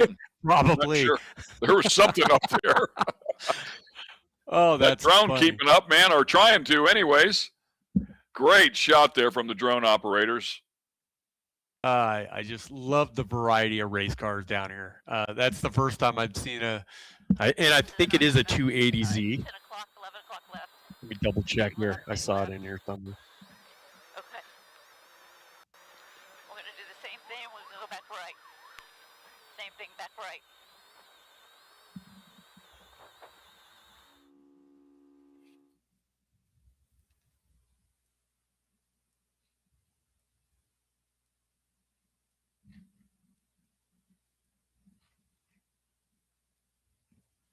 Yep. 1978 Datsun 280Z. The number 778, Bruno Pinellos. Yeah, and you just want to be part of that conversation where the idea came up originally, right? Like back in the day, it's like, man, we need to go run this race. We need a desert car. Well, I don't know where to get a desert car. Well, what about this car right here? I mean, what was that conversation like? A couple of beers involved with that one? It's like, man, I think if we do this and this and this, maybe we could just run the 280. Ken, I think the only thing you were wrong about that, you just said a couple of beers. I think it was more than a couple of beers involved in that decision, but good for them.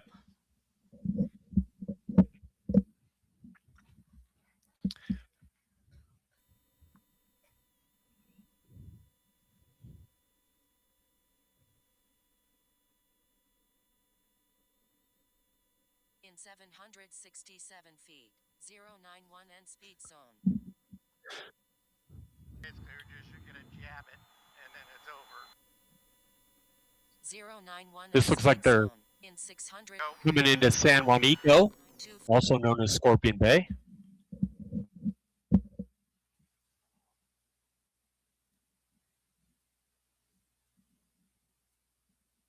Oh, helicopter. Like Brent's back. He's almost home. Yep, he's on the highway. How about that? And that's a small transit, a short transit, I should say, of just a mile and a half. Yeah, and I think he's on the highway right now, and I think he will jump back into the dirt just for a little jaunt into the finish.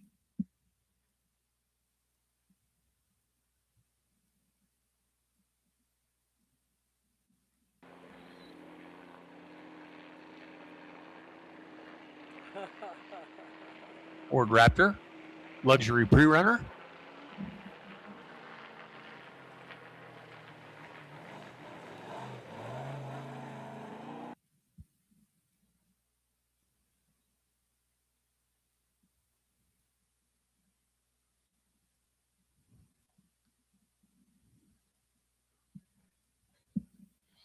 Yeah, and it looks, via the tracker, Murph is right behind him in the number 48, behind the 282 of Brent Fox. So they're running nose to tail on the tracker anyway.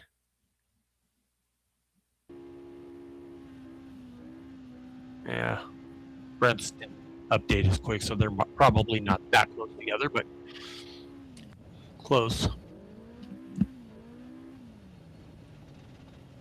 So a little surprising after the first stage that all of these UTVs are still staying relatively close to the 6100 times. I thought they'd probably fall back a little farther because of all that open running, but they have proven me wrong,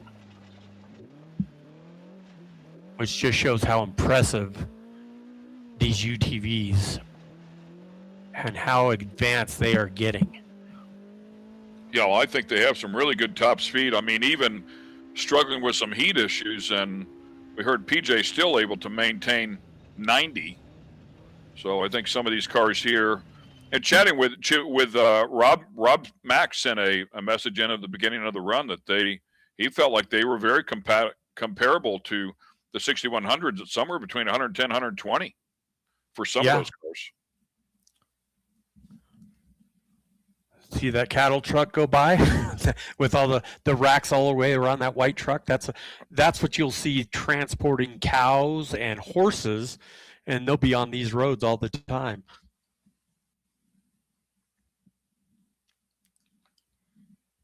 Looks like a Toyota 4Runner.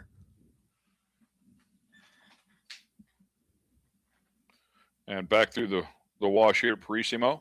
Yeah. Yeah, you can see, must be getting close. There's a lot of vehicles and easy ups all over the place. So they're getting close to the town there.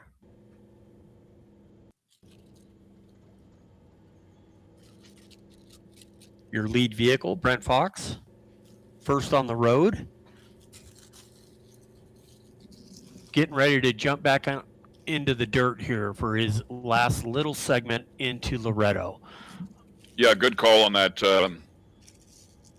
Looks like he's at around 209, race mile 209 as of a minute ago. So still about 9 miles to go. Yeah.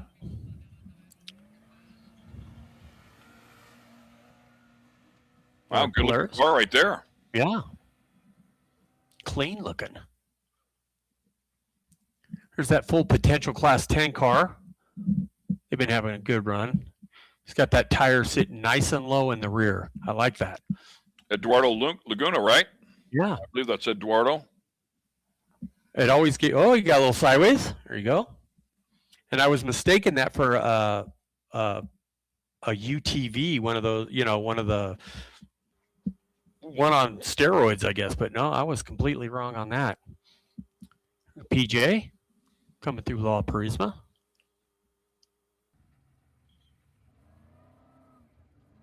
This should be the number 10, I believe.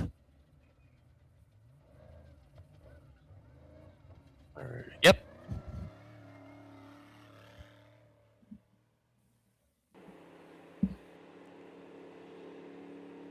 Matthew Legg, 76 Geyser. Yep, one of the unlimited. Good looking one-off body. Still got both the tires on the rear. He's having a nice run. Ziegler. Looks like he's out of the mountains, heading south.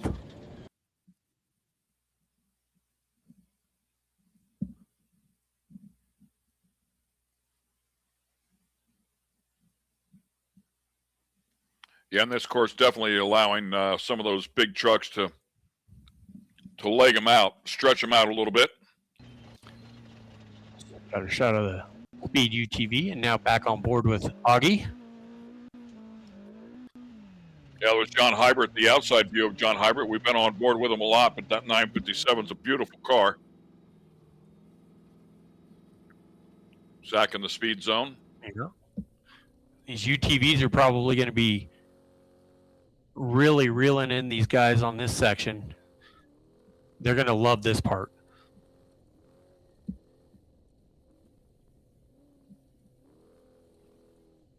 DJ bending that truck around those turns, man. He's willing it, or look at him lean in, man. Like, come on, get around that thing.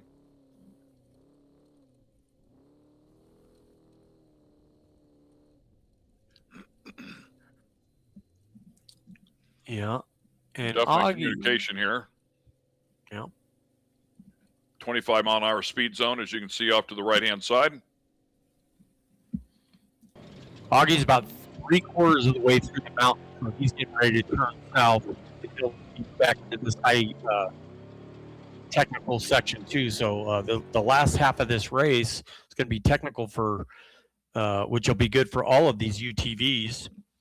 See if they can reel in those 6100 and unlimited trucks. Thought I just heard a siren. Was that me or is You that? did.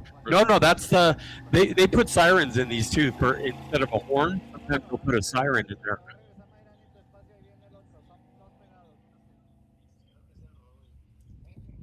We got here. Is that the number 10 again, or is that something else? Oh, that's somebody else. Yep, 79. There's the Z-Max vehicle.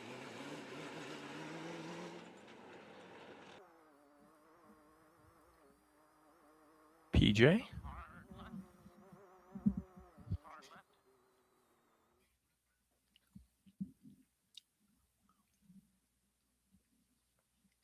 Yeah, that 279 is a beautiful truck there for Manlio Diaz. Yeah, I think that's a 19 Industries vehicle too, I believe. 279. Yep. It is. Yep.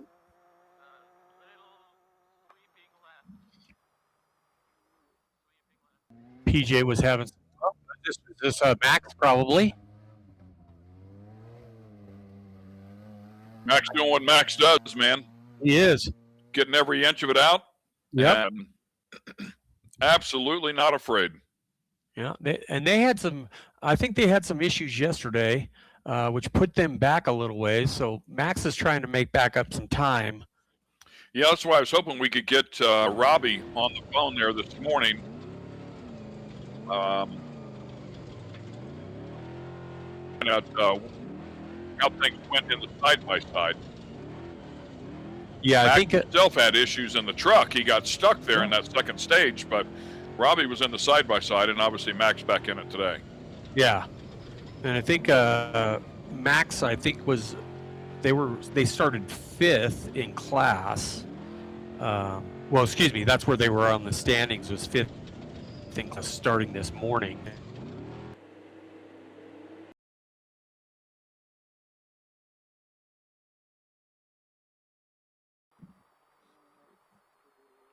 .136 div in 0.3 miles. 137 caution ditch on left. He's got to keep it under 90 miles an hour.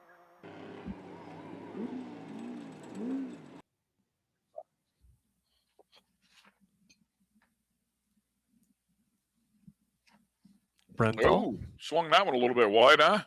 No. Oh, what did he stop for? You go through that water crossing a little too fast and drowned it out? Nope, ain't going.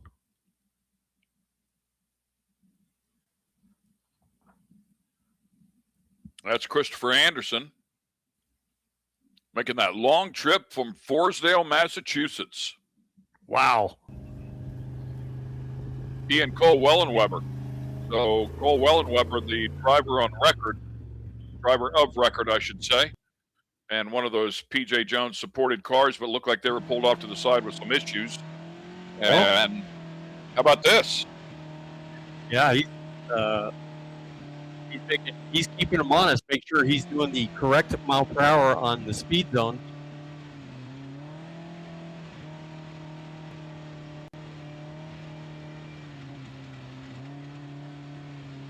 And let's touch base real quickly as Pam, Pam's down there at the finish line. We're just watching that battle right there. It looked pretty interesting.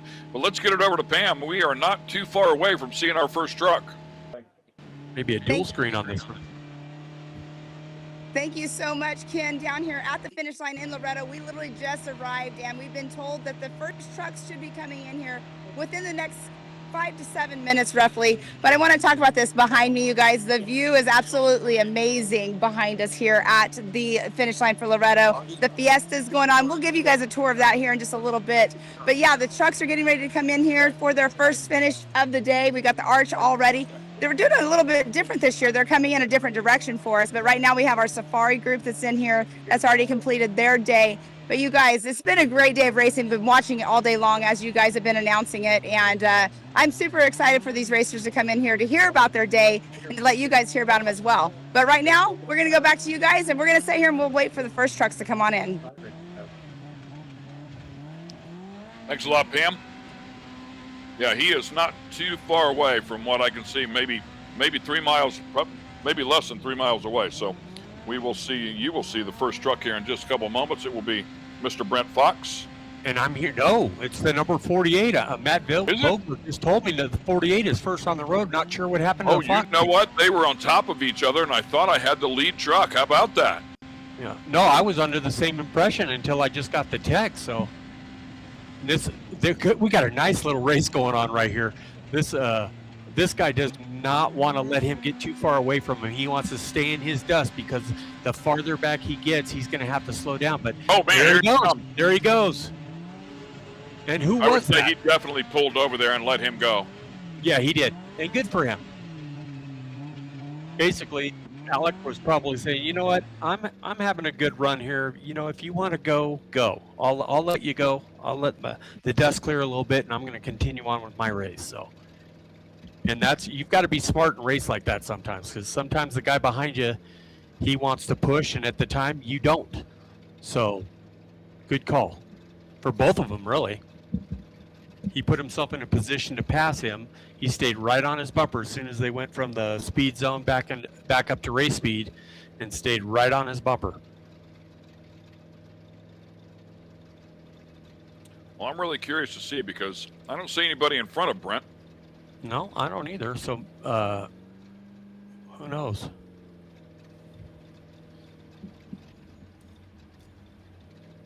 We will know in just a couple of minutes for sure.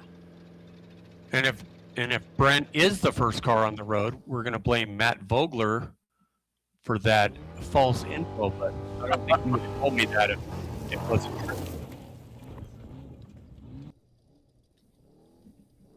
But if he was wrong, we'll go ahead and flash his photo up there too, so everybody knows who it was. And I think Tim is third on road.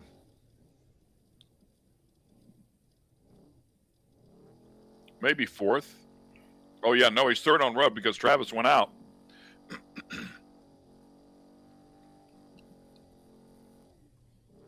I got all kinds of battles going on. The fans waving him on like, go, baby, go. He's getting close. Yeah, he's very close to the finish as well. That camera's still alive. I'm amazed at that. Oh.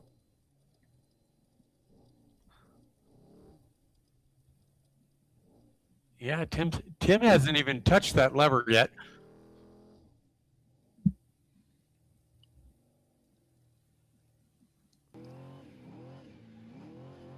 Craig. Or Murph, I guess. Craig would be in the passenger seat of the 48.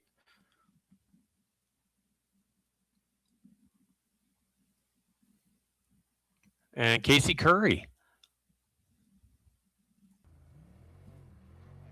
Saw Casey take off earlier today. Has done a nice job picking his way up into the top 5 overall inside of this category. He must have a mobile car wash following him because every time I see that car, it doesn't even look like it's been out on the course. It looks good. Spotless. And look at his helmet. Shiny.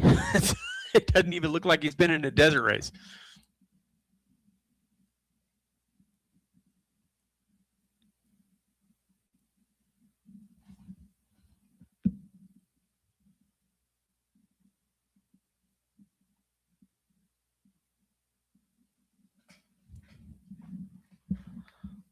I'll go back and look and see if I can find, get on the maps here, because it looks like the Matlocks and Auggie are battling a little bit. I don't know how close they are to each other.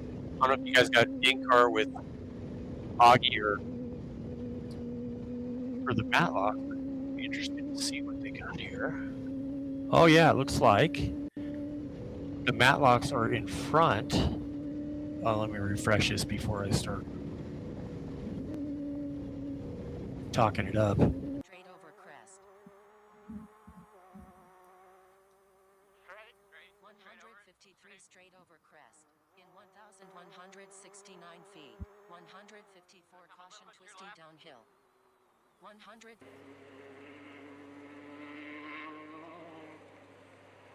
I can't even find the Matlocks on my tracker.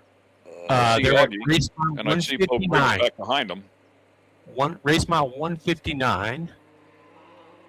And Renezetter is at 161 as of a minute ago. Oh, yeah. I have it now. And actually, the Matlocks didn't update. Yours hasn't updated for 4 minutes. They're closer than that. Yeah, pretty close. And Briggs right behind them, too, staying right at pace as well. Exactly.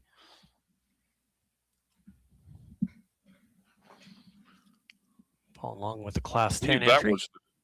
Was that the 10? That was the 1079 of Kyle Vestermark. I think you're right. Took off today, second in class for Class 10, behind Eduardo Laguna.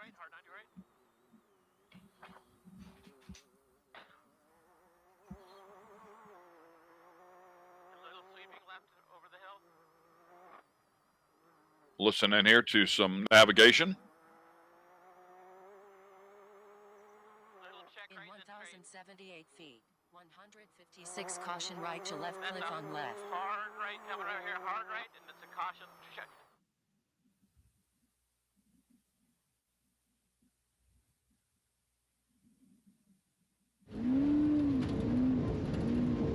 Yeah, that was a different shot there, and I saw that same red bag that you're talking about, Roy. I do agree with you. I think that's what it was, which was a first aid bag that we saw earlier. That particular case for P.J. Jones, it was located back behind the navigator off of the back of his right-hand shoulder, right side shoulder. It's like a first shot of Trevor Glidden that I've seen anyway, the Class 8 truck. Or I keep calling it a Class 8 truck. That's just what I'm used to calling it. Back in Karambuchi. Ooh. I'm not even still going to try and say that. Back a look at the 3 truck here. Yeah. Speaking of that, let's go see if I can find some timing and see how he's been doing lately here. Yeah, he's doing pretty good, man. He's picking his way towards the end here at a good pace, too, mile 179. Tighter area there, about 35 miles an hour or so. And there is Sykes with the 303. Alan Lindsay in the 444 4-seater, followed by a UTV. I love the Porsches, but that 303 of Sykes just might be my favorite one out there. I love the horn. Did you hear it? It was like a Dix a Hazard. Archiero getting it done. Yeah.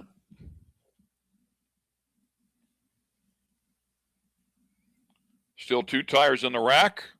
We'll see if he can get it to the finish line. I don't want to jinx him here, but he has struggled with some flat tires in the first couple of days.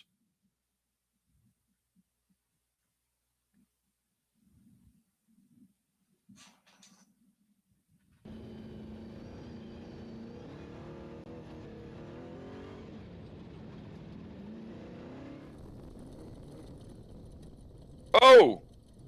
That was a last-minute redirect. You know, watch him. He's going to pull on this handle. Oh, he just missed it. Yep.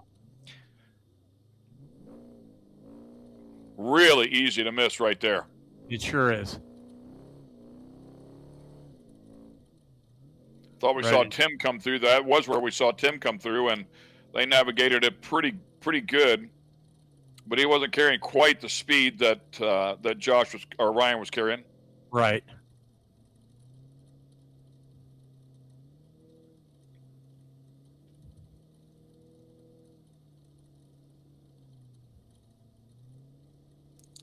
So back to race mile 55 on this stage, on stage 3. Robbie's still the fastest with Brent Fox, Ryan Archiero, Craig McCarthy, Travis Whoa, no, how could Travis Williams be in there? He can't be in there. Oh, I'm on there. Am I on the wrong one there? I am. I'm on the wrong one. Scratch that. Way to go, dummy. There we go. Stage 2, race mile 86. Just looking at that, Caesar was off to the side, just sitting there, dead stick. Back on board with the Steve Roberts entry. Speed UTV. And once again, Pam Hall. We're going to put her to work as the vehicles start picking their way across the finish line. Pam, who do you have? Thank you so much, Ken. Here with Mr. Kevin Murphy, Murph Dog, as we've been saying all week long, and that's your nickname. But Kevin, you were just saying that it was exciting that your first truck in, the first interview of the day. First interview. It's a great day. I love Loreto coming in. The backside here was really cool. Unfortunately, I saw Brent Fox had a flat just a couple miles from the finish. I think he was getting a little excited.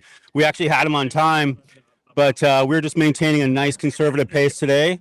We didn't really have support coming over from Juanico, so we played our game and played our cards right, I think, today. Well, exactly. And you're saying, you know, all the teams, some of them had them go ahead and come down here. I'm stumbling on my words, but yeah, because it was a very, very fast section today. It was fast, and then you know what? This thing could have gone way faster if it could. We were on the rev limiter pretty much all day, and I'm sure all the spec trucks were. Well, there were a few spec trucks that actually had some major engine issues. So there's one that blew their engine as well. Travis Williams, our number one starter today, blew his engine, has one en route already down here to Loreto. But all in all, great day. Congratulations on coming in first. We'll see you on the times later on. All right, thanks so much. VMC Racing, YT Motorsports, Salt Dirt. We had a great day, and I'm just stoked to be here. Well, we're stoked to see you here again. Go ahead and pull right on over there, and the tech guys will get you. Congratulations on the day. We're going to go right on over here to our second in today here into Loreto. Hi, Mr. Fox. Once again, we get to interview you every day. It's like our daily meeting. You know what? It's good to be here and good to be finished for the day. Yeah, I mean, it's a beautiful day down here right now. It's not too hot. We got the ocean view right here in front of us and some pizza and tacos over there. Hey, it's Cinco de Mayo, and here we're in Loreto. You know what? I didn't think about it, but yes, it is Cinco de Mayo. So happy holidays to everybody. And yeah, we'll go over there and grab us some tacos and food and regroup and get ready for tomorrow. Yeah, Cinco de Mayo and Taco Tuesday all in one. So congratulations on getting to the finish for stage number 4. And we'll talk to you later on tonight. Thank you.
Pam Hall is ready with her next interview. Pam, take it.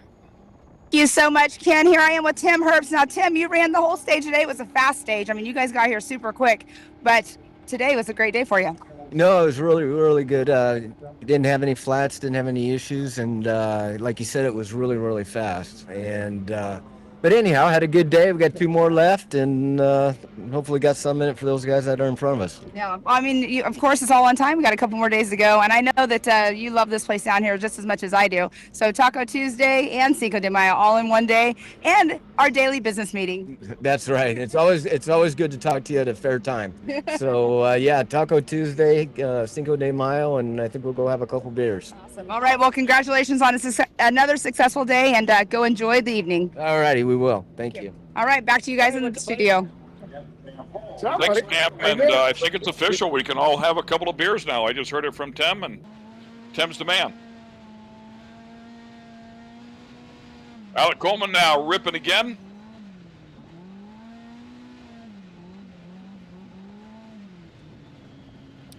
Not convinced it's a different navigator, but might be a different navigator inside of the 132.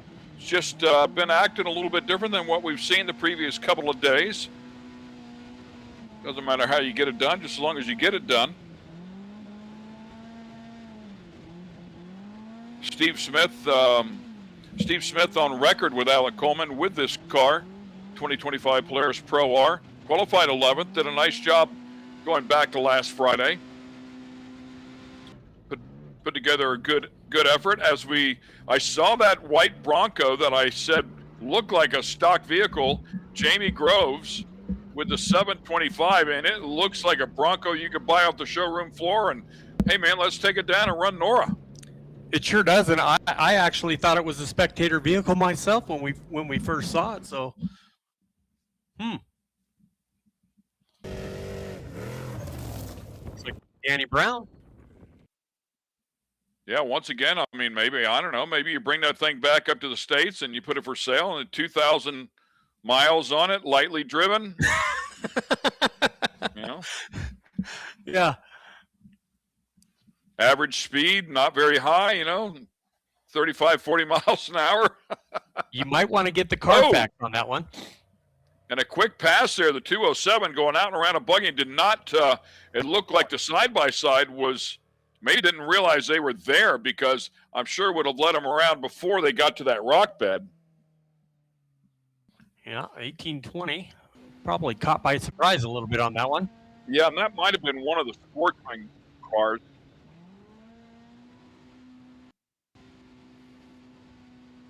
Maybe I can confirm that, but I'm wondering if that was a sportsman car that just wasn't quite aware. With that said, I went back to the original entry and do not even see an 18. Whoa, that I didn't even see it. Wow.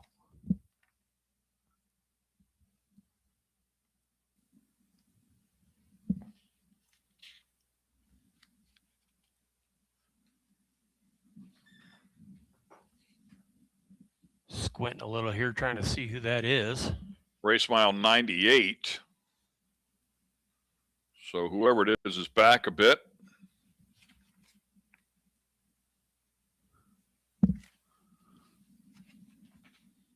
$15.21, I believe. Yep. That's what I have as well. And driver of record is Bo Johnson. He's got the siren going. Coming through. Number 55. Giving the fans a show.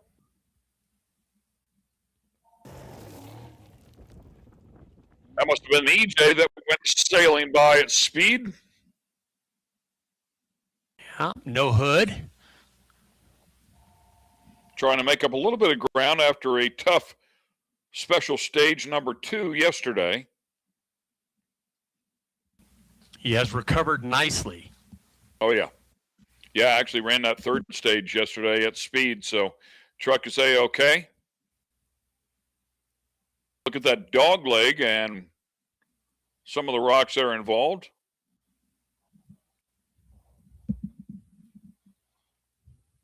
Pretty tight left-right combo.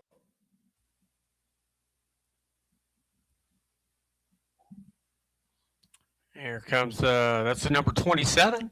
So that's what I was talking about.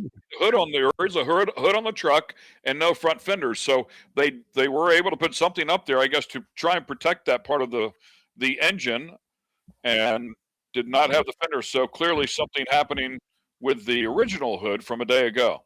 Yeah, they probably just cut it up a little bit and then maybe use some of the existing hood pins for that one. And believe Scott Bailey, team owner there for the 27, indicated that he would be doing the driving today.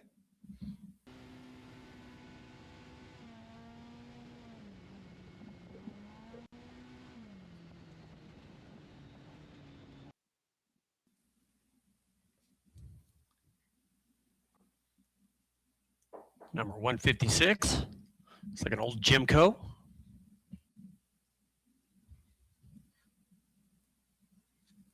Yep.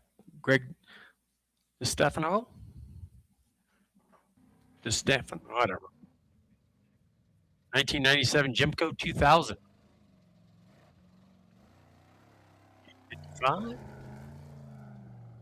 Yeah, good looking truck there. We ripped through some of our different competitors that are back here having some fun. Bo Briggs. Bo Briggs, yeah. We believe Bo Briggs. I believe he's third side by side on the road. Back on board with Randy Manier. Milwaukee Tools WD-40 sponsored 4-seater. Beautiful car. And he's been on looks it. like you're pulling off to the side here. There we go. Maybe looks like a flat. Both are unbelting. Yep, they're both getting out. It's just faster with two guys. You got to take that pumper off. Yeah.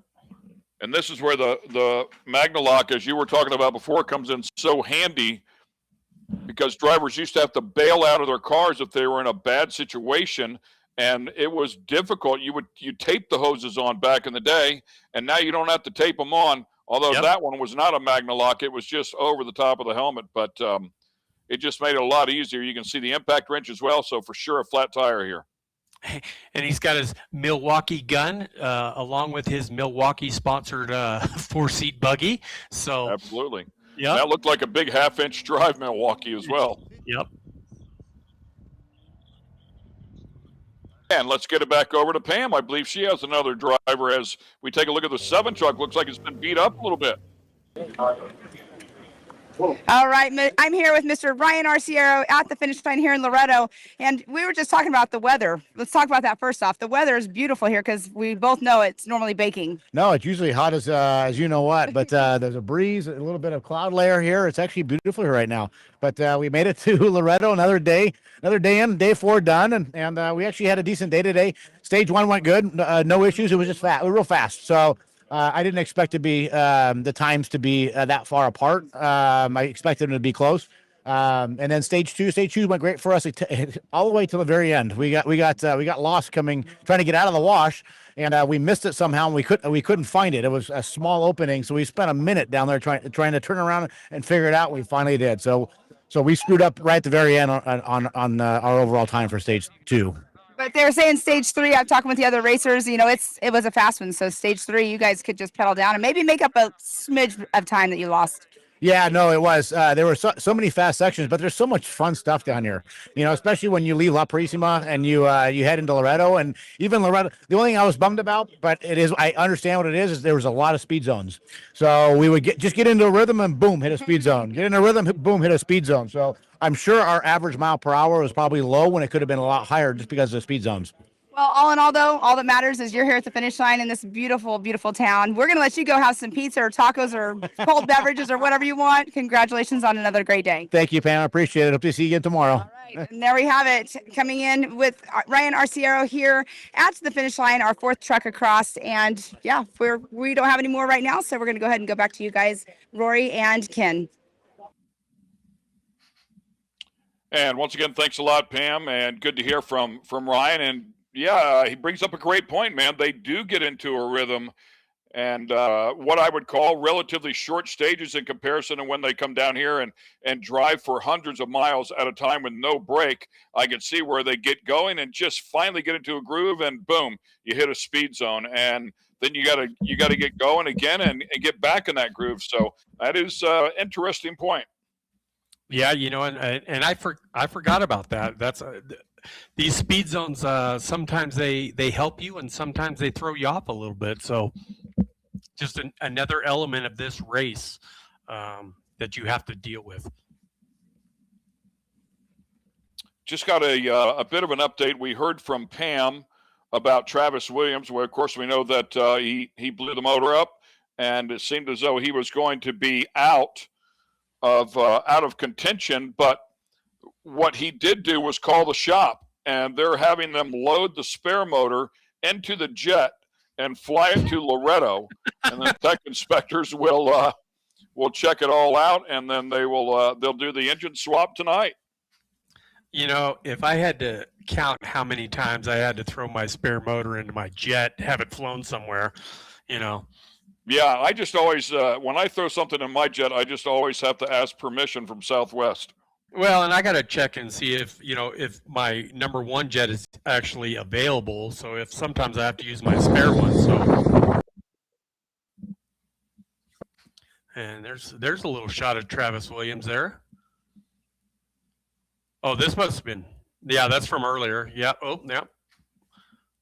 That was, yeah, that's when he had his hands in his face there. So,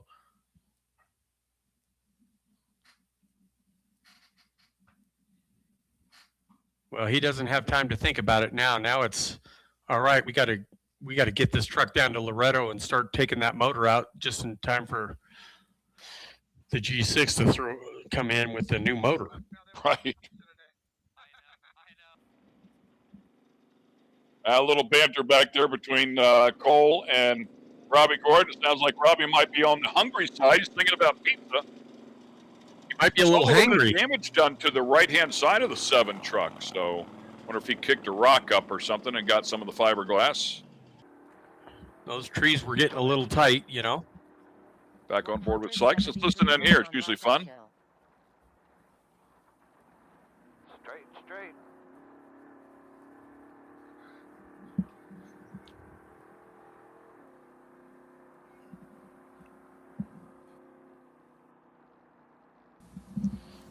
And a look at the leaderboard here with the top 5 for special stage 2.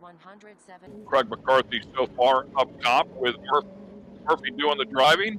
Tim Herbst there with a solid effort will end up in second so far.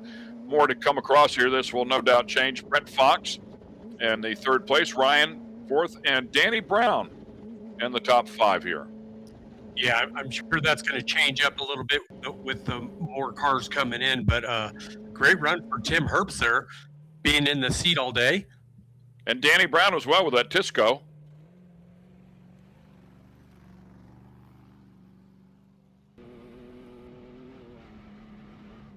And on the stock Bronco, he's getting ready to do one of those little water crossings before La Prisma. AC on. Mm-hmm. In 277 yards, 176 caution, ruts on left, then ruts on right downhill. Sweeping left straight. Here comes Bob Briggs in the vintage Class A truck, or historic truck. 0.3 miles to waypoint. Uh-oh. You're good. Slow it down a little bit. Good job. Whoa. That was some rocks there. Yep. Bottom of the hill, you're going right. In That's 187 classic yards, commentary. 177 Anytime you hear the driver say, uh-oh, it's not good. Yeah. Dave Sykes keeping it interesting for us. Dude, he is great, man. We need to keep that guy mic'd up. 769 coming out of La Prisma. Carl's Bad Brewing. That's a great sponsor to have. Yeah. We know what their guys, huh? Yeah, for sure. Good friends, and we need to go make friends with them. And PJ, I think he said something about worried about a car behind him. Maybe that's because he's watching his trans have issue, so he's not able to go full out. Yeah, did I hear him say at the end, don't let him get ahead of me? Yeah, don't let him sneak up on me.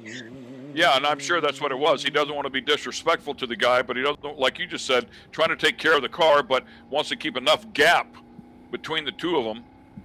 Yeah, because he's on a flat, fast road, and he's probably just trying to get to that next technical section where he can stay in front of that guy, because he doesn't want to fight his dust all the way into the finish, because he's probably getting pretty close. Here comes one of those Jackal cars right here. The 2112. He's got something hanging down there. Oh, that's probably just flaps. Maybe an axle protector or something? Yeah, it could be. Yeah, Josh Daniel. Truck.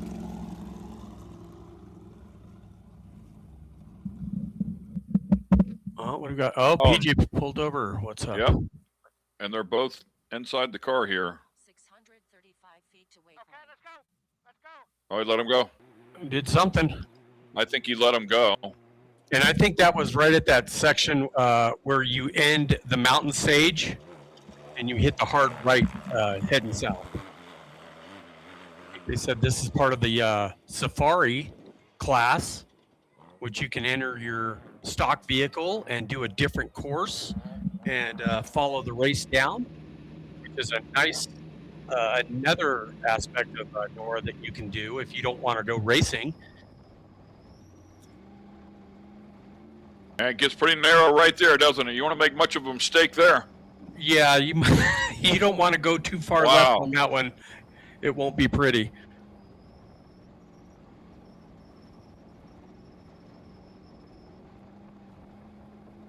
Trevor's still on it though. Trevor Glidden.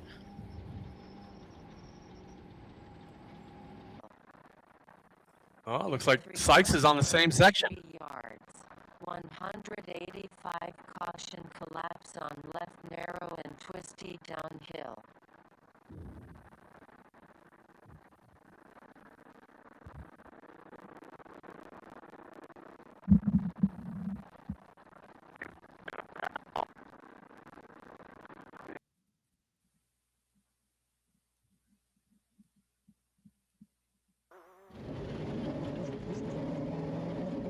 And haven't been on board too much with Bill and Isabella today here, but they've had a pretty solid run here as well.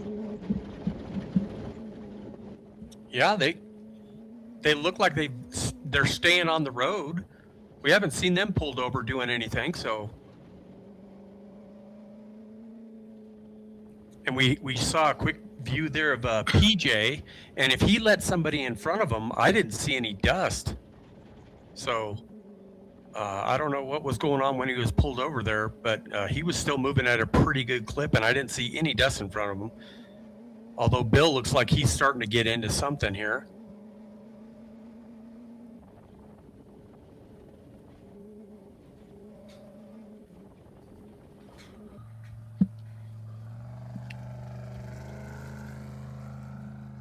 As a 221 goes by. Excuse me.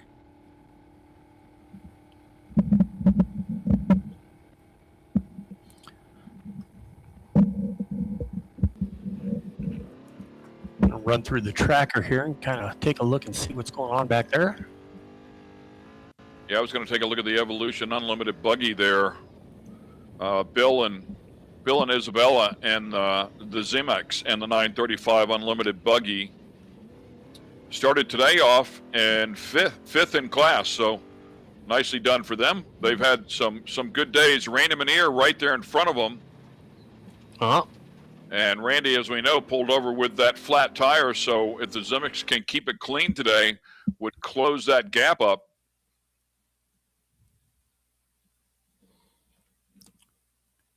Yeah, it looks like Wayne Matlock's on the highway. He's going to be hitting that last little section here pretty soon. Oh no, he's got two more little. He's got one more highway section after this. And back on board here with Manier, so they made quick work of that flat tire change. Nicely done.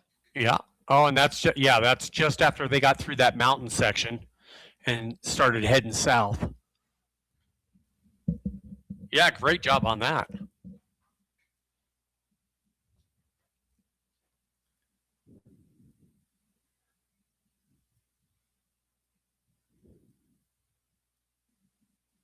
Thought that was the Riviera truck, but it's not. Yeah, no, I saw that truck earlier today too, and it does look very similar from a distance like this, but not sure what it says on the side of it. It did kind of catch me off guard, so I had to pay attention to it. Carrying big speed to that left-hander and needs to turn right on that road right there. I bet you they missed the road. Yeah. One of the Argentinians, as we like to call them.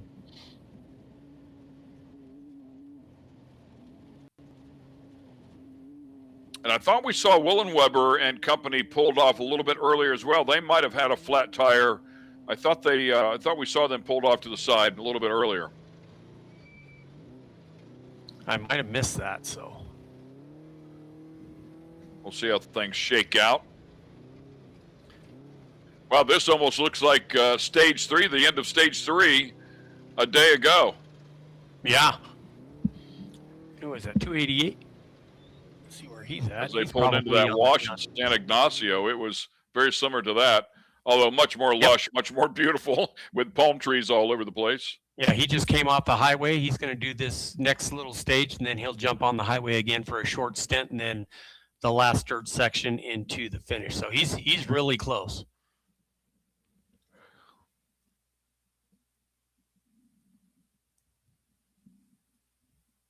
And a couple cars in front of him is Josh Daniel, who's also coming in close to the finish. He's got David Ziegler in front of him. And Connor Pyle in front of him.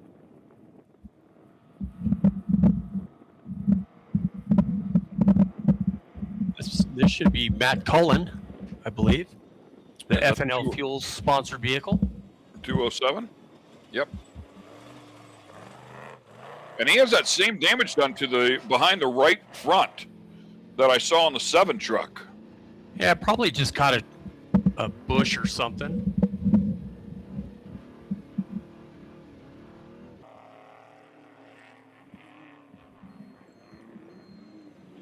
$29.59. Tucson entry.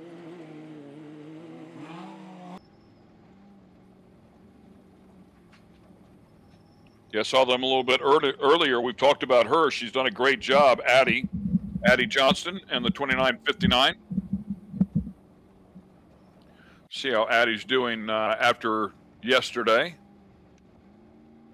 They had a pretty decent run going overall, or for class after the first couple of days. As we're on board with Trevor Glidden, and he is just getting ready to finish his section through the mountains from La Purisma, and he's going to be making that hard right south because he's heading due east right now across the peninsula. Yeah, talking about Addie Johnson, currently 9th in class, starting off today. I want to say currently, starting off today. She ending day 3, she was 9th in class, so a good solid run for that team. That's a large category, and that side-by-side FI category is 27 cars deep, so that's a good effort. Okay, one more time, let's get it back over to Pam. Thank you so much, Ken. Here with Mr. Brown. And Mr. Brown, today, how was your day? Yeah, we had a good day. We had a bit of a game plan not to get any flats and just cruise through it and get here. And we did. We had a great day. Zach unfortunately got a flat, so we got past him. And yeah, we just did our thing, and now we're here. Yeah. Beautiful Loreto. Beautiful, beautiful Loreto. And I mean, you've been doing great. It seems like you've just been keeping like a smooth and steady pace every day because we still have, 2 more days to go after today? Yeah, and it takes us a long time to change a flat. We haven't got the fancy jacks. So, a flat will cost us 6 minutes. So if we slow down a bit, get a good pace, we'll get here at the end of the day and not have any mechanical dramas. Yeah, and well, you know exactly how long it takes to change a tire, though. So we know you've practiced it at least. But right now here at the finish line, we have pizza over there. We have tacos over there. This beautiful view right here. So congratulations on another finish. Thank you very much. Have a good one. All right, and there we have it, Danny Brown. We're going to move right back. Yep. We're going to go right over. We're going to move the racers up just a little bit as well. So we are going to stay live, though, with us here at the finish line. There's all kinds of actions. We have our moto guys over here that are coming in as well.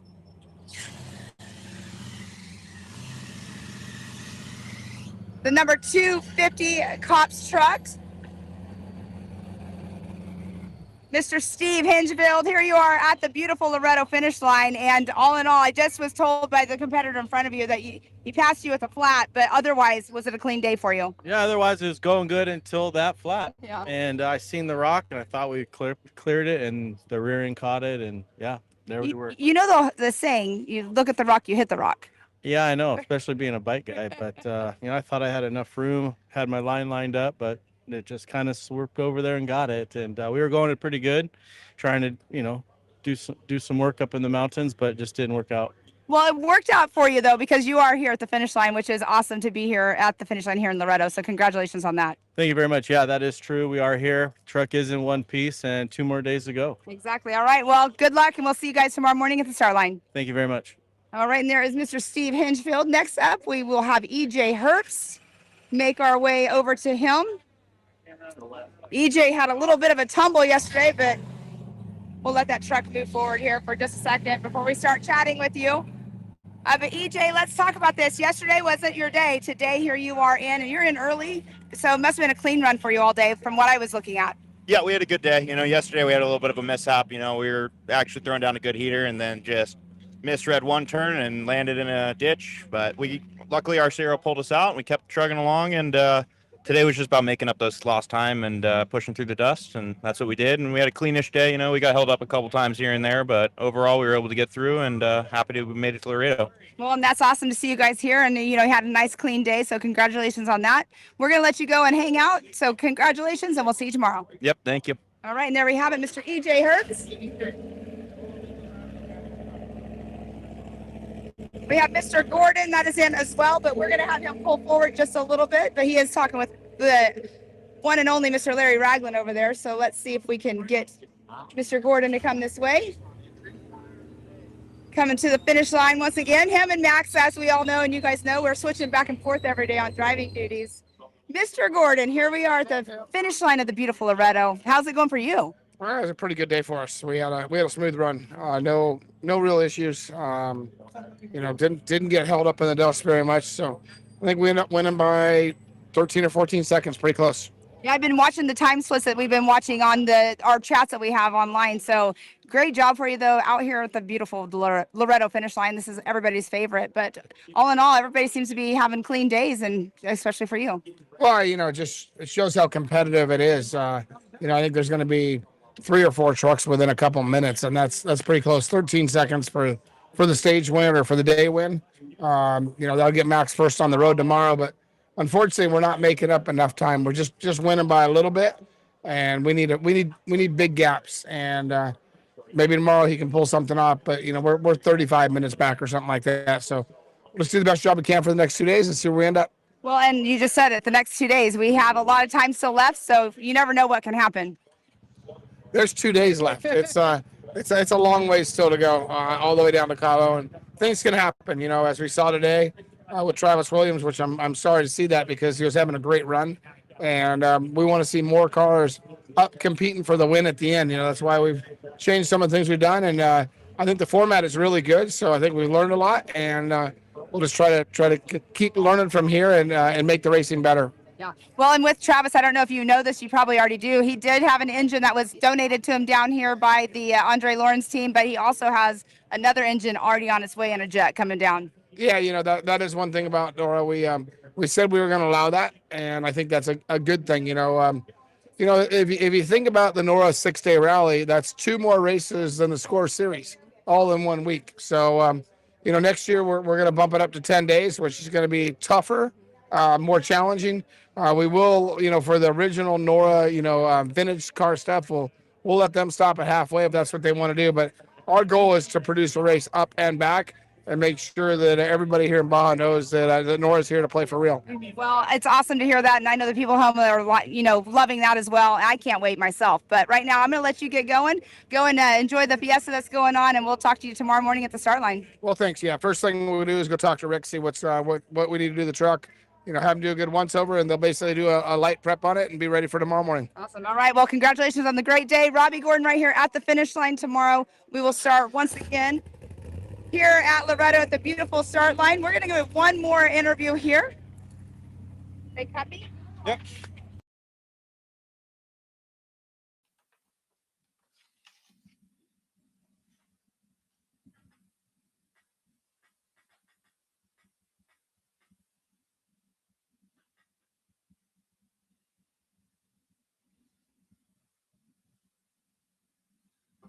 And I think Pam was going to jump over there and grab another truck whenever she gets over to that driver.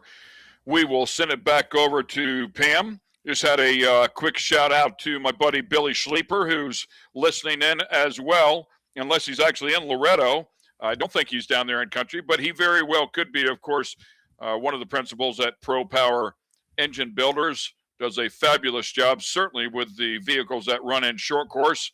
One of the powerhouse engine builders over there in that world. Oh, good to hear from you, my friend. And yep, I miss you as well. Wish we were in a Pro 4 with a Pro Power engine underneath it. That would be a lot of fun. Maybe next year. Maybe later this year. Who knows? Who knows? Go back and take a look at some of the action going on here on track. Yeah, 2112 Grant Ingram in the Jackal, still going. Co-driver's still got a tight grip on that. Yes, he does.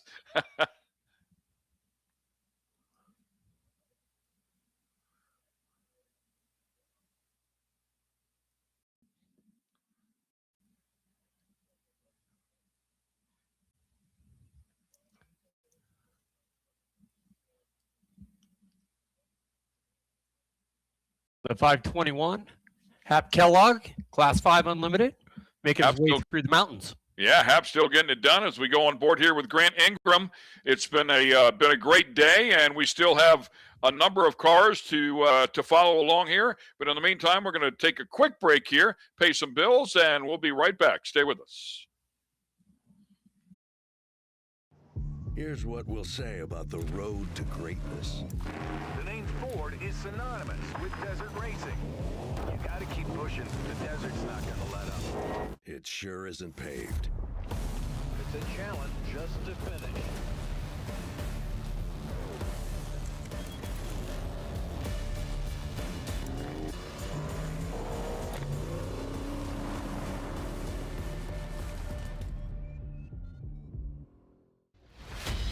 The all-new Warn Xeon XC is one of the strongest, fastest, most compact mid-frame winches on the market. Its low-profile design makes it perfect for hidden applications, and the larger 3.2-inch cast aluminum drum helps dissipate heat even on long recoveries. With the fastest no-load line speed and highest protection rating IP69K, the Xeon XC is ready for anything. Purpose-built customization meets the reliability and durability you trust. Go prepared with the all-new Xeon XC.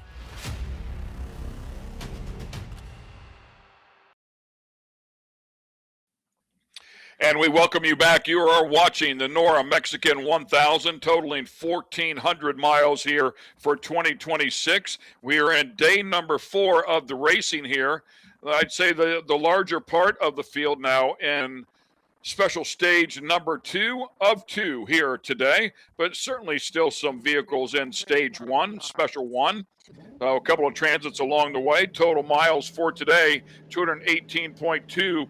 Once today is completed for all 4 stages, it will be a total of 934.8 miles. So right at 935 miles, that'll leave them 446.7 to go in the last 2 days. So yeah, when Robbie Gordon says there's still a lot of racing yet to go, as Pam had indicated as well, this thing is far, far from over.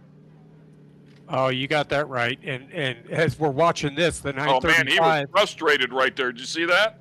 Well, that's another one of those things. He's staying right on his bumper. They're in a little speed zone right here, and he's probably got that same idea that when we were watching the rear view cam off of the 132, he's going to stay right on his bumper, and as soon as that goes green, he's buzzing him right now, and you keep seeing him cruise on over to the left-hand side there. Oh, they're getting on the highway, so okay. So he was just letting him know, hey, I'm right here. So when we go green, when we go back up to speed, I'm going to be buzzing you, so, be ready. Dave Sykes moving his way south. He's actually not too far out.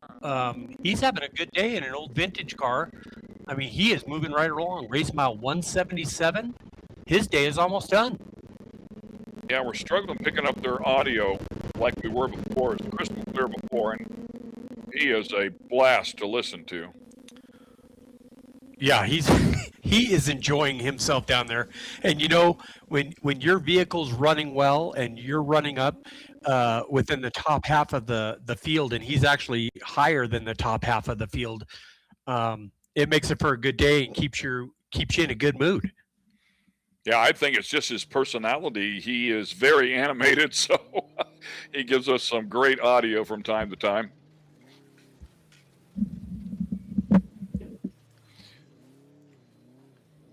There's a 288 getting ready to jump onto the highway. And Bob Briggs, his son, racing in the UTV class. He's racing in the historic truck class and the ex-Dale White Class 8.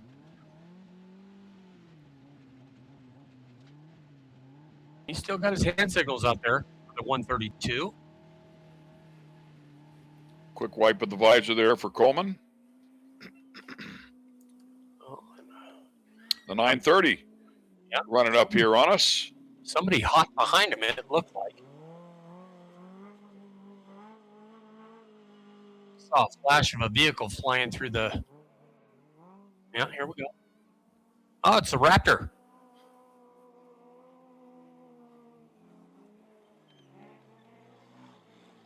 Lovell and the boys having another good run here today. Gathering some data for Ford and having a good time doing it. Yeah, and they just came out of that La Purisma area from the beach, and he's heading through the mountains. So he's going to start his trek through the mountains. As we see Glidden here, Trevor Glidden, he just went through the mountain. He's on his way back. He's right next to the highway, as you can see here. So he's getting close. Race mile 170 also. So his day is almost complete, and it's only 1 o'clock in the afternoon. So a lot of these guys are going to get in early if they have a good day, and that includes the slower vehicles and the vintage classes and stuff like that. So it's been a fast day. Looks like he just got buzzed with a go for some reason there.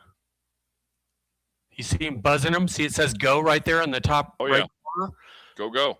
Yeah, this that's what he responded back with. Okay, go, you're out. So that's that Stella device that he used. He buzzed him and he responded, and there you go. Found a good spot to pull over. Here's a look at the outside of Sykes Bronco and what we've been talking about, that both Roy and I are both in love with that vehicle. Absolutely. I mean, that's a great car. The 1018.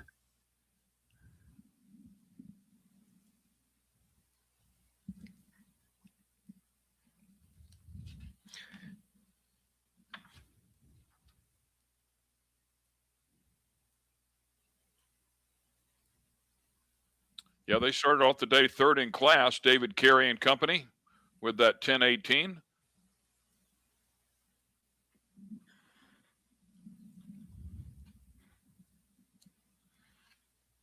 John Hybert's Navigator, pretty busy, man. Both hands going right there. And looks like maybe trying to verify, maybe reading the book and then trying to verify on the map, or looking at the digital version and then verifying with the book that they are where he thinks they are. Yeah, he's got the iPad out and the road book. And it's like, is that Josh? Look like Josh Daniels there. He must be getting close to the finish. You see the 259 go by? Yeah, he's getting close to the ocean there. I think the ground's nice and wet right there.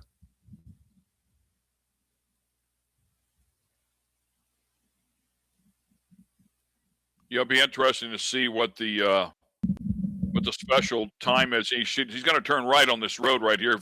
Looks like he got it slowed down enough to do so. Mm-hmm. That looks like a shark. Yeah, it's one of those Dakar entries. I think, like I said, I think Darren Skilton's involved in that, and I think he sits in the center. I think there's 3 people in that. So I think that looks like a center seat car. Yeah. Yeah. So he's got a guy to the right and the left. Nice little fresh air scoop there on the roof to send back to the engine.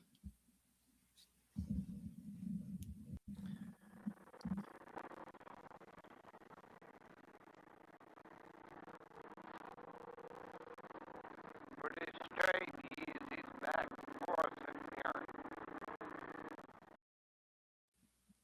Yeah, disappointing that we've lost clarity on the audio from Sykes. Some hand directions there from some of the locals for Alec Coleman. Just in case you didn't know which way you were going. quick disconnect up there is what that little tab is. If you're watching and you're not familiar with it, that is for the head and neck restraint device and where it connects to the helmet. Obviously, helmet sock as well to keep some of the dust and debris out from underneath the helmet.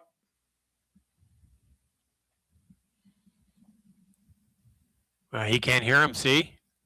He just pointed to his ear there and said, I can't hear you. So he's not we thought we were having problems with his intercom. He's having problems with his intercom. But we got video. We have good video. Crystal clear. They'll address that when they get to the finish line. It could be just something where maybe one of the connections came loose or got a little dirt in there or something. Roy, could you put a dollar figure on that Bronco for Sykes? Any idea what the budget would be if you to put that one in your garage? I guess it depends on if you're able to build it yourself or if you can do most of the work yourself. But it's every bit of $100,000, I'm pretty sure. Yeah, I was talking about if you found one around somewhere that somebody was selling something similar. If you could buy one, it'd probably be cheaper because, of course, if you're going to build it, it's going to cost you a fortune because you're buying everything brand new. But to sell that vehicle, I mean, if he was to sell it, I'm sure it'd be anywhere from 75 to 100. Yeah, I'm guessing. Not saying that that's what you're going to get, but you know what I mean. Yeah. No, I was just ballparking. I know you tinker around with some of those types of vehicles, so I was just kind of curious what the value was on one of them. Yeah, that's a pretty neat and unique vehicle also, and those are actual body panels. That's not fiberglass. That's they welded fenders together to get them that wide in the hood to lengthen it and to widen it. So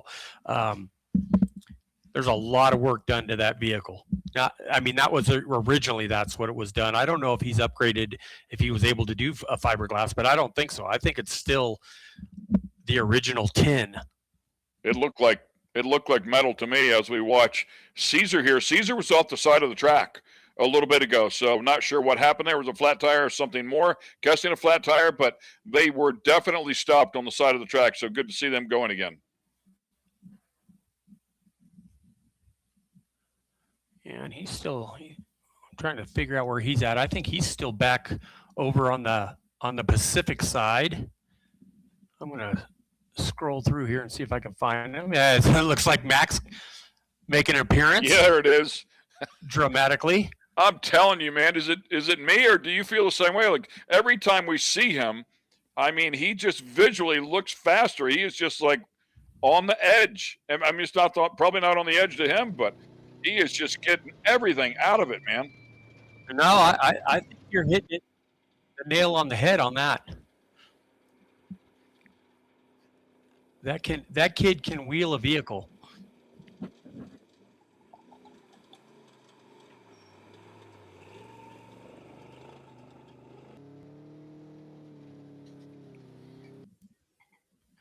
Gilberto Rodriguez in the X McMillan car, moving right along. Beautiful car.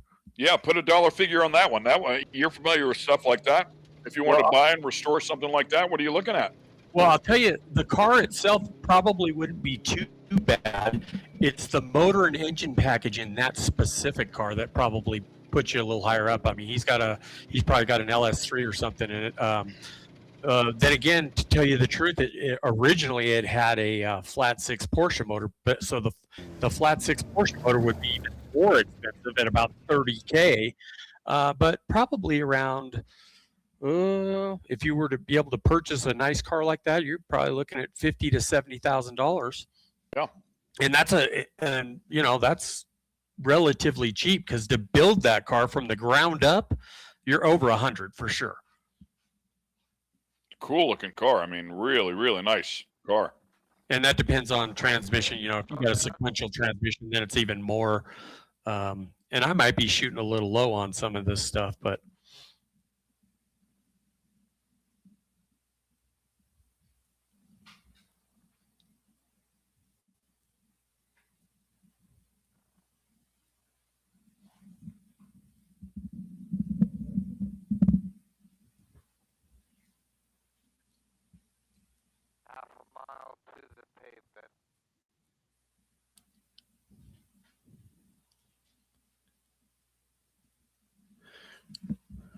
There's Caesar. I was trying to find him on the tracker. 1811, right? Yeah, there he is. Yeah. Race mile 127. Yeah, so he is heading his way to La Purisma right now. There you go. Thank you, guys. So he's got a little, and if he's had some issues, he's still at race mile 127 out of what do we say what's the finish line? 2 something? Yeah, the 218. Yeah. So he's getting there. 90 miles to go or so. Yeah. He's just got, seems to me he must be, that is 80, 90, that's 100. And 5, Yesterday, 20. Yeah, he's just good. He's just getting going there. Really just starting the second special. yeah, yesterday was that was a tough day yesterday. There was a lot of technical type racing. Wasn't that fast. Even for the fast cars, it wasn't that fast. But today, you got a lot of classes that could really stretch their legs, and they're going to get into Loreto a lot earlier than they got into Bay of San Ignacio yesterday. So a lot of these teams are going to be really happy to get in there before the daylight or before dark, and they'll get in at daylight. So they'll have time to work on their cars with some light out still, and probably get to bed at time after prepping their vehicle. So be nice and fresh for the run tomorrow into La Paz.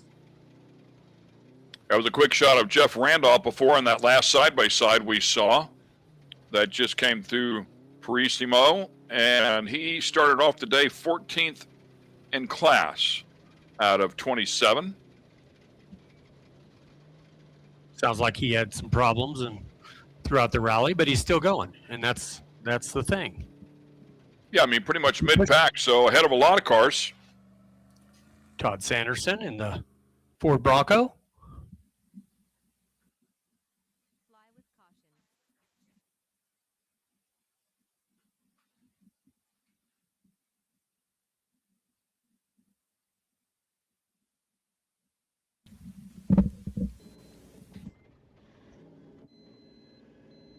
Bill's got to be close to the finish here.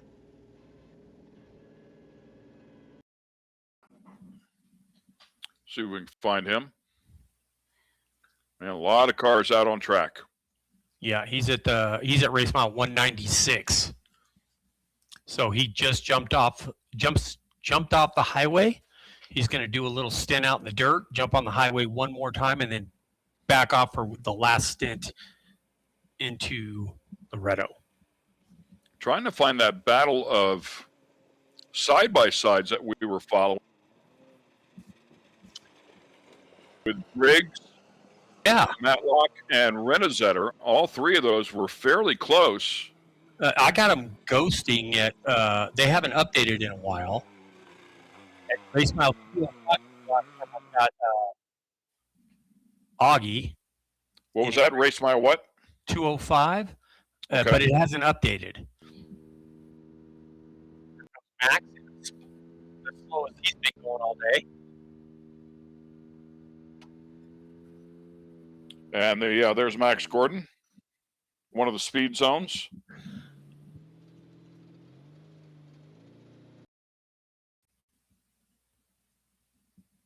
And Max looks like he's put in a solid run today. He's been moving up the field. I mean, they started back a little ways because I think Robbie had a couple little issues yesterday late because Robbie had a good run going the first part of the day, I think, in the Speed UTV. And so it looks like Max is really putting one together here today. So it'll be interesting to see where he ends up when he gets to the finish line.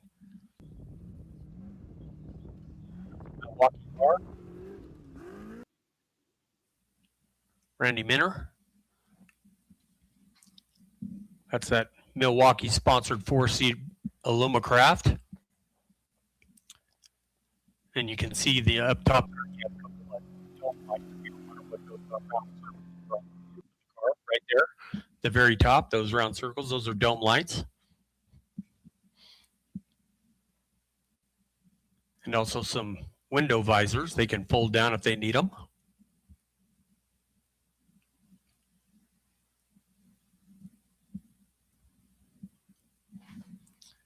And Steve Roberts in the 368 Speed UTV.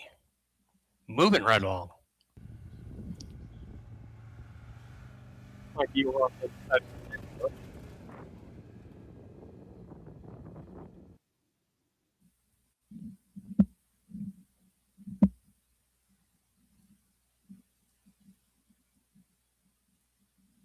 Yeah, Steve Roberts is at race mile 122. Thank you, gentlemen. Getting ready to hit a water crossing here pretty soon.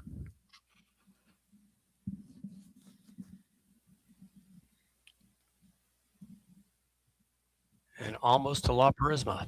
And it sounds like we missed a great year down there in country. I mean, the way everybody's talking about the weather, it has been beautiful. I think it was at the end of the first day, they came over into San Felipe and it got warm up in the 90s. But since then, everybody's been talking about how beautiful it was. Got a little breezy like you were talking about in the Bay of LA, but that's to be anticipated. And aside from that, though, seemed that we even heard a couple of drivers mention inside of the car, man, it's been nice and cool. So wonderful event down here in Mexico for the NORRA. There's the first look at Rich Mingan in the 504. We might even have. Oh, that's right. Our buddy Rich Mingo. We haven't seen him at all. I don't know that we've seen him. So, yeah. All right, here we go. Special stage number 2. And it looks like Robbie Gordon has a good run. As he had talked about when he came across the stripe, felt like he was quicker by a handful of seconds over everybody else. And then Murphy doing a good job there in second place in the McCarthy entry. Tim Herbst all day long doing a solid job, followed up by EJ Herbst. That is his brother's son. And then Brent Fox in the top 5. Yeah, and then you got Ryan Archero right behind him, Manilo Diaz, Danny Brown, and Josh is having he's probably lost a little bit of time. We were interested to see how he would do. He's running about 8 minutes behind the leaders, but he is leading his class. And then you got David Ziegler and the 1642, because I'm not going to try and mention his last name, and then Connor Pyle. Yeah, I was Conte again. I mean, I've got him there 10th in class. I mean, it's a great showing to me. I mean, if we know he's new. So if he's out there keeping pace with the field, I mean, again, inside of the top 10 of 17 cars, well, 16 cars now, because we know that Travis had an issue, but I think they've got to be very, very happy with that push and those results. Oh, yeah, and being this far down the peninsula and still staying in, right? Yeah, you know, that's great. I'll tell you one that continues to struggle, and maybe Pam can check in with him at some point in time tonight. But we've just not heard too much about our number 1 qualifier, Jake Johnson. No, and I haven't even seen him on the. I don't even remember seeing him on the live feed. So I don't know. Yeah, he hasn't shown up in the top 10. I mean, we just expected him to be a threat. He got off to a good start and then had issues there right in the beginning on day 1. And our fastest qualifier, Trey Hernquist in the Speed UTV. Oh, dude, I totally forgot about Trey. Sorry, Trey. Yeah, we just have not heard from him, huh? Well, and the reason is because they had a transmission issue, and they did a couple special things with their transmission, and so a normal their transmission that they wanted to replace wouldn't work the way they would want it to, because it needed a couple little things done to it. So they just decided to put it on the trailer, and they're just following everything down here. So they said they're going to put that thing back together and hit the next race, and they're excited about it, because they said that thing was a rocket ship. And they just ripped the skid plate off of it and damaged the transmission, and that's how it happened. So I think that's a 27 truck we're looking at there, if I'm not mistaken, of Scott Bailey's entry. He should be getting close to the finish. Quick little update on Jake Johnson. So they had him on the entry list of leaving today in the 17th position. They did not scratch him, but according to Cameron Steele, he crashed on day 2 and then went home. So Jake Johnson no longer in the competition. Well, that would explain why we haven't seen him. And thank you, Cameron, for that. Because I was wondering about that when I was looking through all this paperwork this morning. I was wondering because I hadn't seen Well, him. I just wouldn't expect to see him on the start order if, in fact, he was scratched. So, yeah, but they still have him there, so I'm surprised he's still there. PJ's still going. Even with the issues he's having with some overheating, he's still doing well. And he should be about done. Last time I looked.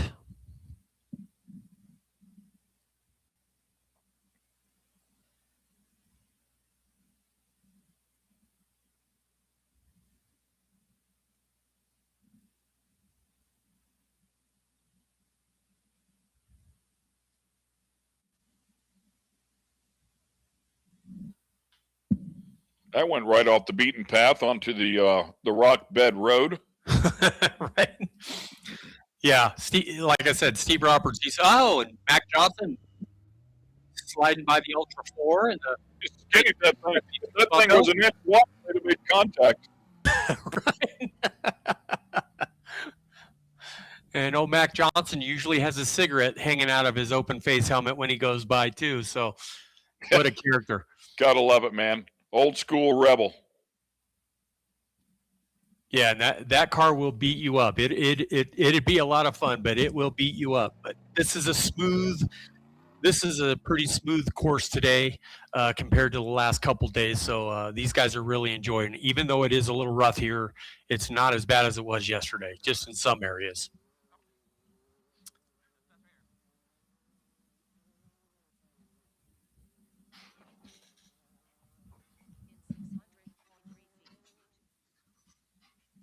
PJ Jones looks like a little layup there on video, but of course, PJ Jones, as we talked about briefly at the beginning, son of legendary Parnelli Jones, who we lost just a couple of years ago.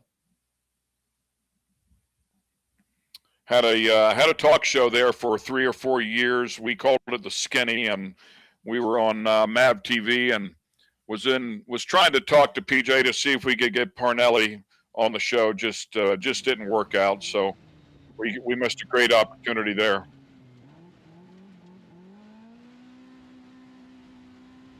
And always good to check in. It seems about the same amount of time, or about the same time of day, whenever he finally gets free enough to check in and speak with us. But Eliseo, our race director, is going to join us here once again on camera. And Eliseo, I've got to ask you first thing here, because these cars just ripped that first special and then jumped into the second, and we have people already obviously across the finish line. But did you expect these guys to be this fast today? Well, I'm really amazed. I mean, I think that the key words for today is flying on first stage, and I think that anybody that already did the second stage and it's at the finish line will agree with me that the way down from La Purísima to the highway, it's as rocky as it has been back in the day. I mean, I've never seen it that rocky. So it was a mix of everything. Stage 1 was incredibly fast.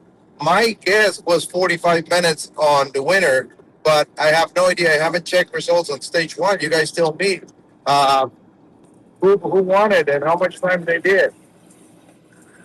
I think Rory's looking that up as we speak, but I do know the 3 truck, Mark Post's truck, was really fast. At one point, we saw him at 145 miles per hour. That's incredible.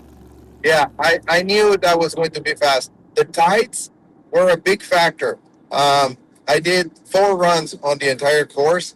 3 times it was beautiful, but the 4th time, that was maybe 2 weeks ago, tides were so high, and the the flats were wet, so you had to go around the flats. So I don't know how it was today. Maybe on the live feed you could have seen. I just joined, so I don't know when the fast cars went through the flats if it was dry or wet. But I can assure you, definitely 135 is an average speed just for that stage. It was crazy fast. Go ahead.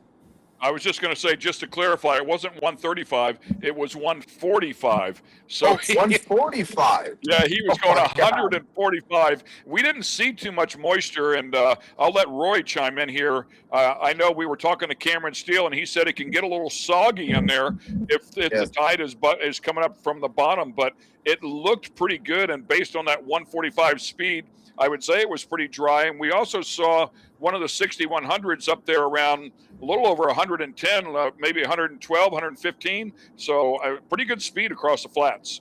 Yeah, Oh, the 6100 trucks were right at about 120-ish, and the number 3 truck got up to about 145, and it looks like the average speed, if I'm reading this correctly, the average speed for the first stage was 86.2 miles an hour for the average.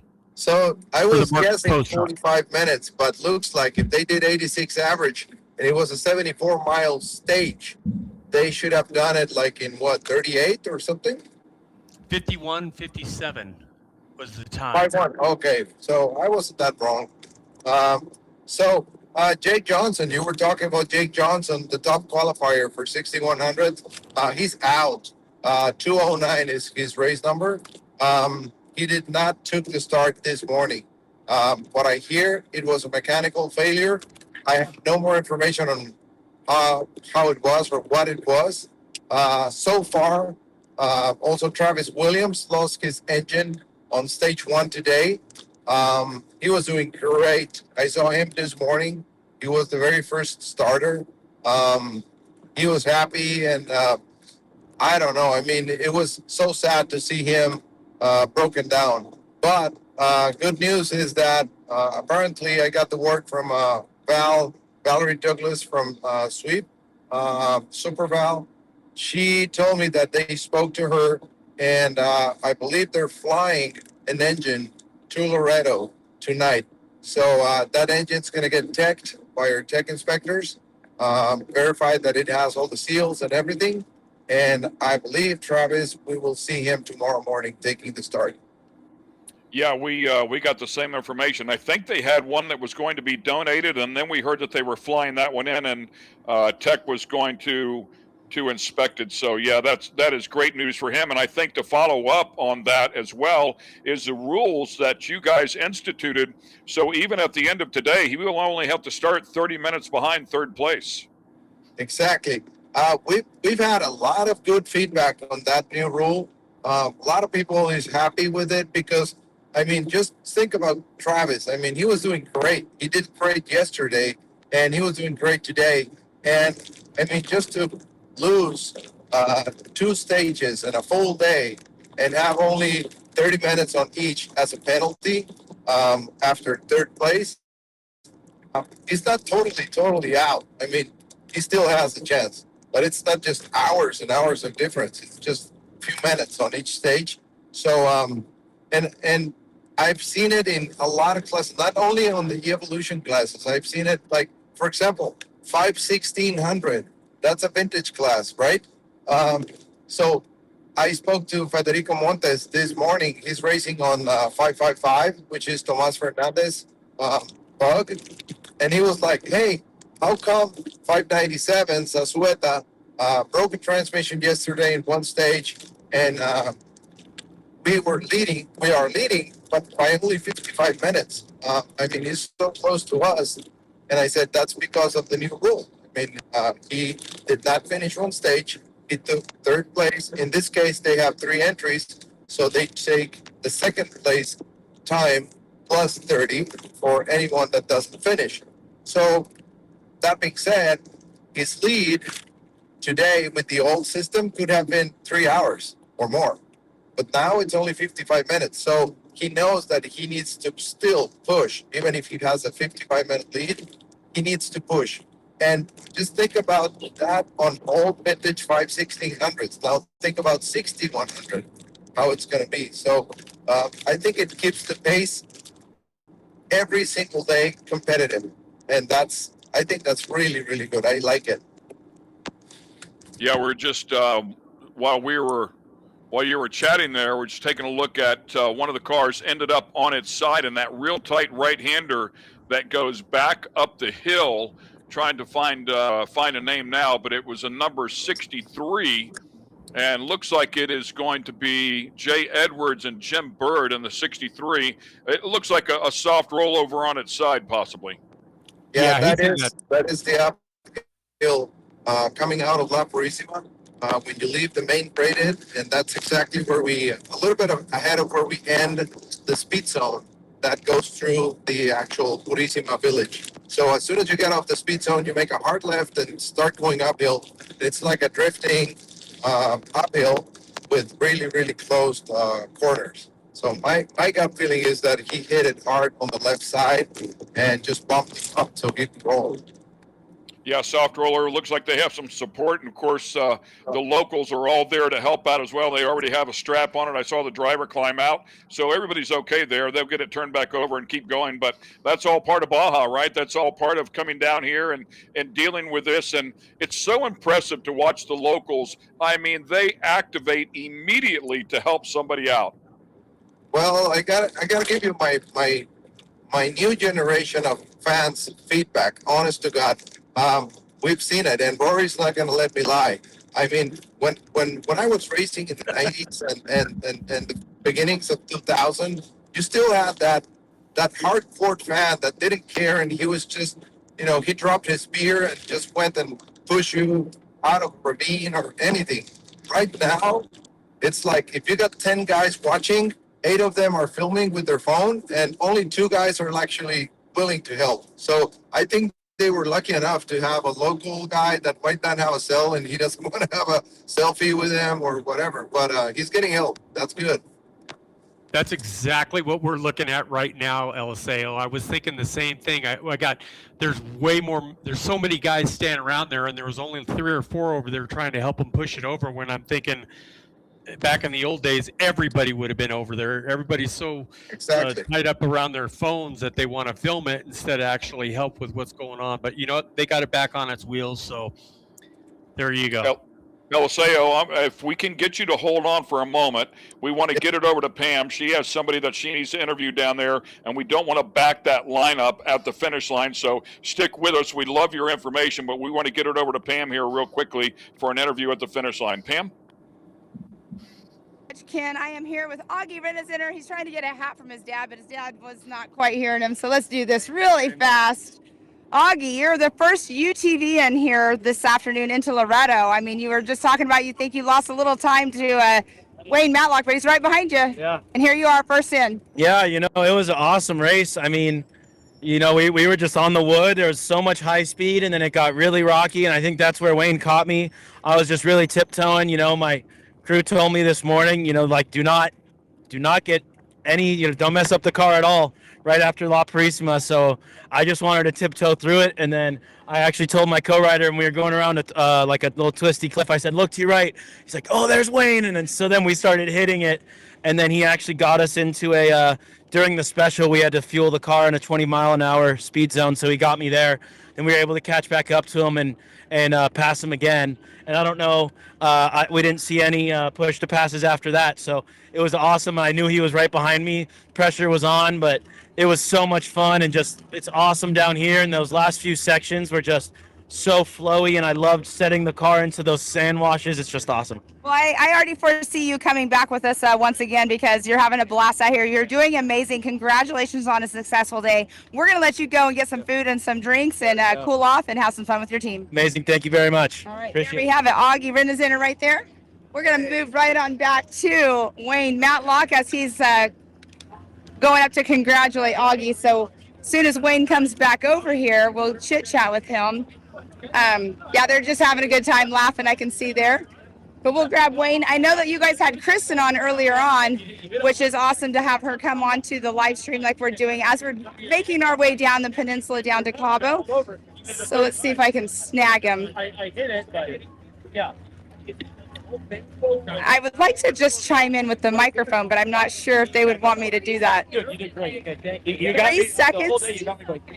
Yeah, so these guys battled it out all day long. It was so much fun to watch on the live stream and everything, but Auggie right there got Wayne by 3 seconds. That actually literally gives me goosebumps on my arm. Mine too.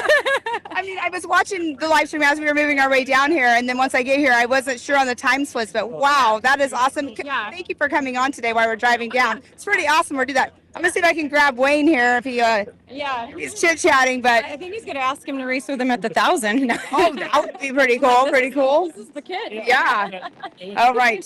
I would love to put mics on them and let the people at home talk about this. This is what I like right here is after they get out of the car and then talking back and forth about their favorite sections and whatnot. For sure. As they're still talking about it here. Yeah. But I mean, 1 and 2 right here are going so close together. That's awesome. So great to watch. Yeah, I love seeing these young kids get out here and battle it out against the big dogs, right? Right, and that's going to be your kids because you said they want to get out here and do it. But I know they race, but not NORRA yet. Yeah, it just makes me so nervous. I'm still a mom. Would you be a mama bear? Well, not a mama bear. Would you be willing to co-drive for one of your kids? Yeah, actually Wayne already co-drives he did initially with Wyatt when he first got started, and now he's in the car with Clayton. So well, how about you? I don't do well in the right seat, but he does. That's what I was asking. All right, so Kristen, thank you so much. Now Wayne, let's talk about this. It's funny, you got out of the car and you come straight over here to Auggie, and you guys were just chit-chatting about all the fun stuff you saw on the course. Yeah, super fun. No, it's chit-chatting about him getting around me and then me trying to get back around him, but it didn't happen. We actually, when I was interviewing him, he said he got around you, and then they never saw a push to pass. So yeah, no, it's all fair game. Yeah, it was great. Yeah, I got a couple push to passes, and I'm like, shoot, if I get another one, I'm gonna have to pull over. And sure enough, I got one. I'm like, oh, wah. So I pulled over. He got by, and then we pulled in behind him and just tried to get by him on the way to the finish line, but I couldn't make it stick. Well, but you are here at the finish line yourself. Yeah. But I want to chit chat. I heard them talking about you wearing 2 spare tires on the back of your car. Yeah, it's the Dakar Rally setup. So today we had 2 tires on the back of that thing, and it just she's a little heavy. That's what I wanted to get at with saying that about the 2 spares is the weight difference that extra tire puts on. Yeah, you could feel it in the turns coming into the turns and stuff. And if you hit a kicker, you could feel the weight. But it still works awesome on the roads, the rally roads. It's so much fun. So much fun. Well, you had another great day out here, and now in this beautiful Loreto. We keep saying this, but it's Cinco de Mayo and Taco Tuesday. Oh, nice. A lot of people are not realizing it. Doesn't get much better. We'll let you go get some food with your family and your whole entire race team, and you and Auggie, I'm sure, are going to continue to talk.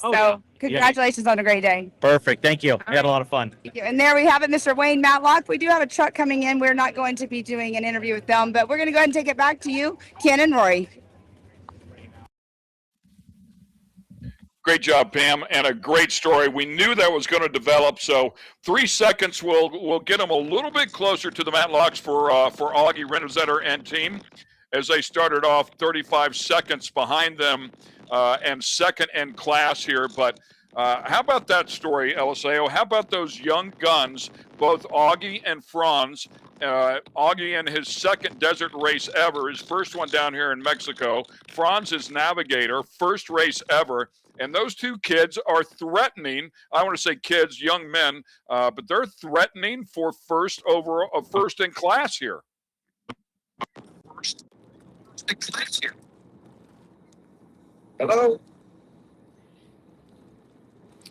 You're on, Eliseo. You guys hear me? Yes. Okay, so I was wondering, in my impression, I thought this was going to be a buggy day. Thinking about the challenge between UTVs and Class 10, I was talking to Lalo Laguna this morning, and when we were checking him into the stage, and I said, well, you sure can go 110 on that Class 10 buggy on the soft flats, and UTVs, some of them are limited because of the belt, right? Belt temperatures go really high when you're going up to like 90s or even 100 miles per hour. So I said, I think that's going to be a big advantage for the buggies. But I see that Auggie won, and then Matlock came in. I think he was 2 cars behind them at the start this morning. So I wonder where is 1017 Lalo Laguna compared to them on times in the stage, because it's I thought it was going to be his day. Yeah, I'm looking for the 10 cars right now, and I do see the 1079 at race mile 208. So he's coming in. That's Kyle Yeah, Westerhoff. yeah. And the 1017 is actually coming into the finish right now at race mile 217. So he's on the he's coming through town right now as we speak. So that will be interesting to see how that plays out, because if he started 2 vehicles behind, that's I think 4 minutes on physical time, right? Because they think they started 2-minute increments there, right? Yes, they started at 2-minute intervals. He was 3 cars behind Matlock, that I think that was the one starting. Then it was Auggie, and then it was I don't remember who was the third one, but basically he was the 4th car in that challenge, basically. So I think stage 1 he might have been faster.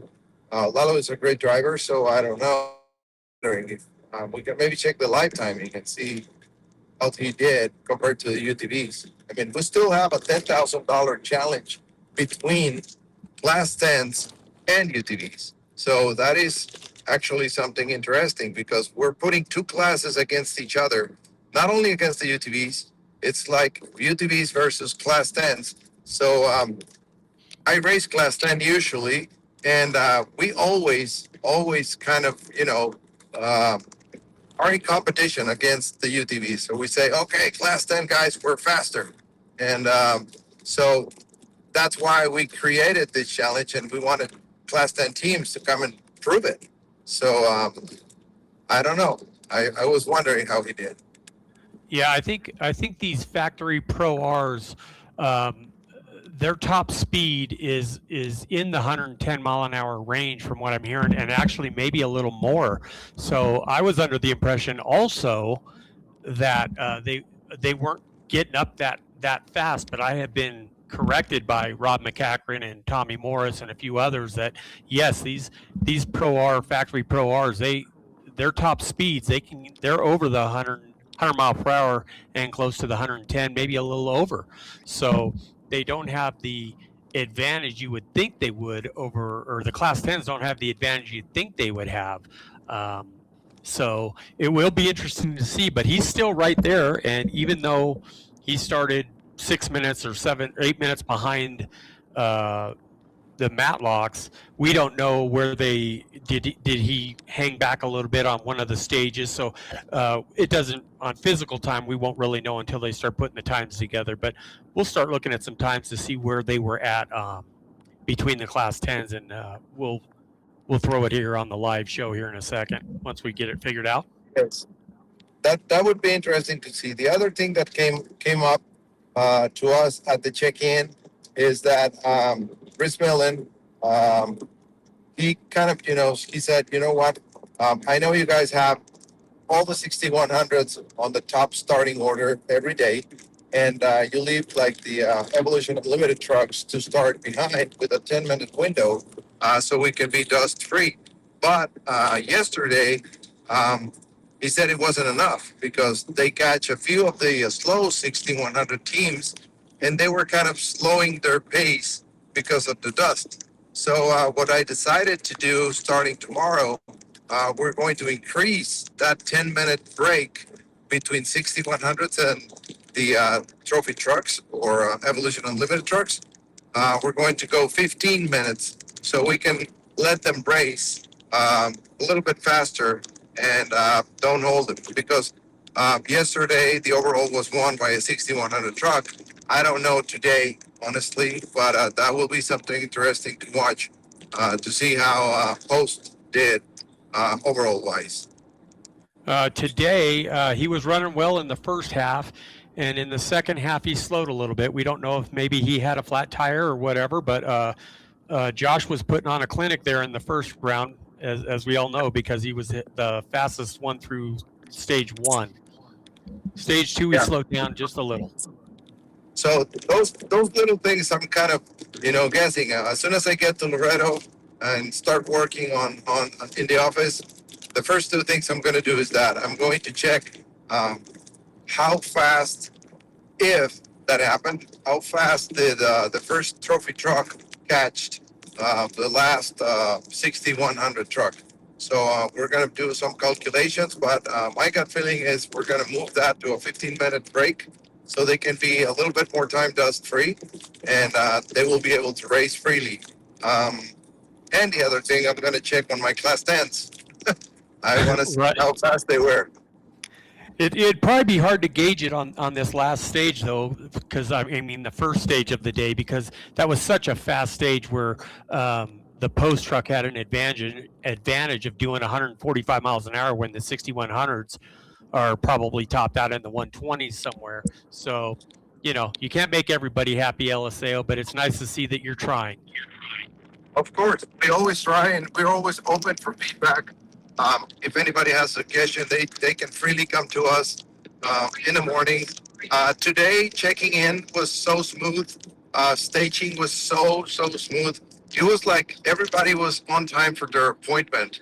The way we changed the check-in, 2 days ago, I was staging cars in San Felipe. The way we usually do it, we post what we call a starting order, and that starting order will have a check-in time and a start time. So usually that is a 30-minute window. That means if you have a 8 a.m. start, you have to check in with us at 7:30, and you have to be ready to start. So you come to us, you deliver your time card, which is something that we changed 2 days ago, the process for checking in. The reason why we now ask the co-driver to go off the vehicle just in the morning at the check-in and deliver the time card to us in hand is because we almost got run over twice. Because open wheel cars, usually when you want to reach something from the cockpit, you have to go between the tires or something. So some of them slip their clutches or things like that might put us in danger as officials. So we decided for safety that we're going to ask every single race team to give us that favor and just let their co-driver to reach to us directly and hand us the time card so we could work out. And it worked flawless. Everybody was happy. Yeah, great job, man. I mean, hats off. Thank you again for all the hard work and the dedication. I love your ability to learn and adapt and make changes along the way and give everybody what you feel like is a good, fair chance to attack the course. The adjustments that you're making with the unlimited trucks and some of the safety aspects that you guys are implementing, and you learn and you implement them right away. You don't just wait till next year to do it when you know you can make things better. So hats off to you and your entire team. You guys are absolutely killing it, and we can't thank you enough for all your efforts. Thank you guys very much, and I'll do my best to join you guys later on. If not, I'll see you guys tomorrow. Yeah, all good, man. We always love to have you on. So, ladies and gentlemen, that is LSAO, our race director. We appreciate him taking the time out of his busy day to jump on with us. And there has been no shortage of drama during that interview, as we've seen cars off to the side, cars passing other cars taking shortcuts, cars losing wheels and tires, and it has been very busy here. He had a flat left rear, a gone left rear. Wheel was still on it, but it looked like continued on. If you don't have one to put on it, you keep going. Yeah, it looked like the one in the rack was already flat, so he was, I don't know, it might have been better to put the flat one back on it at that stage. Well, one thing about it, the tire was completely gone, so it couldn't cause any more damage. Yeah, that was crazy. Yeah, we missed a bunch of vehicles there, but good to get an update from LSAO. There was a Ford Bronco that was out there, and a good buddy of mine, and he's actually lost the use of his legs, and he was able to. He's been moving right along with the old Rough Rider paint job on that truck, and a couple other buggies that we saw. There's Larry Trim. He's right out there on the race course at. It didn't show the race mile. There it is. Oh, there's an old 5 car. the number 549, and another shot of Larry Trim. He's pulling over for somebody, I think. Yep, there he goes. Doing his due diligence.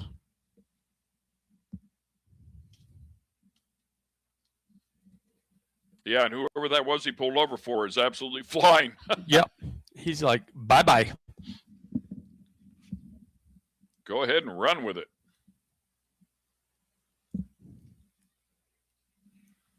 Back Sykes on with working Sykes. his way towards the end, huh? Yeah, he should be almost done here, I'm thinking. He is very close as I see him on the tracker there. He is at race mile 212. 212, good for him. Go. It's an early day for him. What is it, almost 2 o'clock? They still might have some pizzas available there at La Mission. The hotel there, the main one there in town where they stopped the race right in front of.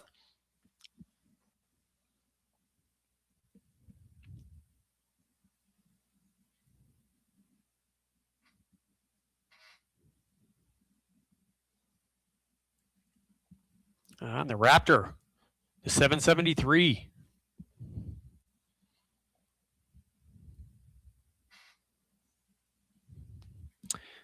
And he was talking, LSAO was talking about the UTVs against the Class 10s.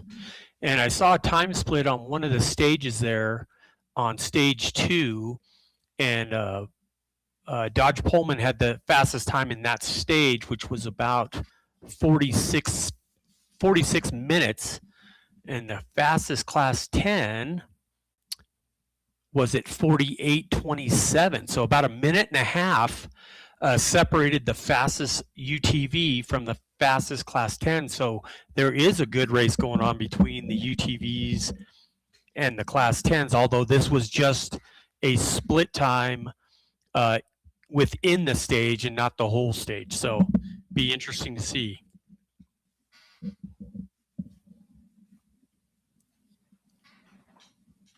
.11:03 of Brad Holcomb. Holco? There it goes. I'll figure it out. It's that time of day, man. Oh, B-Rad. Moving the speed UTV right along. Yeah, one of those tight, twisty areas. And he's in that mountain section, coming from La Purisma, working his way over to the Cia Cortez side, heading due east. It'll be fun to see how things shake down with some of these cars, as LSAO was talking about. You know, we had Briggs and Renezetter and Matlock and then Laguna in that 10 car. So it'll be kind of fun to see how things all shake out once they finish up this second special of the day, where it got a little tighter and twistier down towards the end here. There's the 911, a beautiful Mirage. I got to tell you, I've been watching this area here, and it seems like maybe the tide has been rising, because I feel like the water is a lot deeper than it started off today. Yeah, I think you're right, because that first puddle, they were barely hitting, and they were barely getting any water. Right. It was just a quick little splash. I mean, whenever I saw Brent Fox, he just sailed it through there, and there was just a little splash, but now it's starting to roll up over the road. Yeah, we got a speed UTV chasing down one of those new Broncos.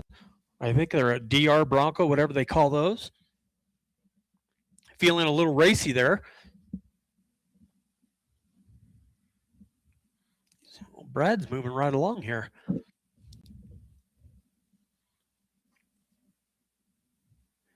And I think Brad started back there a little ways, but see, he's already well through the second stage right now. So everybody's moving at a really good clip. I mean, it's cars aren't hanging back. I mean, yesterday at this time, 2 o'clock in the afternoon, there was cars way back. But man, these, with as fast as this track is today, everybody's moving nice and smooth. There's Brad on the tracker. Yeah, everybody's been clipping along for sure. Oh, 7:59. Travis DeTemple had a heck of a day yesterday. I talked to him this morning. It seems like the foam in his fuel cell had enough, and it completely clogged his fuel filter. He had a late night last night. They had to get all the fuel out of that gas can or that gas tank, pull all the foam out of it, clean it out. But they got it all going, and he got that vintage truck back going. So the Moto Seat Toyota Yokohama truck is back on the road, and he's doing well, and he's getting ready to come into La Purisma and start his second stage here. Good for him to figure it out. I've dealt with that problem with a fuel-injected car, but you couldn't tell that it was the foam that was coming apart. It was disintegrating in such small particles, you just couldn't see it, but it was plugging up the fuel injectors, and we cleaned them out 2 or 3 times and finally figured out what was going on and actually put a much better, a higher micron filter on it to help solve the problem as well. But yeah, that can be very frustrating. So glad he got that figured out. And there's a look at one of those Porsches we were talking about earlier. Yeah, and he's moving right along. I mean, he's coming into La Purisma also. And once again, Pam is down at the finish line with another driver, Pamela. Thank you so much, Ken. I'm here with PJ Jones, and PJ Jones, normally I get to talk to you almost every single day, but this year, right now, it's not going your way until today down here in Loreto. Yeah, I think, we had a good first day.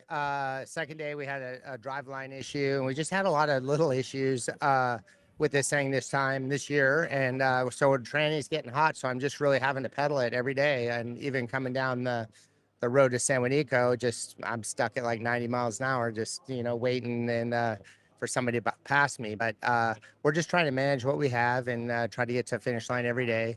And so we achieved that today. Hopefully we can do it tomorrow. No problems. So hopefully it should be close to the lead. A couple of days left in this rally, and anything can always happen. So it is good to see you and actually get to talk to you this year. I mean, I've seen you, but I haven't got to interview you yet. Yes. Well, we like to usually just lead and not go back and forth. But a lot of excitement and a lot of good guys in our class. So it's a tough race, and we just got to keep it going. And I mean, the tires have been amazing. Tenzer, Whipple, Superchargers, thanks for your help, and Method Wheels. I mean, everything's besides our one little issue. We just kept plugging along. Well, and let's just kind of like, smooth and steady, as we always say, and, consistency is key as well. So just keep plugging along, and we'll see how it ends up in the end in Cabo. Yep. Hopefully we'll be there first. All right. And there we have it, Mr. PJ Jones. You have another car out here, though, too, correct? We have 5 cars. 5 cars, yep. Yeah. And so we had one upside down on the day one, had to rebuild that one. Last night yesterday, we had an engine expire, so they've been on that. Now I hear over the radio we have one off the cliff. So oh no, all kind of newer guys, learning how to do this, and it's kind of what we specialize in. Guys that really want to get a taste in racing at PJ's Performance and get a taste of the Baja and a little bit of racing, and so they're learning. It might be the hard way this time. Well, everybody's got to learn somehow, hard way or not, but congratulations on getting to the finish line, and we'll see you tomorrow. Thank you. And there we have it, Mr. PJ Jones. Yeah, good effort there, PJ, as we watch him make that comeback. Struggled a little bit on the second day. How about Sykes rolling around here? Looks like he's almost done and has had a real solid day here again today. Yeah, and what do we got? 2 o'clock on the nose. And he's in Loreto, and I bet you he couldn't be happier, because I'm wondering what time he thought he might be here, because that second, he knows that first stage was going to be pretty quick, but that second stage he knew it's going to be a little rough. But man, 2 o'clock in the afternoon to be in Loreto, man, he's actually going to be able to take his time a little bit and have maybe 1 or 2 more cervezas before they head back and start prepping that Bronco. Well, that's the problem when you get in early. Yeah, right? So you might have to have the chase guys come in there and go, hey, dude, you got 2 tickets. That means 2 beers. When you're done with that, let's go. Hap Kellogg looks like he's on the highway. I don't know if he's on the first little highway stage or the second highway stage, but he's definitely on the road south to Loreto. Yeah, Co-Dog is texting away. Yep. Letting Our everybody know where resolution's he's so at. good now, we can almost read the text message. Yeah, no kidding, huh?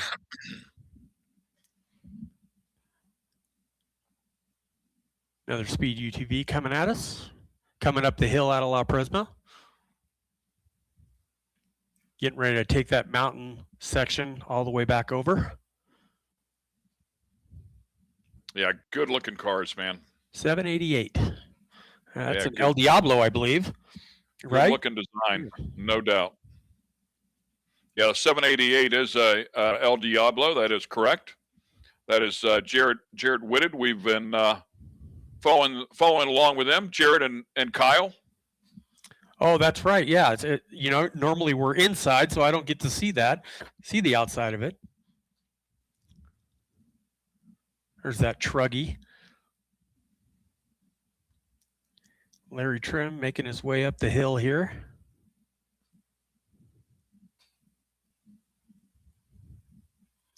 Nice to see where the more and more we get into each day, the more and more we're starting to see vehicles farther back. We get to see more vintage vehicles. We get to see some four-wheel drive vehicles, and I hate to say slower vehicles, but I guess they are compared to a 6100 or a UTV. But they're still out here racing. Their money's just as green as everybody else's. Yeah, certainly no disrespect. No. And Al Lindsay right here, it's been seeing him a lot.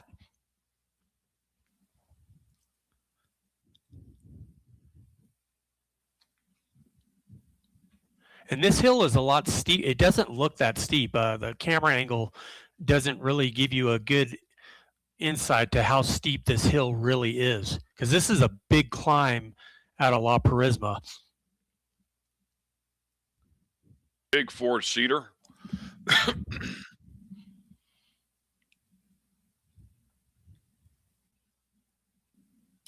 And the 301 making their way around. Not real sure where that's at. I was looking for him on the tracker. He probably before. Well, I don't know. Look.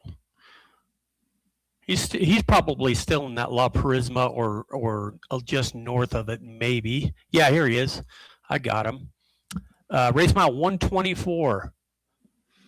So he's back there behind Rich Minga. I just clicked on Rich Minga. He's at race mile 157, making his way through with the 1981 VW of 1962 convertible.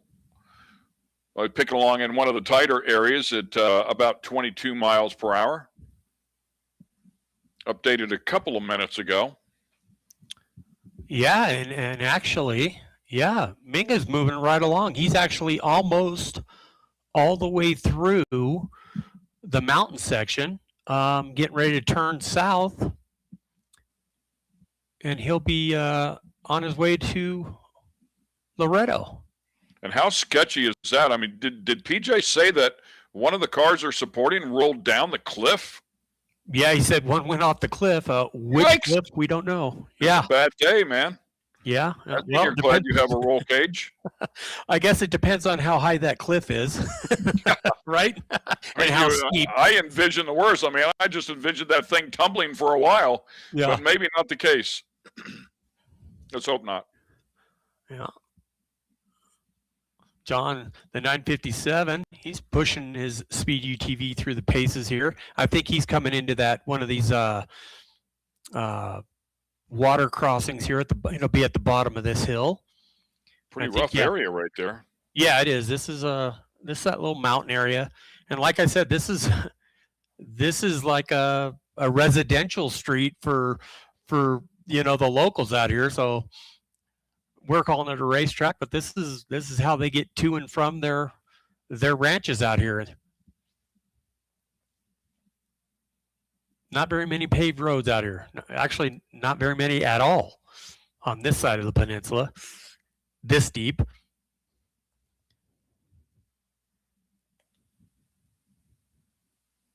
Good pace, though. Good run. And as we talked about before, he's worked so hard. You got to give credit where credit is due. And Robbie Gordon has definitely put some time in to these speed UTVs, and they're starting to show some real results.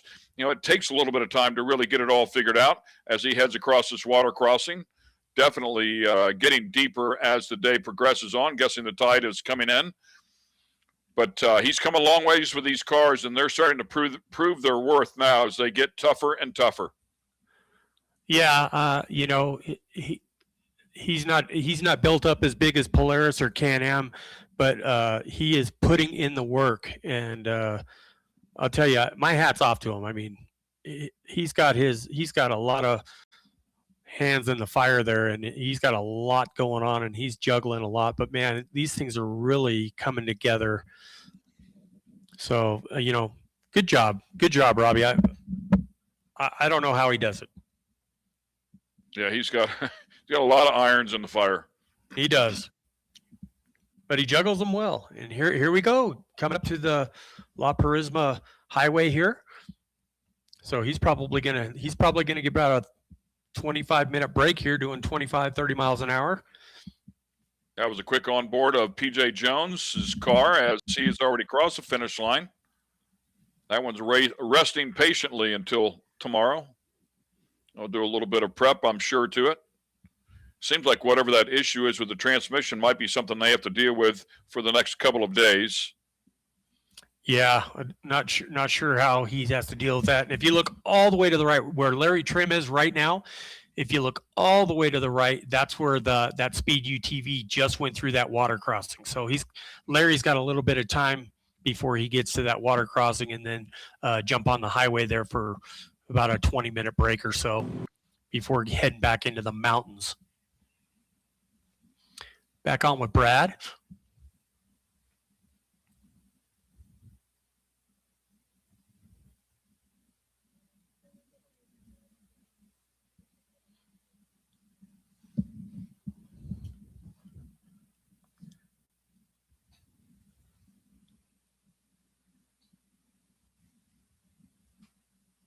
Brad back up the pace here again. Was the better part of 60 miles there for a moment. Had to check up quickly.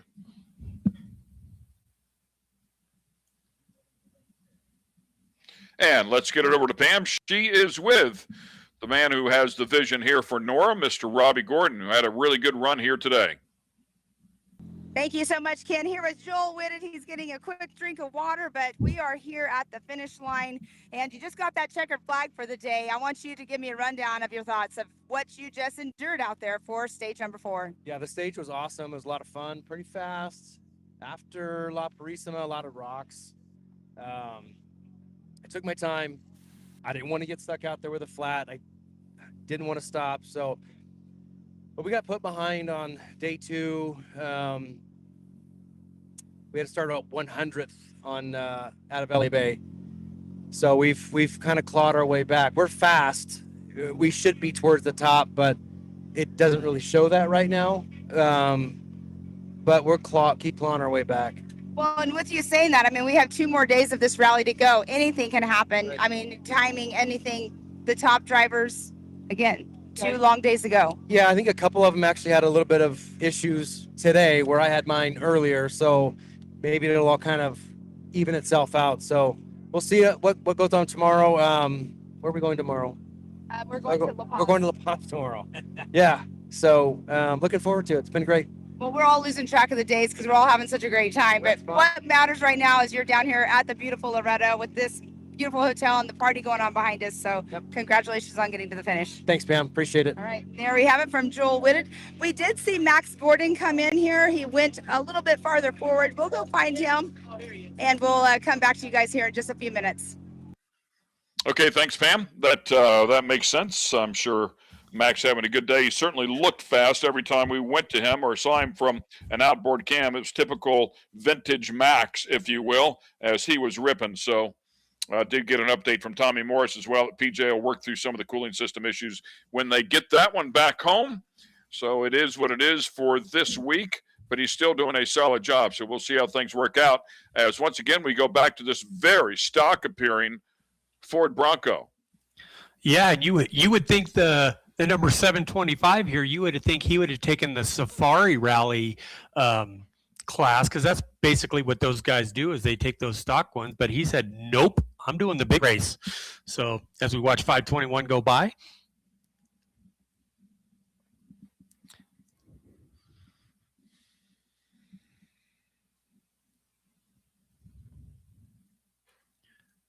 There's a lot of speed UTVs out here today. Boy, everybody exits that turn pretty wide. I think there's some heavy ruts in there, and it just kind of drags them off to the side. There's a number 1811. Speaking Quick of shot speed him. UTVs. Well, it looks like he's got a bent He's got a tie little rod. front end issue, doesn't he? Yeah. Those things are towed in pretty good. He probably smacked a rock, but he's still going. Here's Chris Greenwood. Like I said, this is the paint job on this is a throwback to a Parnelli Jones paint job in the early 70s, early or late 60s, one of those two. Pre Big Ole Bronco. You see the 603. Nice to see Chris keep going on with that Bronco, and we saw a couple shots of a Bronco probably about 5 minutes ago, and that was Boyd James and the number 26 Bronco. Those two are fighting for position, and they're about 5 minutes apart, so that's a close race for those two. As we got a flash of... Look at where Caesar is there. Yeah. There's that Dakar vehicle. Sealed cab. All right. Looks like he's catching somebody.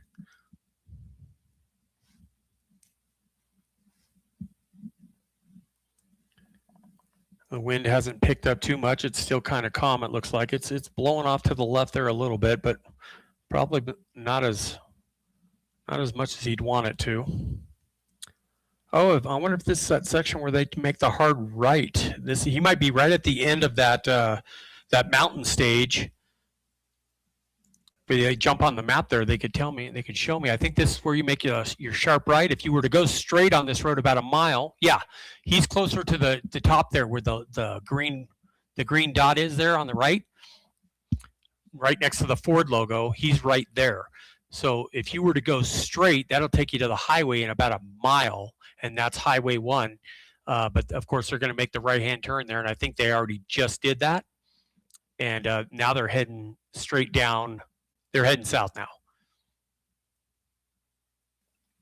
So through the mountains, now just in, he wants by. He's letting him see him. Yep, there you go. He's trying Good to job. find a spot, yeah. Yep. Oh, and he just missed those choyas too. You can see it's really tough for him. Like, he wanted to get out of his way, but he needed some room to stop, and he didn't want to slam on the brakes and right in front of the guy. So it is kind of a tap dance right there. Yeah, the guy in front of him was looking for a spot to get over. He was thinking about running, and if he got a good jump on him, he probably wouldn't have pulled over. But he looked in his mirror and he saw that he was still stuck to his bumper, and he's like, "All right, you weren't sleeping, so I'll let you go." But he's still got to find a spot to pull over. You don't just slam on your brakes and go off to the side of the road. Comes one of those. I got to tell you, man, I think if I was going to let somebody go, I would pull over in the speed zone and get right back rather than get out on the race zone and then give up all that territory where I could be, half throttle or more. Yeah, and maybe that's what, maybe he was thinking he'd get a jump on him, and because he was probably thinking for a minute. Yeah, I don't want to be in the dust. So, but Caesar's got a pretty good pace going right now, and he also caught him. He caught him through the mountains, so he's definitely faster. Well, and that's the key. I mean, the guy's already caught you. He's there. So if I'm in a speed zone, I'll pull over, give it to him. I can, give up a little bit here and then maybe get out of the dust as well. And Caesar running right up behind one of the Broncos. I believe that was I think that was a local. That might have been a local, yeah. I think it was. He's got a race number probably from his race car down there south. He probably races too or chases for a buddy, but I don't think he was a race vehicle. Back on board the Lomze Yi. The 3-seater there.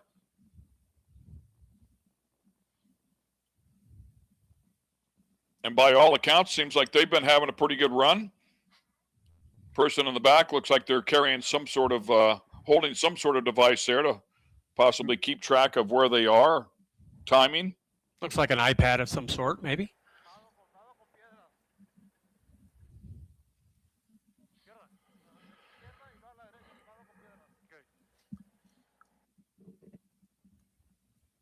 Only one water bottle today. Yeah, unless they bounce the other two out. Yeah, there were three of them in there. 3 of them in there a day ago. Rolling around by his feet down there by the gas pedal. Only 100-mile final special, so I was like, I'll be okay without the water today. Yeah. And that's what happened. 9:30 there. Yep. That's what happened to Dave Sykes. If you remember, we were listening to him, and he was complaining about there's a damn water bottle under my feet. He said, "Is it bothering you?" He said, "Yes." So, Hap Kellogg, he's almost done. He's on his final stretch here, coming into Loreto. Another good run for him. He's probably just happy to be here compared to 2 days ago. God, was that 2 days ago already? Might I guess have it been was. 3. Yeah, he was. Yeah, it was 2. Yeah, he was trying to get into San Felipe, was it? Man, I don't know. Out of San Felipe, yeah. It's all starting to blur. Yeah, and here comes Travis DeTemple in the Toyota. He's got a speed UT behind him. Yeah. Yeah, he's going to pull over for him here, I'm sure. Ooh, yeah, and a hard pass there in the rocks, but the Speed UTV gets it done and continues on. In the meantime, let's get it back over to the finish line as Pam has a very fast Max Gordon. All right, here with Max Gordon. Max, there are a lot of cars here, so I couldn't quite stop you whenever you came through the finish line. But all in all, today on stage number 4, I mean, pretty good day. You were saying it's a little dusty out there, though. Yeah, it's definitely a dusty day. The first stage was a little bit difficult with a lot of high mile an hour straightaway roads, but it looks like we ended up 4th for that stage. And this last stage was pretty fast out there today, and it was pretty rocky, and we just kept it smooth, had no issues, never got out of the car once, and just the push to pass deal. I don't know if a lot of people listen to that. I know a lot of people, when you hit the push to pass, they're just a bunch of squirrels and they kind of just take off. But I mean, it was fun and all good day. Well, that's all that matters. It's a good day. You're at the finish line, no issues. Tomorrow, switching seats back into the truck. I know that you're a driver. You know how to do both. But do you change your mindset at all when you're going to get into the truck? Yeah. Looks like my dad won the last stage today, and it wasn't by much, but hopefully we could start close to the front tomorrow. And we're a bit too far to get the lead, but we can see how many stages we can win and be fun. Well, and what do I always say, too, is we still have a lot of racing to go, so anything can happen. You never know. You guys could bump up into those top spots, but getting into that truck tomorrow, I know that that's what I was asking about mindset, of if it's a different kind of mindset getting into something that's faster. No, it's pretty much the same stuff. Momentum is key, and get around the corners as fast as you can and carry the momentum and see how many stages we can win. Awesome. All right. Well, Max, I know that you're ready to go relax and hang out and talk about the races and go do once-overs on your truck and your UTV. So congratulations on getting to the finish. Thank you. All right. There we have it, Mr. Max Gordon. Thanks, Pam. And another solid day there for Max. We're going to show you our leaderboard here and let Roy walk through it. It looks like Kristen Matlock and Wayne are leading, but not by much. Renezetter is a close second, and Dodge Pullman is not too far away from him. Alec Pullman, a couple minutes back from there, then Joe Bolton, and then Ryan Pullman. So we got, Coleman. Sorry, Alec Coleman, not Pullman. So too many Pullmans there. But yeah, pretty close race there. Nice to see that. Be interesting to see where Max ended up after all of that. I don't know if they got the timing up for all of that yet.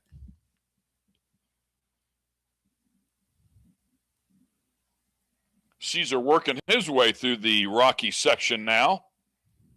Has had some good pace, made a couple of passes.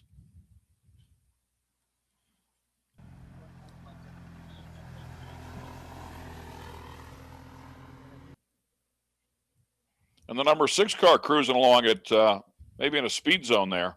Yeah. The 521 looks like he's catching somebody.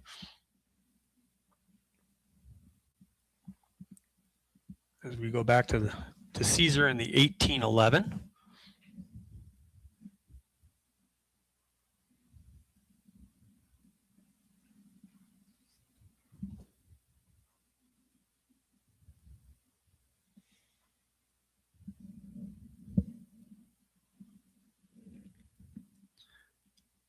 Still looks like a nice day out there. Yeah, beautiful day, right? Just soft, white, puffy clouds as a number of the competitors are finishing up race day number 4, event day number 5. That will leave us 2 days to go. Stage 5 will total 269.6 miles, our second longest stage, and literally just by a tenth of a mile. But they'll have three specials tomorrow: 66 miles, 62 miles, and 85 miles. So 3 different specials for everybody to stretch your legs on. And the transit stages, not bad at all. We'll give them a nice break of 19 miles, 10 miles, and 27 miles. Total of 56 miles there for the transits.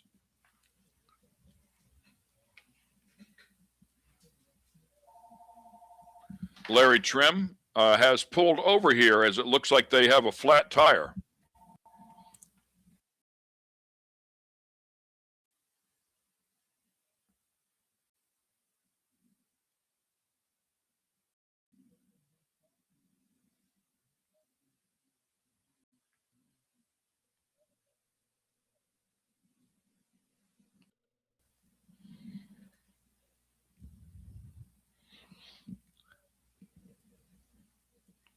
And it sounds like Max is leading his class, if we're hearing that correctly, because I believe he's in a different class than the Matlocks and Renazet are in them. So Max has a good run and maybe won the stage today. Yeah, Max is in the pro side-by-side FI category. That's right, the FI, yeah. He's competing with Casey Curry, Cole Wollenweber, PJ Jones, and Tomas Olmedo. We have not seen the Argentina entry there today, the 888 car, but hoping they have continued success. Yeah, we had a lot of footage of them the last 3 days, right? And I think I've only seen them maybe off the start, and I know I've seen their the teammate, but yeah, not a lot of footage of the 888 today. But talking about tomorrow, Ken, you were talking about that. Tomorrow's going to be a little challenging. That run out of Loreto, kind of a follow the leader type deal, especially when they start getting into that. They start getting into that valley, and if there's no wind tomorrow out of Loreto, it's follow the leader for that whole stage, which is about almost 70 miles, 60, 65, 66 miles. And then they got a transit stage, and then when they get to stage 2 at Insurgentes, I think they're going to get into some silt, and it's a pretty tough stage, and it should be. I'm guessing it should be probably pretty warm tomorrow. And here we go. Here's the update on the FI class there. How about that 2:10.05 to a 2:13.29? So a really nice job there, near 3 minutes quicker than PJ, who we know PJ Jones is nursing that car to a degree, and Joel Whitted will round out your top 3 as it stands right now with another Can-Am. Yeah, and we know that just listening to Robbie talk about on day 1 when he was driving the 77 UTV, he was actually having to take it easy because he was watching the belt temps too, just trying to keep that thing cool. So I'm sure Max was on the pipe when he could be, and then every once in a while his co-driver was probably telling him, hey, you're probably going to have to let this thing cool down a little bit, and just kick it down just a little bit for a little while, and then you can kick up the wick a little later. So everybody's kind of watching their temps and stuff like that. Not just the UTVs, it's pretty much everybody. So as we're watching the 1710 Jorge Berta moving right along with his Macmillan blue paint job on his roll bar. Having a good day. Seeing a lot of him this week.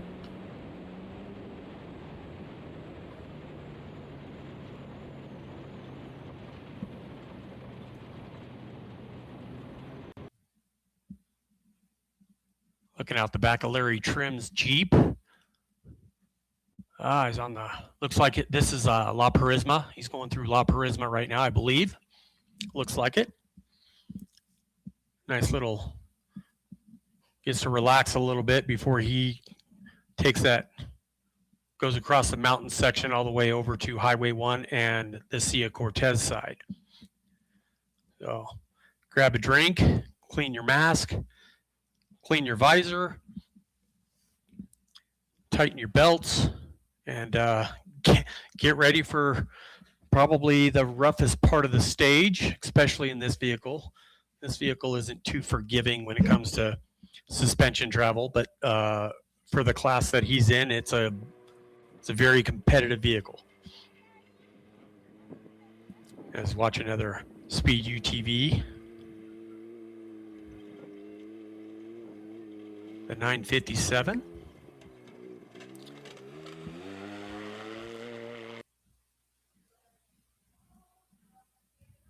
Just went through the water crossing. It's a little breezy out there. Watching the tops of those easy ups flapping around, so there's a little bit of a breeze out there.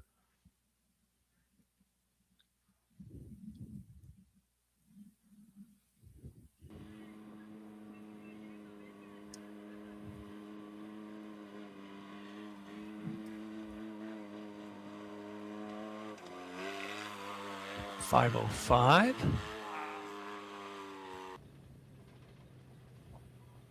Another shot of Jorge.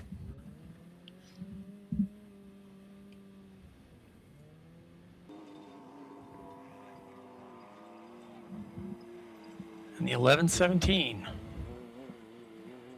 So everybody pushing it through their paces a little bit here, trying to get in a groove. Is here we're coming into Loreto. You can see the ocean, of course, in the background.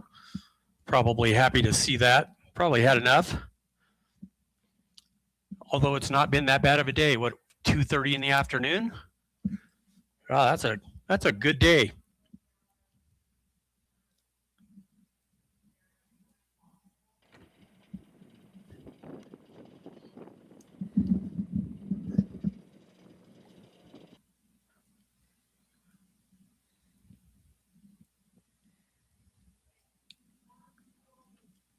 Wow, Roberts. really gnarly area right there, man. Yeah. Keep your wits about yourself. You don't want to go to the right at all.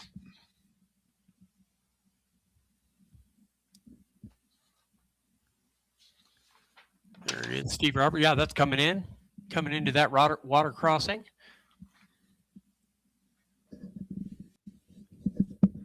Man, those rocks just look brutal. I mean, it just blows me away that anybody can get through there at speed without getting flats. I mean, I'm blown away that there isn't way more flats than what we've seen today. Yeah, exactly. Which is a testament to all the tire manufacturers out there. Oh, 100%. And usually, I think Kristen Matlock said it pretty well. Her husband got a flat, and she was pretty much trying to say, well, he deserved it, because he hit something that he probably shouldn't have, and you can only expect those tires to hold on for so much. So, yeah, I liked it as well when Pam pressed her a little bit and said, would you get in the right seat? And she finally just fessed up and said, yeah, I'm not real good in the right seat. Yeah. Very few people are, so yeah, good to hear that her husband could. When everybody loves to get into the right seat until you've been in the left seat. Once you get in the left seat, that right seat isn't too appealing anymore. Here's our second look at that 5 car. That's the one that I was talking about, the 548 Baja Bug, unlimited Baja Bug. Making their way up to that switchback right-hander. Saw the husband and wife team there a moment ago as well. Listened in to them a day ago, which was interesting to listen to. It's kind of a conversation you expect to hear from a husband and wife that is thinking nobody's listening. So it was pretty fun. Yeah, you're kind of waiting for the, but and here comes Boyd Janes in the number 26, the Ford Bronco. He has many wins down here in that vehicle. And I'm thinking as we watch the 833 go by, and I'm guessing the Chris Greenwood Bronco isn't too far behind him, because they were pretty close together. It seems like they were within 5 minutes of each other. So nice to see the vintage 4-wheel drive vehicles having a good run. And those guys are racing for the class, and they're also racing for the era trophy, for the era that they're in. So, and there's a couple era trophy, couple eras that they have there. So there's a Challenger era, vintage era, and I'm trying to think, Pioneer. And they're racing for the Pioneer era.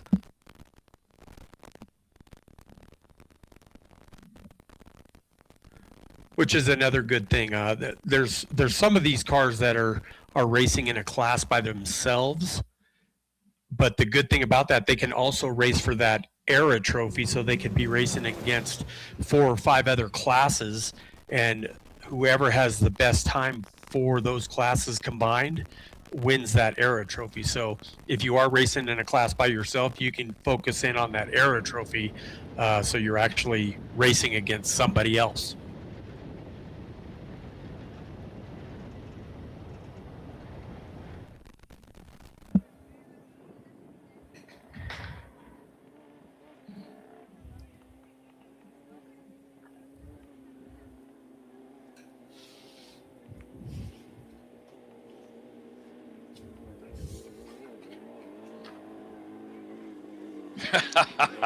I love it. Hands out of the front window there, and that, I believe that's another 516 car. Yep, 516. And gave us a little hand signal outside of the front. Pretty cool. Excited. Larry Trem working his way in, it looked like, right? And look at this Bronco, man. There it is. That's the Chris Greenwood. So that's awesome. Yeah.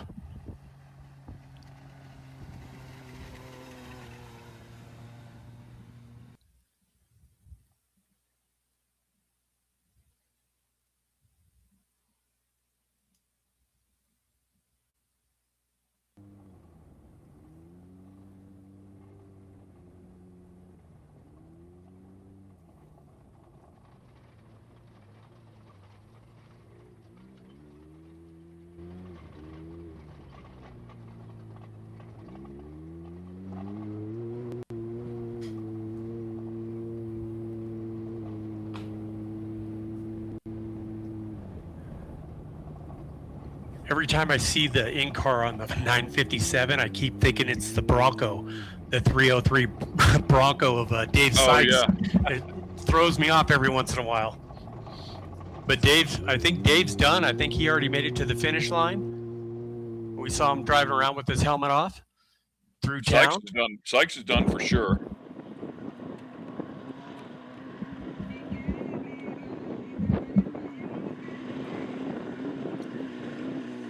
Like the 1220, and this would be what we would call a Class 12 car. It's a Volkswagen Beam front end with a 1650 cc motor. Actually make that a 1910 or something like that. It's a limited motor. They can only have a certain amount of cc's on it, but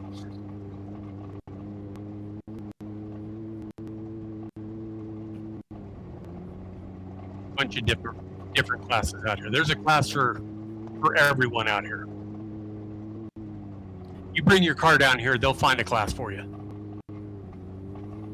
There he is. I'm gonna rent one then. 49. There you go. Hey, I got a Mickey Thompson car you can rent if you want. I just meant from a car rental place. Get the insurance on it, bring it down, race it, and maybe bring it back. Hey, I'll throw Hertz on the front of my garage if you want. Ken, just come on over. Look at this thing, man. He's still clicking along. Awesome. That's right. The Myers Manx, man. You can't kill those things. Looks like it's got a pretty big wheel tire combo on the back of it. Yeah, he's probably running a 33-inch tire on the rear. Looks like he's got a surfboard on the top of that thing, although those are the Max Tracks, just in case he gets stuck. Yeah, but it's color-coded. It is.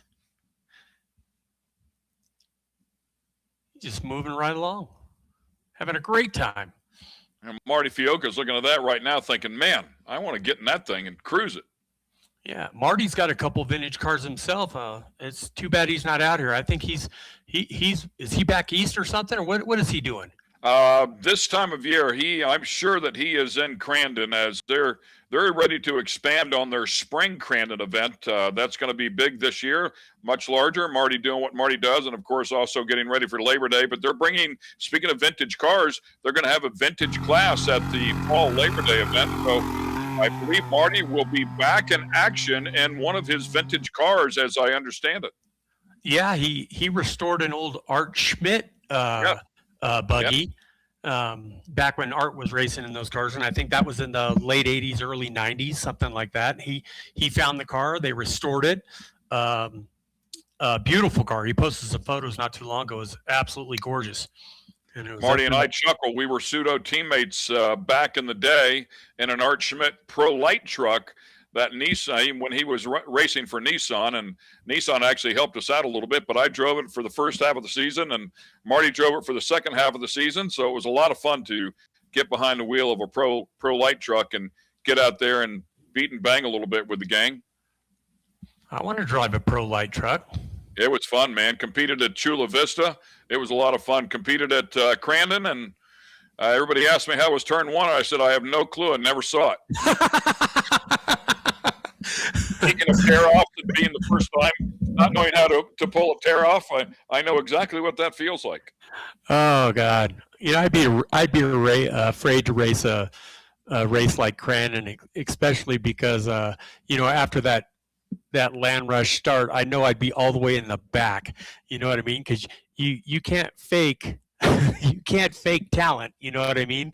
And if you're not a good racer, you are going to be in the back of the field, and it's going to be painfully obvious that your talent level just isn't up with everybody else. So I didn't realize it at the time, but it actually turned out to be a very special moment, a special memory, because I had Kyle LeDuc sitting to the left of me, who he had missed something in the driver's meeting, and they made him start in the second row with me, where I belonged.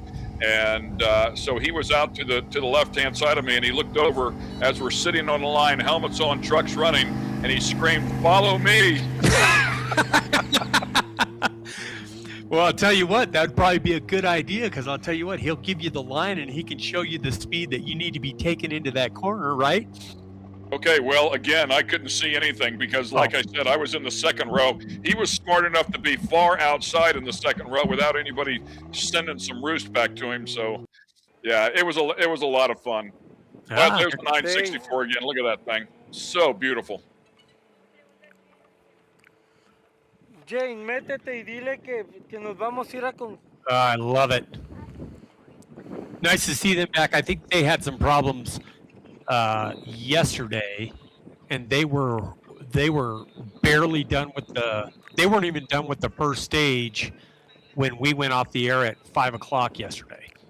So that meant they had a long way to go. So I don't know if they skipped stage 2 and stage 3 and just drove into San Ignacio, but nice to see that they're out here today and running well.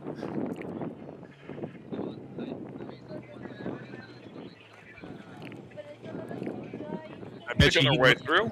I love the fender flares on it. Oh, I mean, it almost looks like a wide body 911. Yeah, right? I bet you that's a $100,000 car. Oh man, that wouldn't surprise me at all. It wouldn't surprise me if it's more. And that motor is probably 30 to 40 grand for sure.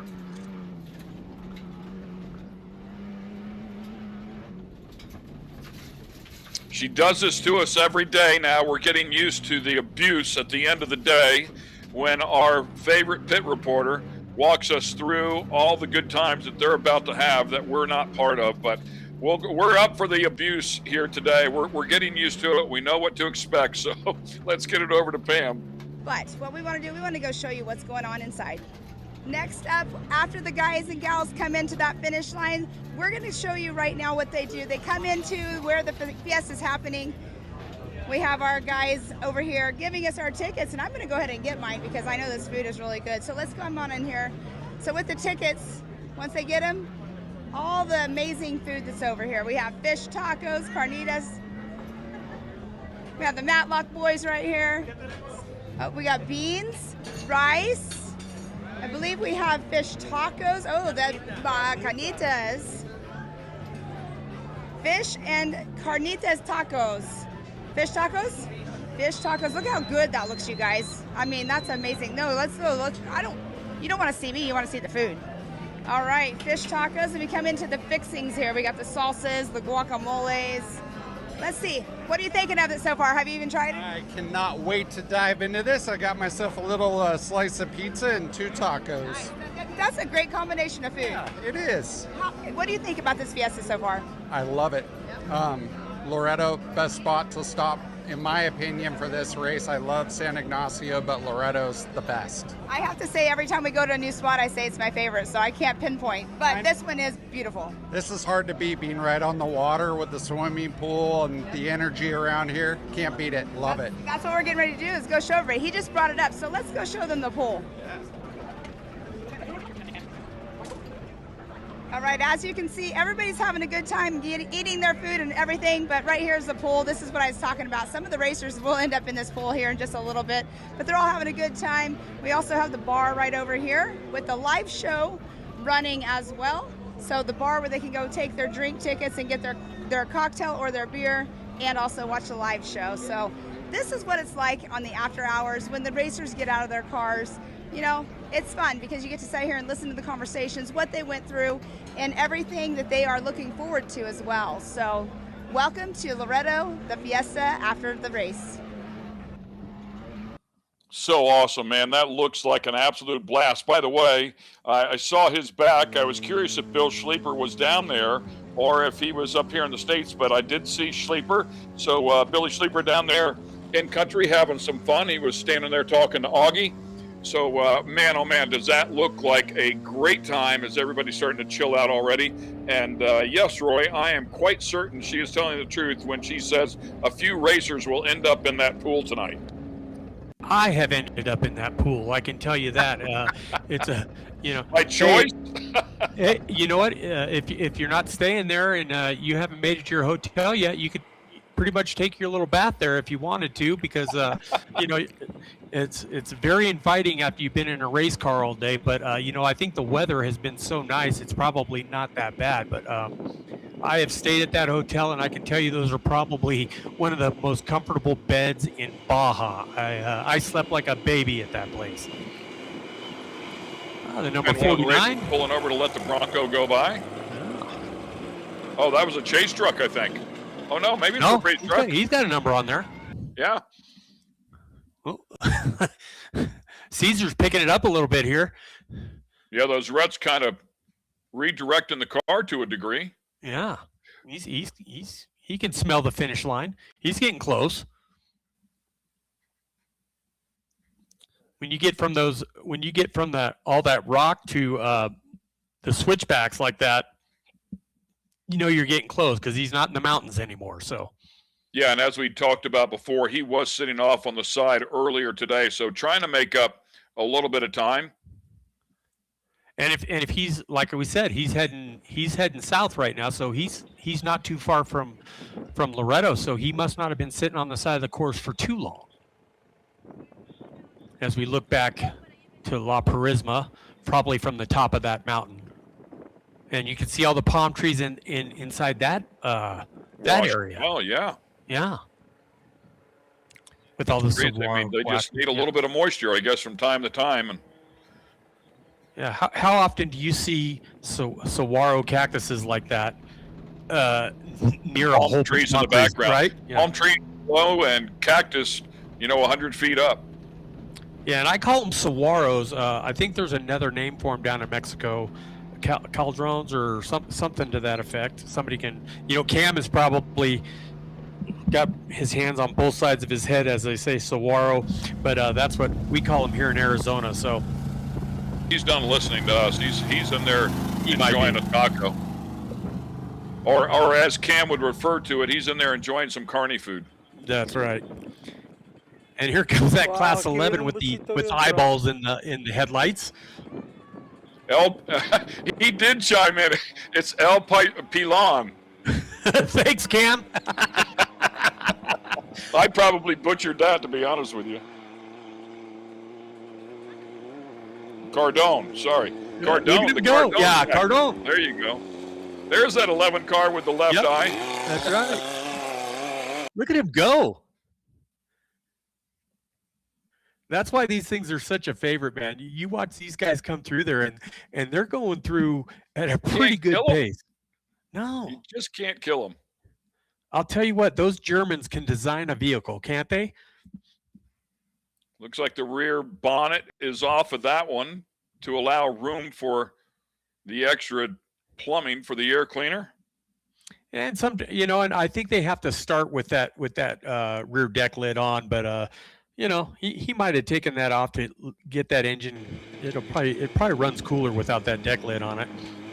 So Cameron schooling me, the El Pilon is the name of the mountain, and Cardone is the cactus that's in Mexico, which is slightly different than the Arizona version.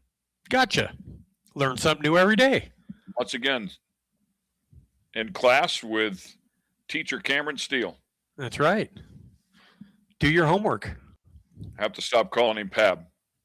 Yeah.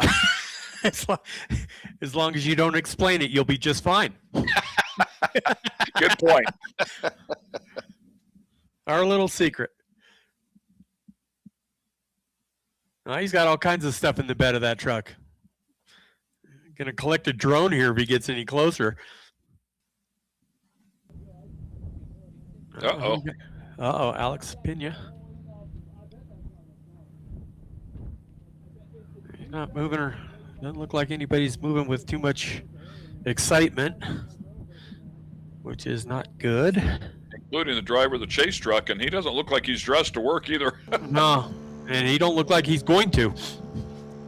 He's working right now. He's texting for help. That's right.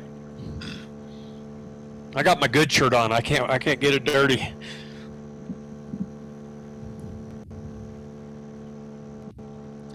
B-Rad working his way to the finish line. Just like doing, just try to avoid the big stuff on this side.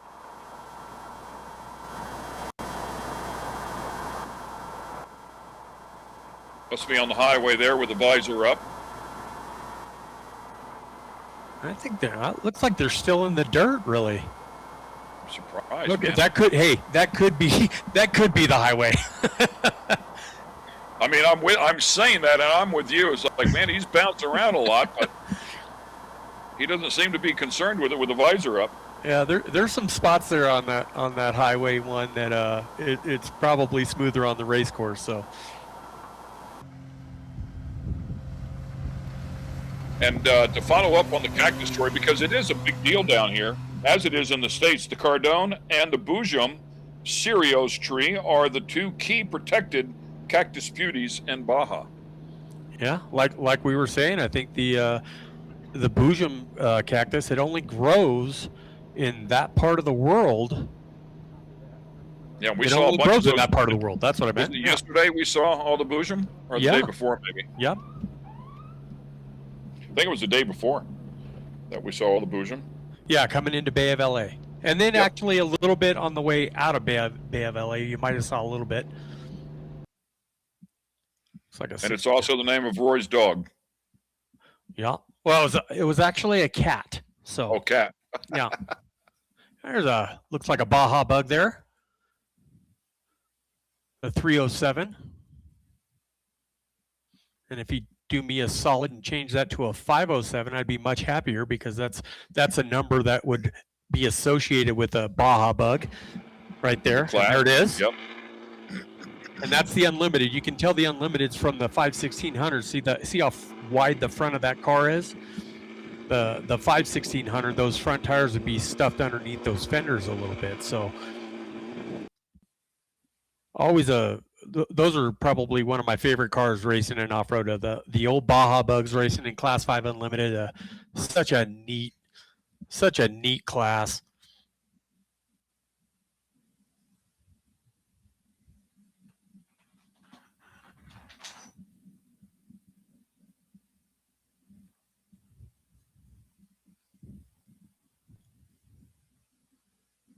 See the fuel cell mounted in the middle there. He's actually got the air cleaner right there to the left, right next to the fire extinguisher. That's the air cleaner. And the Starstream up there on the roof. Yeah.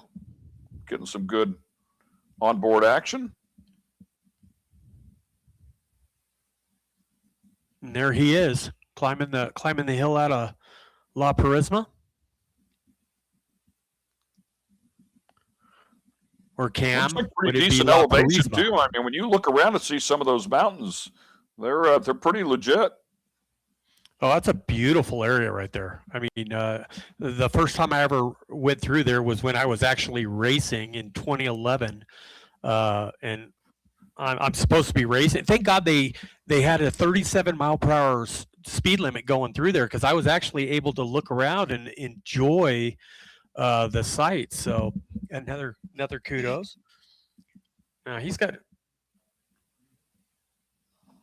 Let's take a look at a couple different leaderboards here, as once again we showed you this before, but this looks like it is Robbie Gordon up top. We saw that before. Robbie Gordon coming in with a 6100 truck in the front of the class, followed up by Murphy driving McCarthy's truck, and then Tim Herbst in the top three, followed up by his nephew, E.J. Herbst, and Brent Fox round out the top five with the 6100s. Yeah, and Ryan's sitting there in sixth place. And as we work our way down, Danny Brown, Ziegler. You want to say that one for me? In 10th? Conte. There you go. I'm not even going to try it. Say it for a full week, and then he's finally going to listen to this, and he's going to tell me how to actually say it. Secante. All right, got it. And then Connor in the 6122, and then Zach Langley in 12th, and not too far back. Flip it over here, and let's take a look at the side-by-sides, as the Matlock team doing a nice job here as they will maintain that lead. It was actually Wayne Matlock, Kristen's husband, and Auggie battling back and forth today. They had a great time, and a really good, legitimately good conversation afterwards, laughing, joking, and shaking hands, appreciative of the competition. Dodge Pullman doing a great job as well. Alec Coleman and Joe Bolton inside of the top five. Ryan Pullman, I'd have to go. So, yeah, I mean, tomorrow will be a big day for sure. But it'll be fun. As we see Jamie Groves here in the 725 Bronco. He's definitely going to be testing out his warranty.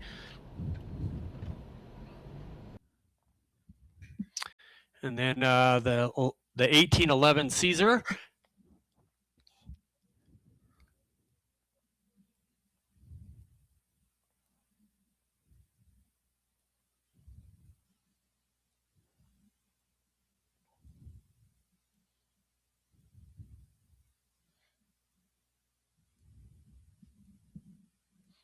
I tell you, I don't know if I would take my brand new Ford Bronco and go race it down in Baja for the Mexican 1000. I think I'm going to go. I don't want my daily driver down there beaten up in the Baja Peninsula. I think I'm going to go. I'm going to go get me something else to go do that.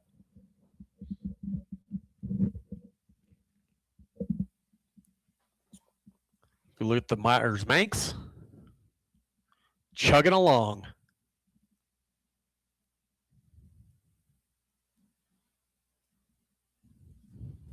The little car that could. That's right. It's amazing what those cars can go through.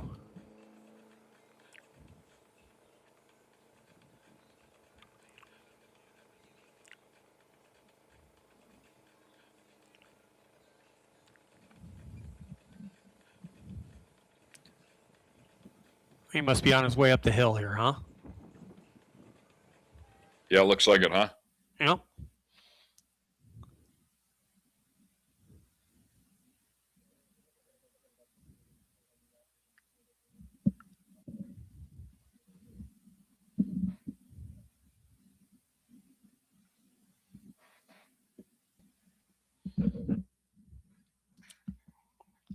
Yep. Heading up the hill.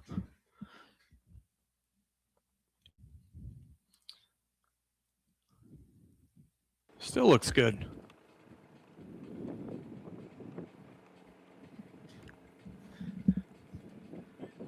The Bruce Myers Manx.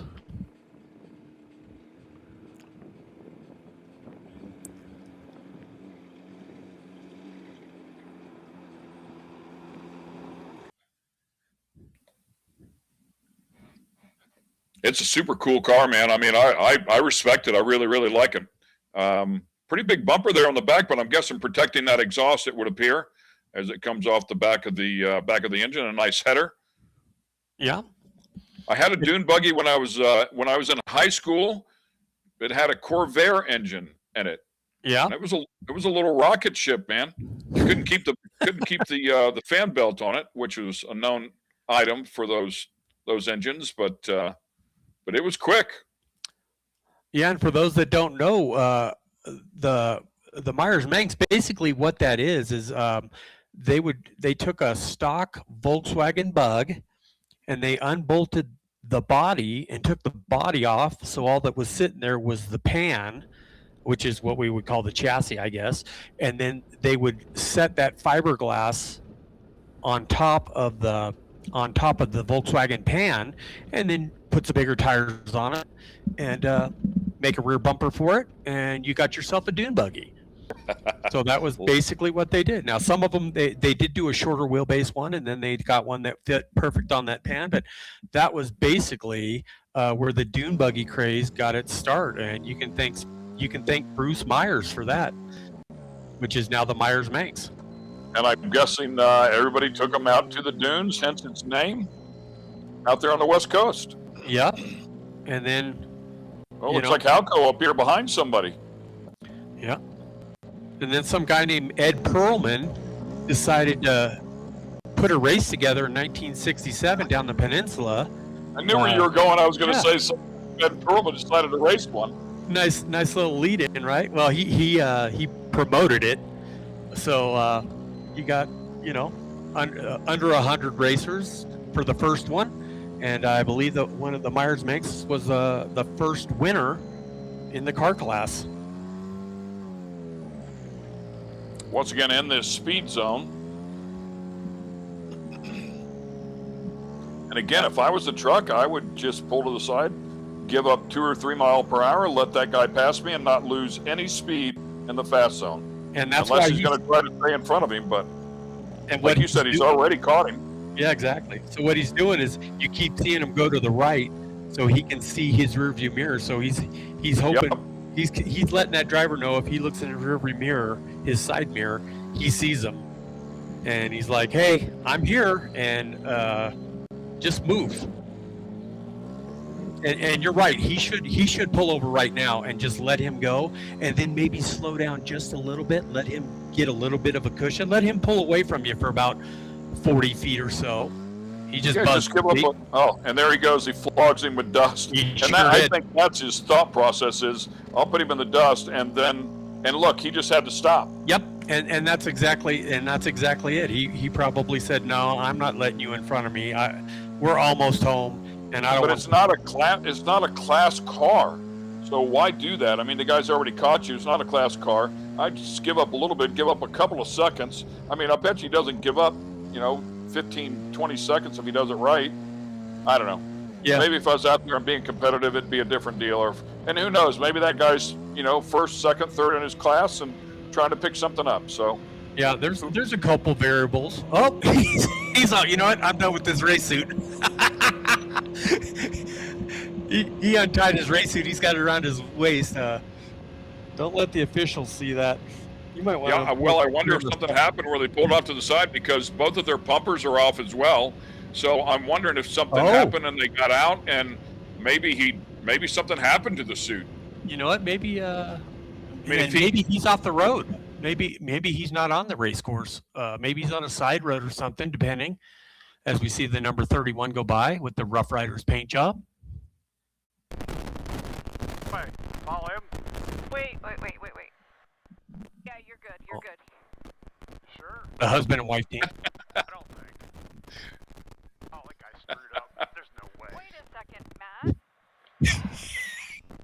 This is so classic. I love it.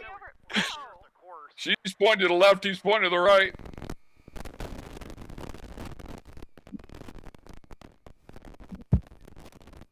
Here comes the, you know what?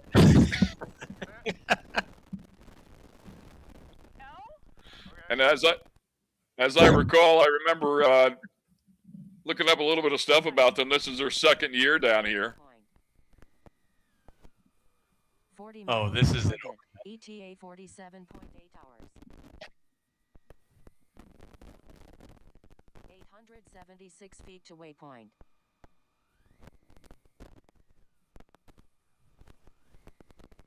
That's Matt and Lisa Johnson.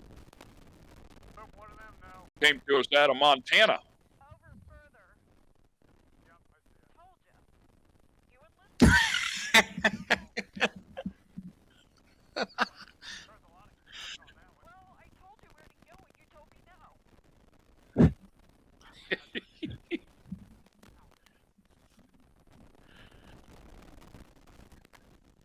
Well, see if Matt can make it through this without getting in a trial separation. Come on, Matt, you're better than that.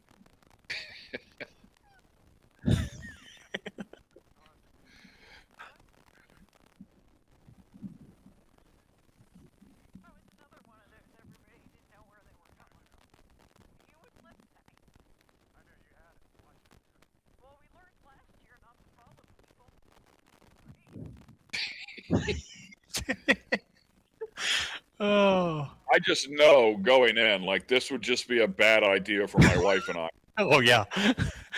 And the worst part of that is the live stream. Pretty civil. I mean, they're getting the message across, but they're pretty civil with each other, so that's a good thing.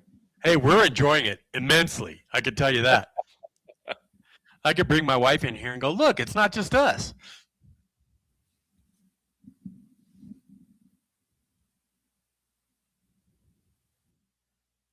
Pretty sweet looking carbon fiber helmet there. Yeah. Boy, and everybody, like I said, it's 3 o'clock. And, you know, we've only got a few more cars to get through La Purisma. Or Cameron, is it La Purisma? And, you know, we saw these two before. I remember the navigator using both tools here.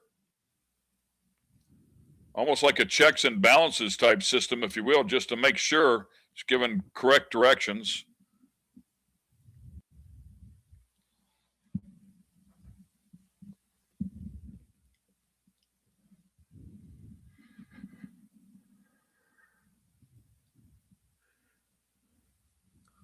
Just moving right along. Yeah, cruising now. Yeah, every time we've been on board the 957, he's moving, so.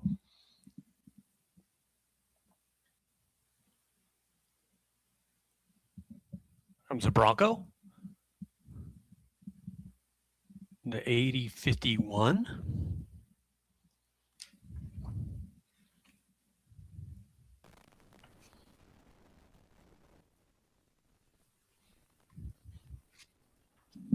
And back one more time with Matt and Lisa.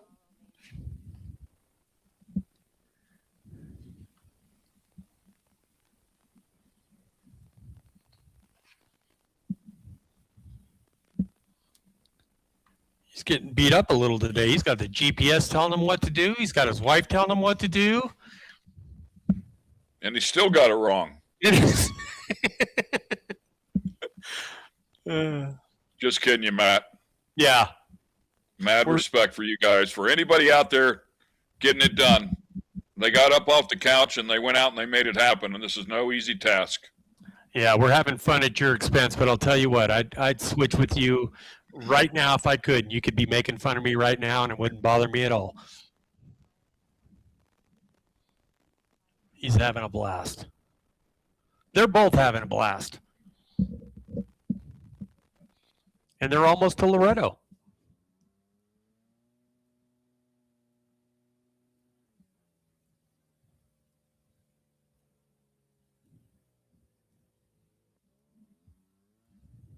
Yeah, I think he's getting ready to jump on the road here.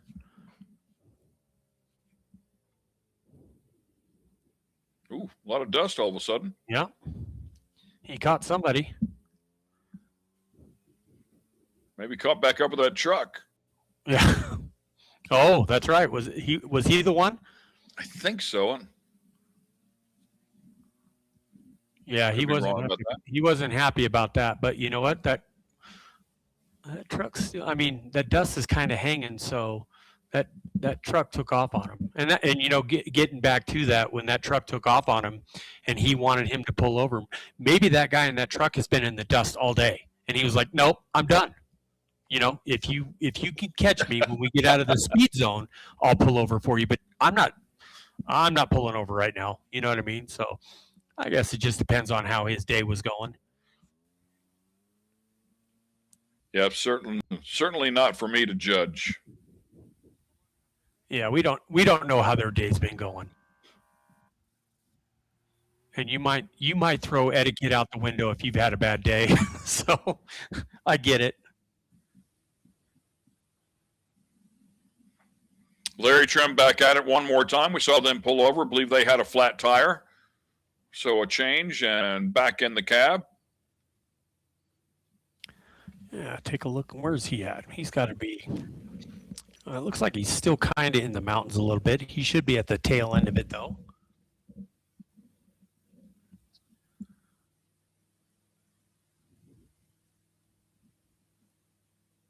Yep, that's exactly where he's at.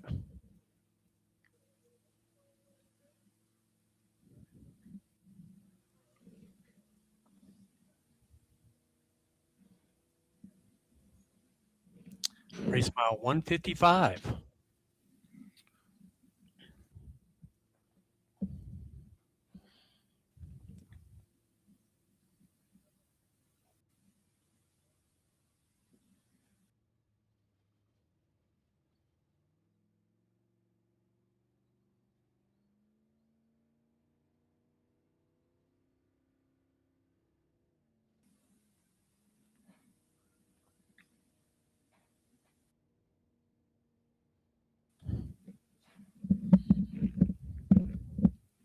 We're going to bring you some leaderboards here as a number of cars have made their way across.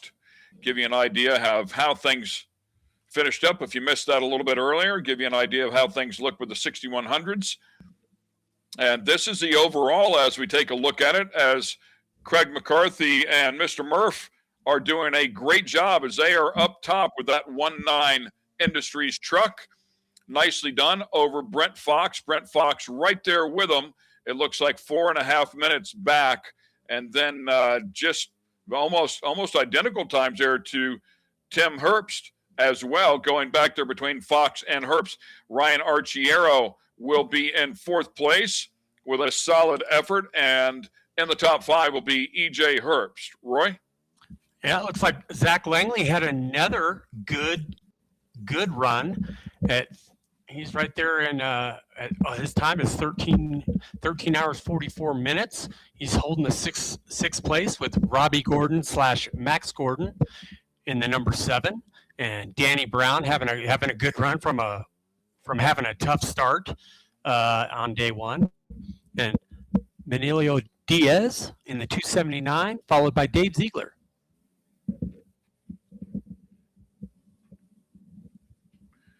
And let's go over here and take a look at the side-by-sides. We continue on with the overall, I believe. That puts Kristen Matlock, Kristen and Wayne in 11th. I think maybe they were 10th starting today in the overall. And then Auggie Renet will remain right there behind him. And Dodge Pullman should be another great battle tomorrow with the side-by-sides. Be a lot of fun to watch. And Ryan Pullman, as the Pullman team, 62 and 2062, are doing a good job. And then Jorge Macias also with a solid effort. Yeah, and Chris Holloman, I believe I'm saying that right. Sorry, Chris, if I butchered it for you, buddy. He's holding 6th place, and the 930 is in 7th. Number 8, I'm not even going to try that one. Sorry about that, guys. 769, Joe Bolton, and Bo Briggs rounds out their top 10. I'll give it a shot. Tommaso Maggiore. Let's go with that one. There you go. And then Thank you, sir. PJ Jones down there, as we know, he's nursing a somewhat injured car. Still turned in a really good day today. There's a look at Casey Curry. This once again the overall Alfredo Horatio Almedo back there as well with the Can-Am, and then Addy doing a nice job with the Can-Am as well. Joe Whitted and Joe O, as we've called him, Joe Acafente. And probably destroyed that name as well. Well done, my friend. Better you than me. It's been another great racing day. Of course, a number of cars still out there on the track, and it's definitely been a lot of fun here as we wrap things up here on day number 4. Two days yet to go, so we're looking forward to that. My friend in the booth here is going to leave me stranded come tomorrow, Mr. Roy Ward. Roy, I know it was your first attempt here at television and broadcasting. I know you're clearly a big part of this community. Wealth of knowledge, man. You've been a pleasure to work with. Day one was qualifying. We threw you in the deep end, and you kind of got used to it. And I got to tell you, man, day 2 and forward, once we went racing, you've been absolutely spectacular, man, and a pleasure to work with. Well, thanks, Ken. You've been guiding me through all this along with James Masters, and I couldn't be happier. I was surprised to get the phone call here about a week ago, so I wasn't able to get myself ready as much as I could. But man, the kind words, and you were guiding me in the right direction there on some phone calls to help me out with this. But man, it's almost second nature. I enjoyed this so much. Desert racing, all this stupid knowledge that I've incurred over the last 20, 30 years, I've been able to actually use it a little bit. And I had a lot of fun. I hope everybody else did too. And thanks for having me. Yeah, it's been a great time, man. Thanks for the effort. We'll wrap up this day here. 2 more days to go.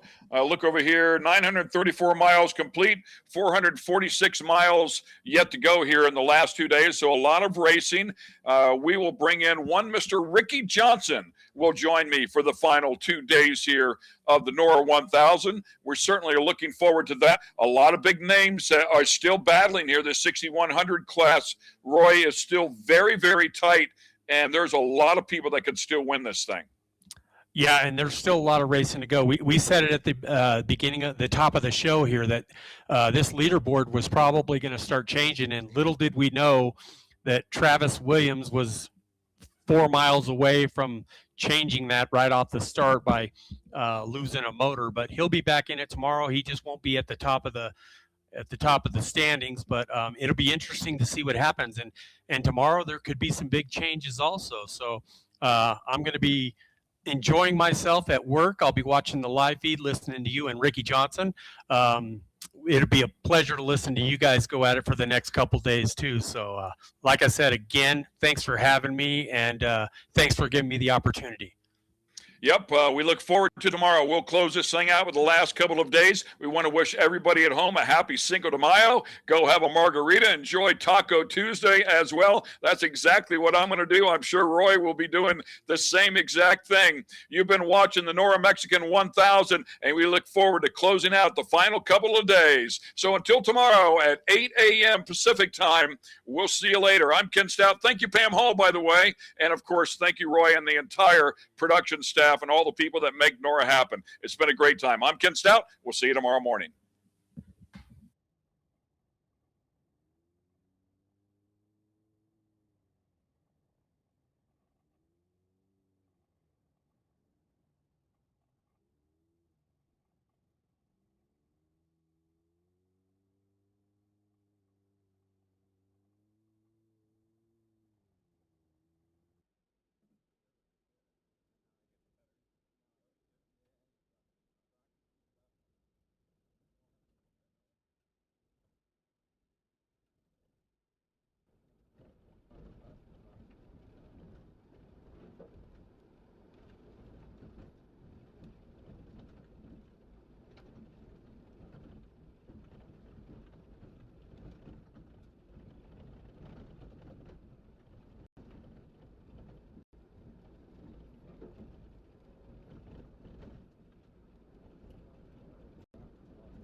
big steps like that, that's what'll smash up our front end.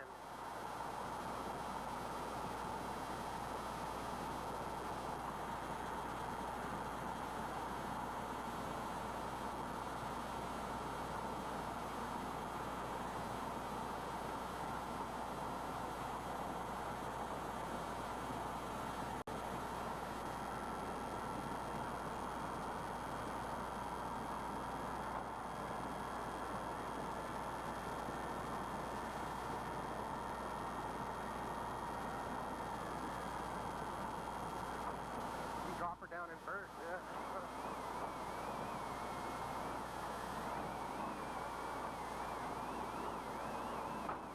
8 miles to waypoint.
I think he took off a little soon.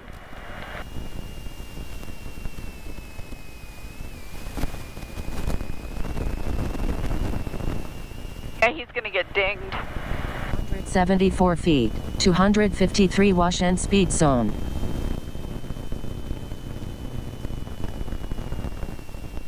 .253 wash and speed. Okay, now you're.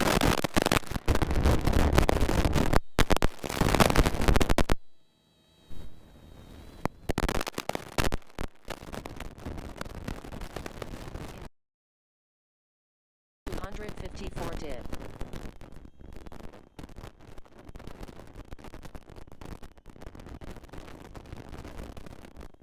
254 dip.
In 504 feet, 260 keep left local traffic.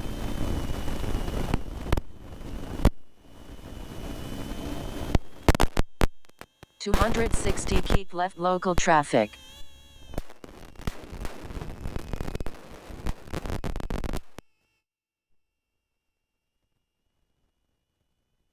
.21 miles to target. ETA 50. 0.3 miles to waypoint.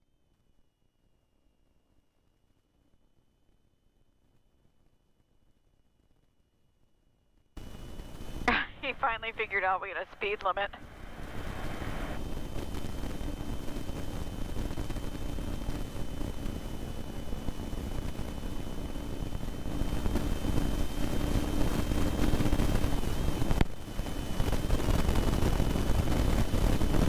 There's going to be a super hard right coming up. 61 hard right local traffic.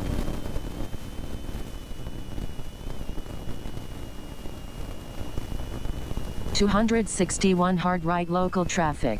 In 465 feet. 262 rock on right and speed zone. No, stay. 25.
here with Rich Minga. You just came in for stage number 4. Rich, I always have to say when you come in, you're one of my favorite faces to talk to and take pictures of because of all the dust on you. But Rich, how was your day? Thank you, Pam. That was great. It's just like another Sunday drive, you know, just a cruise. So no issues out there at all? Oh, nothing. No rocks, no dirt. It's just simple NORRA. No rocks, no dirt. Just don't know that this is an absolute bucket list for old men. It's a bucket list thing, and I just keep doing it. And I'm just so happy to do it. So happy for all the volunteers and the organization. It's just epic, and it's just so professional. I dig it. Well, I have to ask you, I know that you've done this multiple times. Do you know how many times you've actually competed in the NORRA? I think this is my 4th or 5th one. Okay. But I've been very blessed. I've won every one of them. I started with PJ Jones, and his dad had me race with Don Perdome, and that just put the needle in so far in the vein I couldn't pull it out, and I've been doing it ever since. Well, and I know that you're also no stranger to Baja. You come down here, you do tours, you do all kinds of stuff down here in Baja. But right here, finishing in Loreto, what are your thoughts on this beautiful scenery all around, besides the hotel and the ocean? Well, I'll tell you, the people of Baja are amazing. It makes it so special to do this because everybody on the sidelines and at every stop along the way, it's just epic. It's just a bucket list. I don't know how to explain it. I can get teared up thinking about it. It's just so good, you know? It's just so amazing, especially when you have a good day. Coming from the back, we were 2.5 hours down on day 1. Okay. Minimum. We had a lot of issues. Everything that happens in Baja all happened on one day. Well, that's a blessing. And now we've just had 2 perfect days, and today was our 3rd one. And I think we're moved up quite a bit. So we should be right there now for the Legends overall. And that's what I was kind of hoping for. Well, I love it. I love always talking to you at the finish line with a smile on your face. You had a great day, and tomorrow, stage number 5. What's your thoughts? What's your plans? Well, just do the same thing, you know, just don't put the wheels out of place. Just take care of that motor and transmission. Don't put the wheels out of place and enjoy it. Awesome. Just enjoy it. All right. I love it. And this is Rich Minga right here. Always has a smile on it. Look, that's reality right there. Now I have to go wash my hair again. Bye, Pam. Thank you. There we have it, Rich Minga right there. We do have a lot of other drivers coming in as well. So we'll come back to you guys here in just a little bit.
Here with Mike Shirley, and Mike Shirley is a part of the motos. He's actually one of the officials for the motos. But Mike Shirley, you've been down here with Jimmy Lewis and friends with Jimmy Lewis for a long time. You guys do all kinds of stuff with motos together. But Mike, how has the rally been going for the motos? Because we haven't got to really see you guys much. It's a blast. The course is just so much fun. If you just like riding dirt bikes, it's just a great way to get down Baja. It's really great people, and yeah, just having fun every day. Like super stoked to be here, and you guys do such a nice job with the finish line. It's a nice place to arrive. Like the Loreto finish here is my favorite for sure. It's so spectacular on the waterfront here. It's awesome. Tough to beat. Yeah, it's cool. Well, how have the motos been going for everybody? Again, I haven't got to really follow along with the motos, but all in all, I mean, I haven't heard any complaints from any of the riders because Jimmy Lewis and you guys all put on an amazing course. Yeah, it's a cool course. Yeah, we had a good mix of a few fast guys and some first timers, and NORRA's just a great rally for first time guys that just want to come ride dirt bikes. So yeah, it's nice. We get to little camp out at the end of the day every day and get the download, and everybody's got some highlight. And sometimes I know what they're talking about, and sometimes I have no idea what they're talking about. But that's kind of standard in a rally, but it's all good. It's fun. It's good to see you at the end of the day. Yep, exactly. Well, Mike Shirley, we'll let you go because you've been out on course all day long, and we like this place, just your favorite too. So go enjoy it, and we'll see you guys at the final finish. All right, Mike Shirley, one of the officials here for our motos for the NORRA 6-day rally, and off he goes, going to have his tacos, his cocktails, and tomorrow's a new day.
Here's what we'll say about the road to greatness.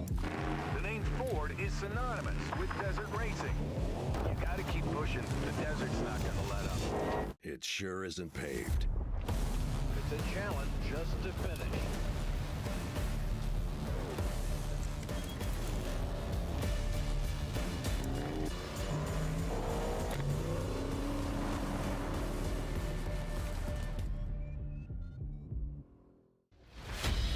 The all-new Warren Xeon XC is one of the strongest, fastest, most compact mid-frame winches on the market.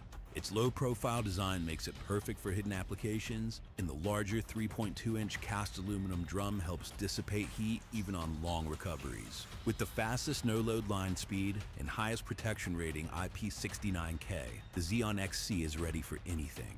Purpose-built customization meets the reliability and durability you trust. Go prepared with the all-new Xeon XC.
está, ahí está, ahí está. Chúpalo pues. Acción con Jimmy. Acción con Jimmy.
Otro carro acá.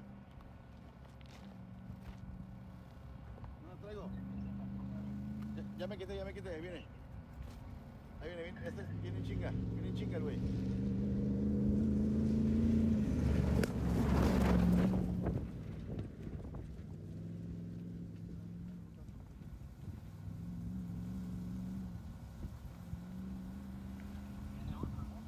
Ahí viene atrás, viene atrás.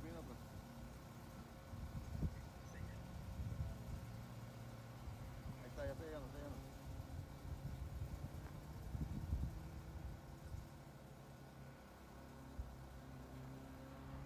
Ahí está, en la curva.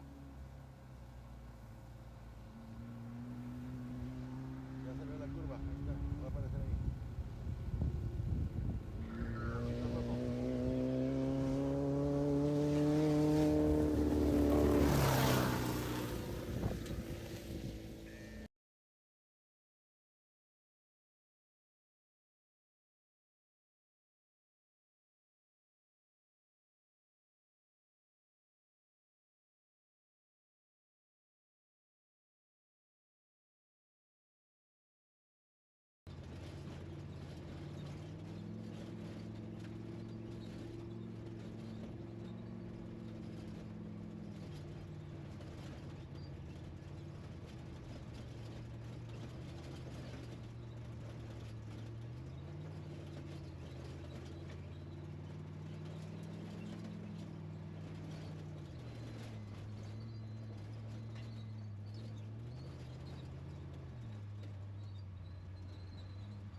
Help out here, Mr. Dave Moore at the finish line. His helmet is stuck right now, and as he was taking it off. But Dave, how you feeling right now? Oh, great! I'm really happy to be here. Today's trail was really nice. So, you know, I enjoy doing the crossover, and the fact session, the beach is always fun. So, no, we had a great day. Well, I love it. I love seeing the smile on your face. You're having some trouble getting your helmet off right now. But we're going to let you guys go enjoy the fiesta. So congratulations on getting to the finish line. All right, Pam. All right, thank you. There we have it, Dave Moore. We have a few cars that are stacking up, so we'll be going quickly here.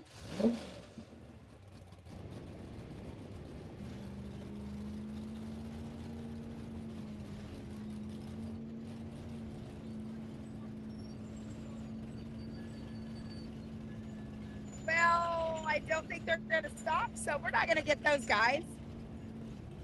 Well, I'm going to explain. This is Scott and Tandy Hartman. They are a part of our sweep team.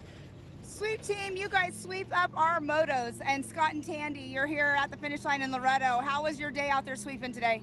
It was long. It was super technical, super silty. A lot of bikes getting lost and stuck, and we got them all out. They're all here. Yeah. Well, your Ford Bronco Raptor's doing great for you, isn't it? Oh, it kicks ass. All right. Well, I know that you guys probably are tired because you guys go and you sweep up those bikes every single day. So good job out there, because everybody, it wasn't for you guys out there making sure everyone was all safe, what would we be doing? So good job to you guys. Thanks. All right. Scott and Tandy Hartman right there. Again, they are part of our moto sweep. What we might not know, for all of you at home, there is a sweep team for the motos. There's a sweep team for our Safari. There's also a sweep team for all of our four-wheel vehicles. And we always make sure that nobody's left out on course. So we have sometimes sweep team that'll be out there till 10 o'clock at night or 3 o'clock in the morning. So we're going to go right back here to John Mitchell. John Mitchell and his Bronco Raptor as well. Hi, I have John right in the driver's seat. You can't hear me right. I'm John in the driver's seat. Yes. Okay. All right, just wanted to make sure. So John, how was your Bronco Raptor out there for you today? Today was great. We lost our exhaust, but we got to put back on the side of the road, and here we are. We are at this beautiful Loreto. I mean, it's absolutely gorgeous here. We're happy to be here. Well, I can tell you the fish tacos look amazing. Also, it's Taco Tuesday and Cinco de Mayo.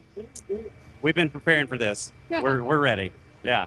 Where are the margaritas? The margaritas are right by the fish tacos. Okay, that's where we're headed. All right. Well, good job out there. You're going to go actually right over here by that Tecate banner, and that's where you'll go get your tickets to go and have your Fiesta fun time. Thank you.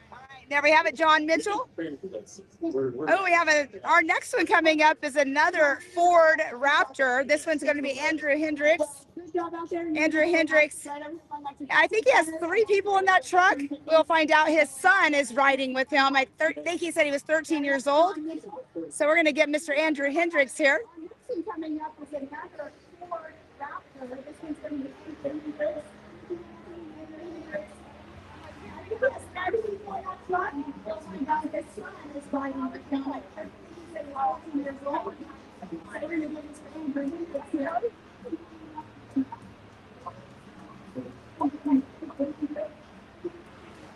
All right, we have Eric here in the driver's seat. Totally forgot his first name, but we're locked in here. Eric, you guys are switching up some driving duties. Yeah, all the driven guys from our company are driving, so we're all 10 of us. There's 10 drivers. We're just out here to have fun. Back and forth. Well, I have to ask you, I mean, you guys are in here. I feel the AC blowing. I mean, you guys are spoiled, actually. Yeah, it's nice. It's better than the race truck. Yeah. Well, are you having some fun, though? I mean, having 3 people in the car. Yeah, we're having a great time. Some of our guys have never been here before, and they're tired. Gotcha. They're burned out. So what have you been wanting most at the finish line for today? What am I wanting? Tacos, pizza, margaritas, beer. Actually, to be honest, I got to take a piss. There's no catheter here because I'm not going to pee on the floor. Yeah, this is definitely not like a race car. You cannot do that. And today was an all-day race, so we didn't have real time to get out. All right, well, you guys go have some fun. At least you have the WeatherTech mats. That would have worked. You're advertising for him? No. Is that a girl? All right, you guys go enjoy the fiesta going on. There's a lot of people that are having some fun. Hey, the pool, if you want to go cool off, is also over there at the Mission. Harry, thank you. All right. All right, thanks. There we go. We'll let Eric go and hang out. We have our next team coming up here. We're going to move forward. The mission out here, we just talked with Scott and Maria. Scott owns the mission and Maria is the manager. It's been a great talk with them, and they were talking about the history of the hotel with us.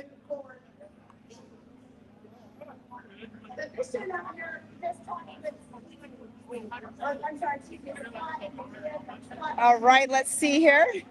Number 3825.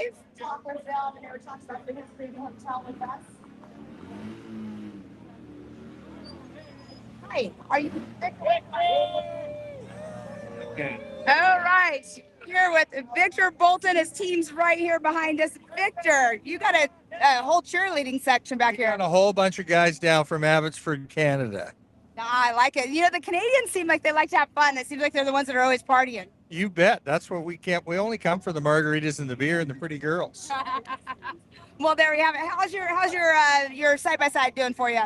So far, so good. I'm here, right? It's not on the trailer. Half the time, it's on the trailer. Well, that's a good sign when it's not on the trailer for sure. And you know, coming into the finish line here, absolutely a beautiful.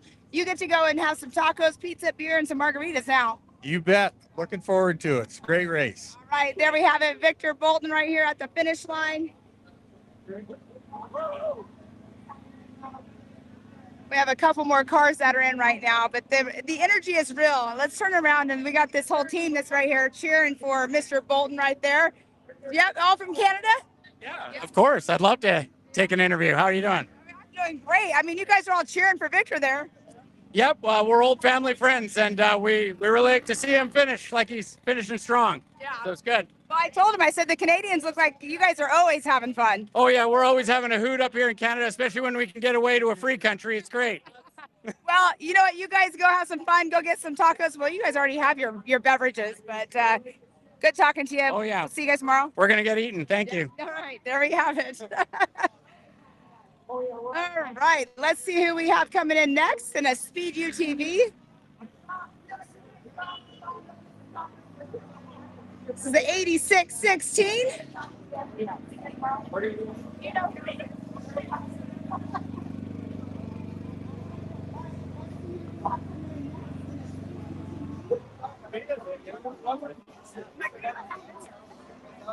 This is the 8616. All right. Here we are at the finish line, Razor. I mean, what a day out there, right? It's epic. I keep hearing about the rocks and the dust and the technical and the tight and the fast. Man, it was heaven and hell. It was high speed, just blazing. And then next thing you know, you're just in this tight rock hell. And you're like, oh God, please hang it together. No, one off glance or one mental lapse and you're done. Yeah. Well, I mean, but here you are at the finish line. That's all that matters. Man, we are so grateful. We are so grateful to be here. Well, I've been talking to a lot of the drivers coming in, and I mean, there was one off a cliff earlier, and you know all the technical stuff that we're talking about. But that road, I think it was the San Juanico Road. Yes. Yeah, it was. There was a lot of technical stuff, and you know, like I said, one wrong move, and you could be out. Yeah. Well, I'm happy to see you guys here at the finish line. You guys go enjoy your evening, and we'll talk to you guys tomorrow. We're so glad to be here. This is fantastic. Fantastic. Well, how'd your Speed UTV do for you today? It's killer.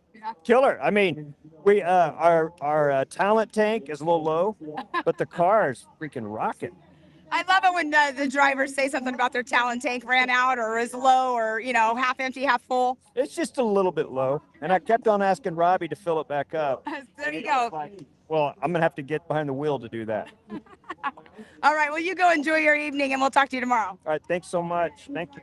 All right. I love it when they talk about their talent tank. That's pretty funny. The lingo in the off-road world is pretty fun. Fun to hear. We have another Ford Raptor coming up here. Definitely not a stock Ford Raptor, as we can see.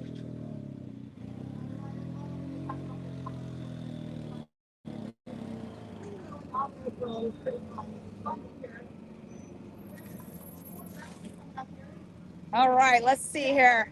All right, you have the awesome Better today? crazy hair. I like it. All right. Well, thank you. It's a little bit of dust, I think, in it. It's the best helmet hair. Okay. Yeah. That's what we call it, helmet hair. Yeah, for sure. Tell me about your day. We had a good day. We didn't have to go out of the car anytime, and yeah, saved the car a little bit because we have some trouble with one of the chase trucks. So we're probably going to be working on that tonight instead of this car. Well, I mean, I don't know which one would be better, the chase truck or the race truck. Well, I hope the race truck, but we need the chase truck too. So True story, true story. But good day for you guys. You guys all coming in with a smile on your face, ready to go have some of the tacos and pizza. yeah, I'm ready for a margarita, I think. Yep, those are all over there too. And it's Taco Tuesday. What is it? Taco Tuesday. Taco Tuesday. All right. Well, let's go. There we go. All right. Well, you guys have a good evening, and we'll see you tomorrow. All right. See you tomorrow. All right. Here we are. The finish line is always the fun spots where we all get the stories and the smiles. As we saw Rich Minga earlier, he even teared up. So we have the 555, the Tomate Racing.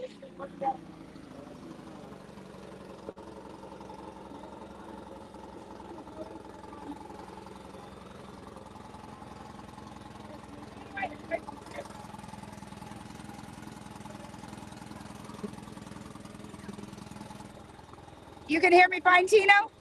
Todo bien. Muy cansado llegamos, pero todo bien, todo bien. Muy divertido. All right, you ready to go get some tacos? Yes. All right. Good job out there. Good to see you here at the finish line. Yes. Todo bien. Gracias a todos. I can't hear him. Sorry about that. I couldn't quite hear everything.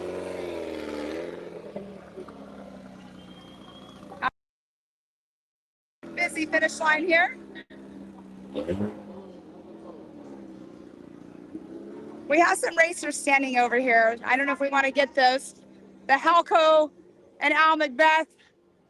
See if they'll come over to me. They just turned away from me. Busy finish line here. Okay. Al and Brad, come here. Look, trying to get these guys over here. Just standing over here. I don't know if we want to get those. The Halco and Al Macbeth.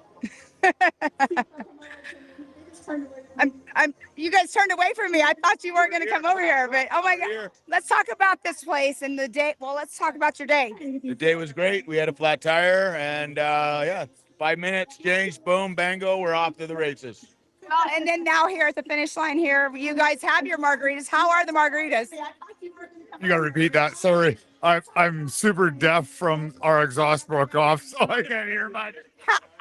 How does your margarita taste? Oh, it's incredible. Absolutely incredible. Yes, yes. I had to pull the microphone away so I don't yell at everybody else. Okay, how about the fish tacos? How are they? Well, let's talk about margaritas again. I asked him to put more tequila in them, and he said you don't need any more, and I agree. Well, I mean, we have 2 more days left of this rally, and this is probably one of the most beautiful finish lines we have. So I'm going to let you guys go and enjoy. Going to go jump in the pool and clean your fire suits? Oh yeah, we're gonna go wash the suits in the pool for sure. All right, well, you guys have fun. I'll see you guys tomorrow. Thank you. All right, 2 more days left of this rally. Those guys are always having a good time.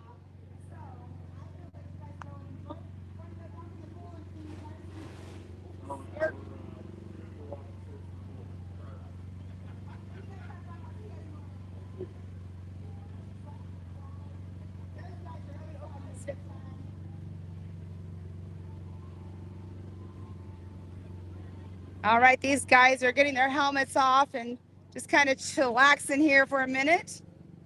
See if they're going to want to do an interview or not. Yep, let's go on over here.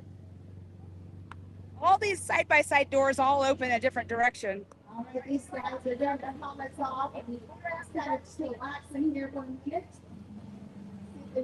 With their helmets on, I can't quite tell exactly who I have in the driver's seat here. Sometimes co-drivers change. Let him get his helmet off. So this is reality, you guys. This is what the NORRA rally is at the end of the day. And, like again, what I said, you know, it's the smiles, it's the tears, it's all the fun had. I have to tell you what's really cool about this thing that he just did. There's also water in there as well that they can get a drink from. So it's kind of cool.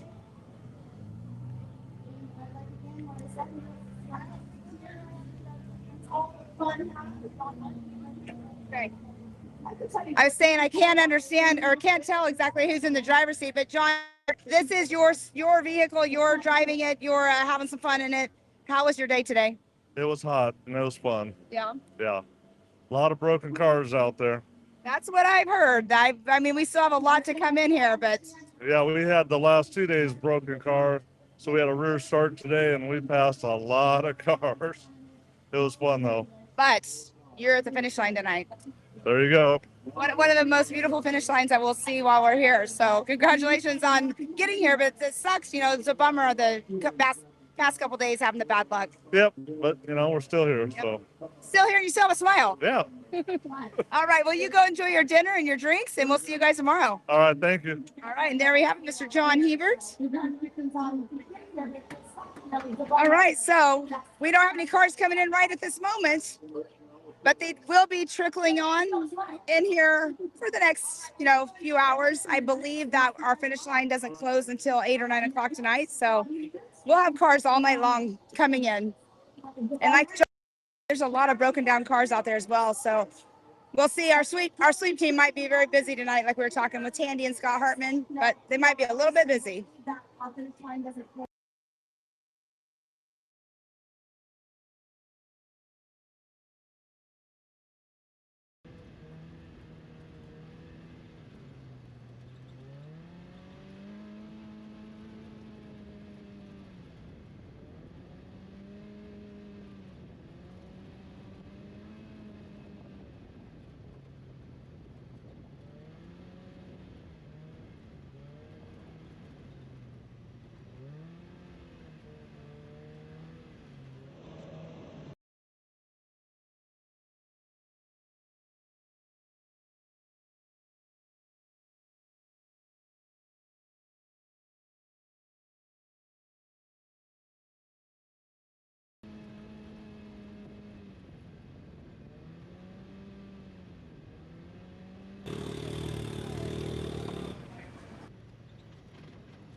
Here with Jim at the finish line. Jim, you had a good day, you just told me. Yes, we did. We had a wonderful day. Yeah. It was speedy and swift, and we had a couple of events.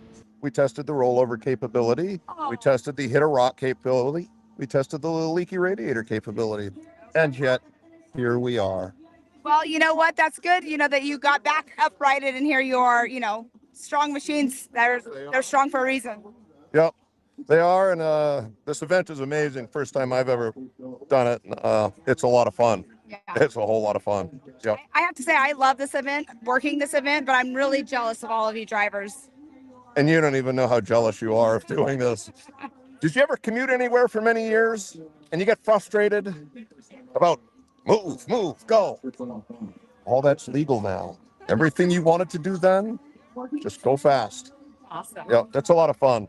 Well, I'm excited that you guys are having some fun out here because, frustration sometimes it's having fun the whole entire time. Yep, we see the tears, we see the smiles, and we see the laughter, and we see the frustration. Oh, yeah. But the smile. The lows, they come together. Yes, exactly. Well, good job on getting to the finish line, and we'll see you tomorrow in La Paz. All right. Thank you very much. We'll see you then.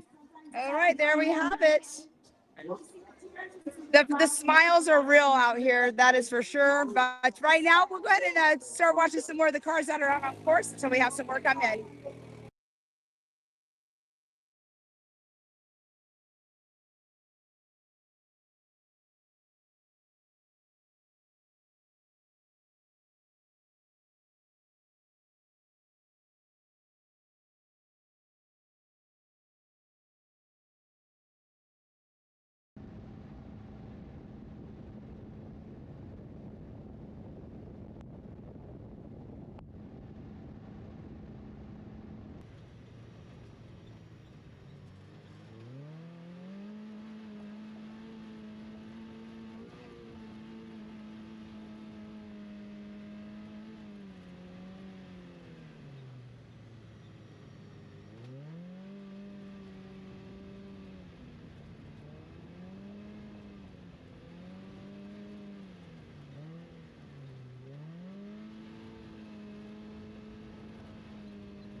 All right, we have another UTV in here. Tristan Volk, here you are at the finish line. You look like you're ready to be out of this car.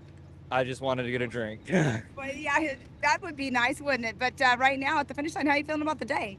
We had a good day, just happy the car stayed together. We came through those rocks as fast as we could, passed a few of our guys that were sad to see fall out, but hey, it was a hard course and we're happy to be here. Yeah, everybody keeps saying that they're happy to be here. It was a fast day today, but being here at the finish line is the best feeling that we have. So you said you're ready for a drink. I'm going to ask you, what is your choice of drink when you get out of this? I'm a guy, I like to drink a Coca-Cola.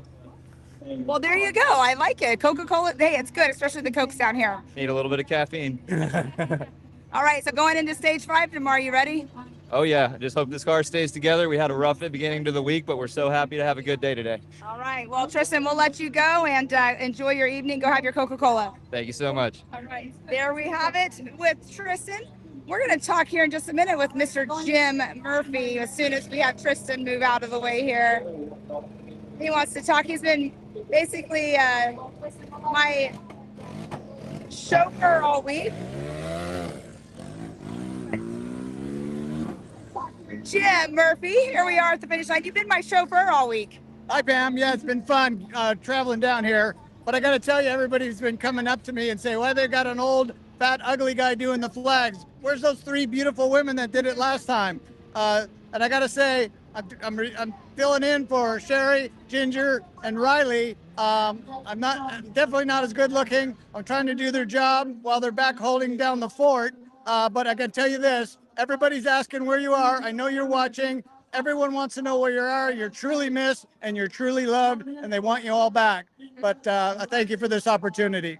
Well, I have to say, you've been doing a great job waving that flag. You and Joanna have been doing that until, the night shift comes in here. But Jim, you've been getting me all the way down the peninsula safe. Carlos, my camera guy here as well, getting us down here safely. And it's been our own little adventure rally on the side. I enjoy racing. I enjoy the sport. I want to see it grow, and I can't wait to do more. Awesome. All right. Well, thank you so much for being my Uber, my chauffeur all week long, and waving that checkered flag. Thank you, Pam. All righty. And let's see, we're probably going to go back to the studio, but we do have a Bronco coming in. So we might want to wait for this vehicle instead of bouncing back and forth, if that's okay with Caleb back home in the live show. I have to also thank Camera King Productions for everything that they're doing behind the scenes. We're doing this remotely, and you know what? Everybody's loving it. They're loving the coverage. We have cameras all over the course as well. But let's see who we have in the driver's seat today. All right, Seth. Yes. I don't know how to say your last name. Kozlowski. What is it? Kozlowski. Oh, I'm still going to mess it up. Seth, I got to ask you, you're kind of spoiled. You're out here doing a rally race, but I feel the cold air coming out of your cab of your Bronco. Yeah, it's great in here, but I think Jamie called out it was 114 at some point, and we were like, oh, we had no idea. Oh my gosh. Yeah. Well, how would you? You have the AC blasting on low. Oh yeah, it's great. Yeah, having fun, keeping cool in here. It's awesome. Well, all in all, how's your Bronco doing? I'm built for Bob down here having a blast. We're both engineers, and it's been a fun. Awesome. You guys are probably ready for some dinners and drinks. So congratulations for number 4 down here. Thank you so much. Appreciate it. There we go. Awesome. We had Seth right there. Let's see if we have any more cars. Doesn't look like we have any more cars coming in. So some live coverage on course.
Okay, I'm here with Curtis, and I'm sitting here chatting with him, and I feel like I've seen his face somewhere, but I haven't. But this is his first time at NORRA, so I want to ask you, being your first time here at NORRA, what are you thinking?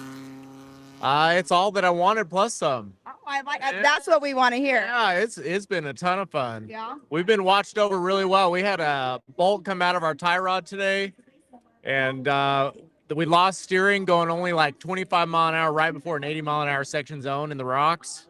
And if that would have came loose there, oh, we would have been done. I have to say, there's a reason for everything, and there's a reason why. 100%. And this guy shows up and he gives us this little rusty nut. He went back to his house and found and then ground it off with his little grinder. Is unbelievable how it worked out. So a local did that for you? Yes. See, that's what's awesome about, I mean, that happens everywhere, but in Mexico, they're always going to try to fix you no matter where you're at. I know. They were giving him beers and wine, and we tried giving him money. They didn't even want it. Yep. Yep. It was wonderful. Did you have stickers for them? No, we are learning about the sticker thing. You have to have stickers. Stickers. Stickers and a lot of them. Yeah, no doubt. Well, good job on getting to the finish here for stage number 4. Are you ready for the next 2 days? 100%. It just keeps getting better. Oh, you just wait. You just wait. Our main goal is to finish, so we're just having a good time. Awesome. You know what? Smooth and steady, and you know what? That's exactly it. You know, just wanting to finish. So sometimes people go for a finish and they end up on top, but we'll see how it goes out for you. Thank you. All right. Well, Curtis, you guys have fun. Hopefully, I see you tomorrow in La Paz, because that's another beautiful place. Okay, we'll plan on seeing you there. I keep saying it to my camera guy here. I'm like, I like every place is my favorite place, and he's like, you say that every day. I'm like, yeah, and you're gonna keep hearing it. That's the right way to live. Exactly. All right. Well, good job, guys. Have fun, and we'll see you tomorrow. All right. Bye. That's another beautiful place.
Here with Travis Temple here at the finish line. I have to ask you really quick. I love this truck. What year is it? 1987 Toyota pickup. 19. Was this an original truck for you? Like, Yeah, so it was original race truck built in 87, 88 for Malcolm Vingy, Mark Hansen, and my father raced it as well with them. And we restored it, and we've been racing NORRA since 2017. I love it. It's super cool. I love the livery on it and everything. Yep. So, and the history behind it too. But I want to talk really quick. How was your day? It was fine, uneventful, nice fast morning, little rough coming across from the Pacific, but we're here at 4:45, so can't complain. Definitely cannot complain. I mean, this is like, I think, one of the shortest days for everybody. Yes, it is, and it's nice to get here because we start later in the morning, so it's nice to get here while the sun's still up. Well, and I know that the tacos and the pizza and the drinks are over there waiting for you guys. So, Sounds good. all in all, have a great time over there with the at Fiesta, and we'll see you tomorrow. All right, thank you. Have a great day. All right, and there we have it, Travis Temple. We gotta see this. Look at this truck. The history behind this truck is pretty darn cool, and to hear it and see him still racing it. All in all, but right now, once again, we don't have any cars coming into the finish line. So I think what we'll do is we'll just watch some more live coverage that we're seeing on course, and when we have another car come in, we'll come right back to you.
Wait.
Here with Jeff, and I don't know if you were just panning to the car, but this is one of the Porsches here. This is one of the cars that everybody talks about, and going and doing this rally in the Porsche is pretty darn cool for a lot of people that don't know about it. Well, my business is just building mainly air-cooled Porsches.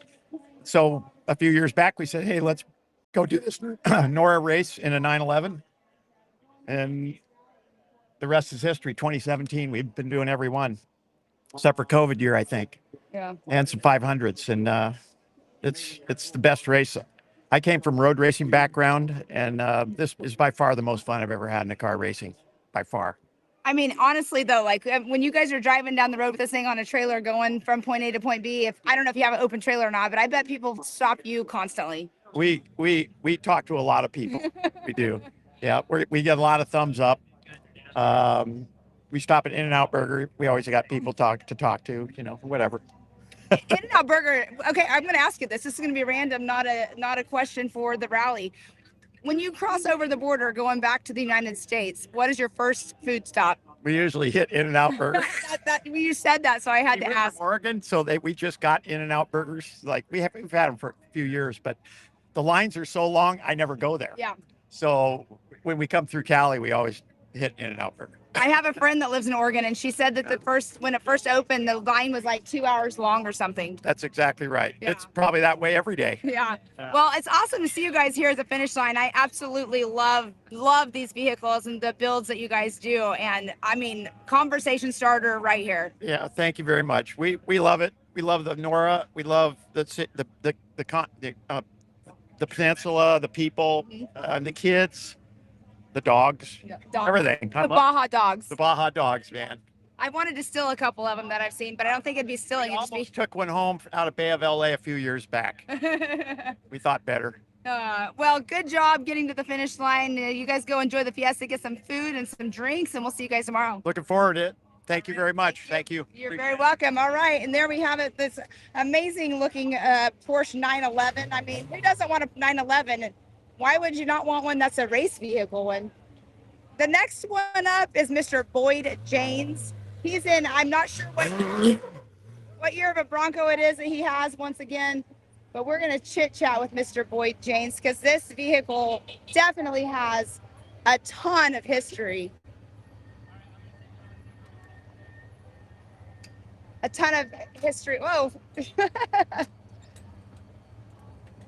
As Boyd is getting unhooked here. Boyd, can you hear me good? Yeah. All right. So Boyd Janes, the history on the vehicle that you're driving and the history that you have here in Baja. But today, how was your day for you? It was great. It was really, really fun day today. Some of those roads are pretty rough, but a lot of them are just really, really flowy and fun to drive on.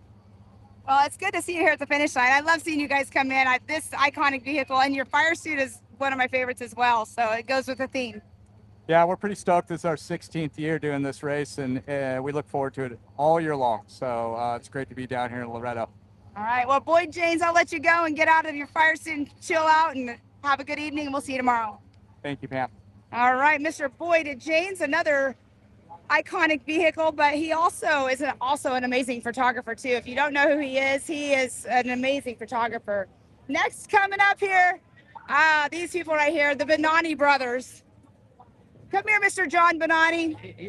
Interview Wayne. All right, who's driving? Wayne is. Oh, Wayne's driving. Let's talk to Wayne.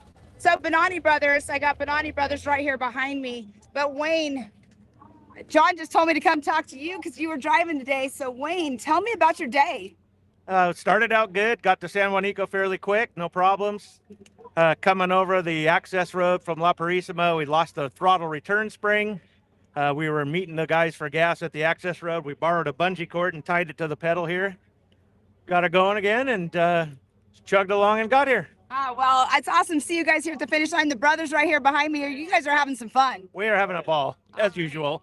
All right, well, you guys go enjoy your evening with them and I see what you're drinking there, that Pacifico. So you guys have some fun and we'll see you later. Thanks, babe.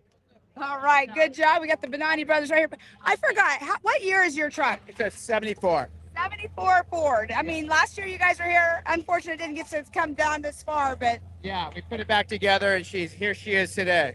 definitely beautiful. It's another one of my favorite vehicles out here. So you guys, I can tell you're having a ton of fun. So Yeah, great. And thank you guys all for all your work. We really appreciate that's it. what we're here for, and we wouldn't be here if it wasn't for you guys coming. So Yeah. thank you for coming and racing with us again. You got it. Thank you. All right, you guys have a good evening. I'll see you over at the Fiesta.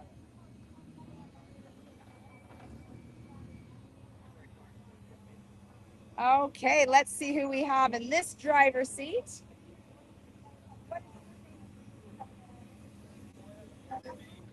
All right, so we have Stefan in here. Oh, Stefan, you're from New Zealand, huh? Yes, That's both right. are. Both are from New Zealand. Yep. So I'm going to ask you this question. Being all the way from New Zealand, what is it that brings you to NORRA every year?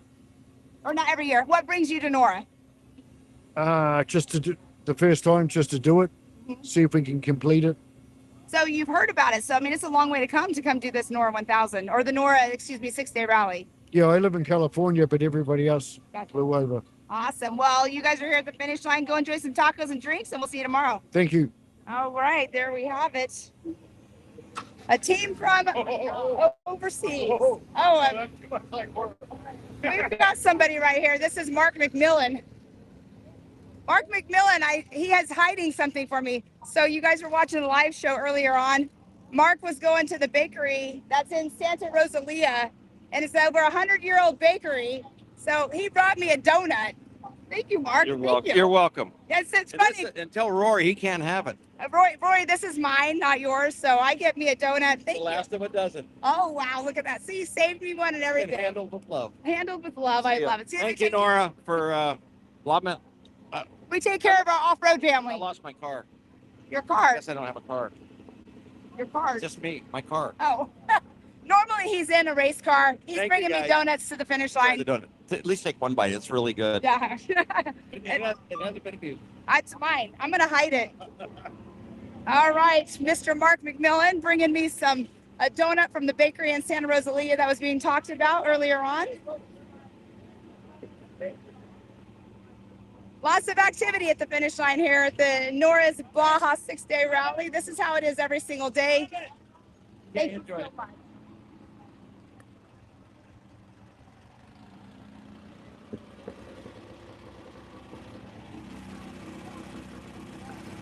All right, John, I'm not sure how much we can hear you or you can hear me with the motor running, but did you have fun? We had a great run. Yes, it was fantastic. Awesome. Well, it's good to see you here at the finish line, and you guys get to go enjoy some awesome food and the beautiful views. We do. It'll be sweeter than last year. Yeah, exactly. All right. Well, John, thank you for chatting with me. Congratulations on the finish. All right. There we have it, Mr. John. Another old school Bronco coming up.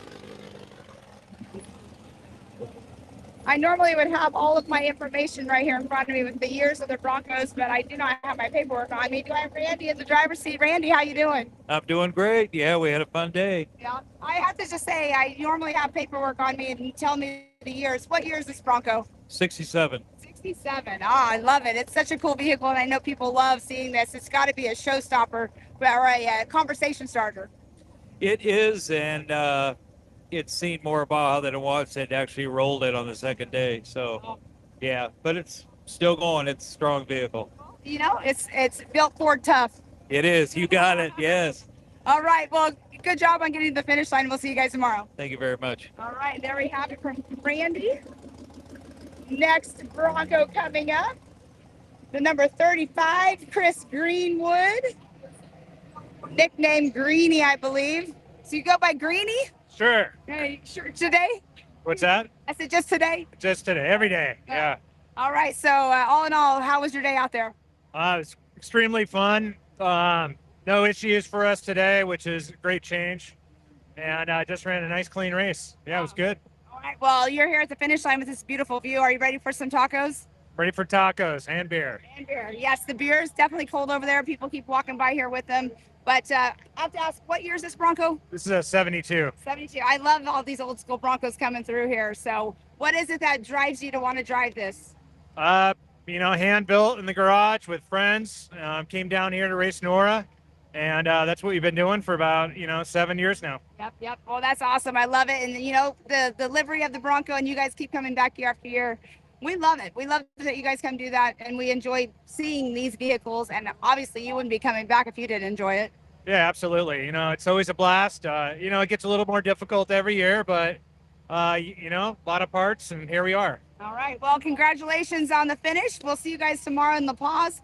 Go ahead and go get your tacos and beer. Hey, appreciate it. Thank you. Right. There we have it from Chris Greenwood. And you know what?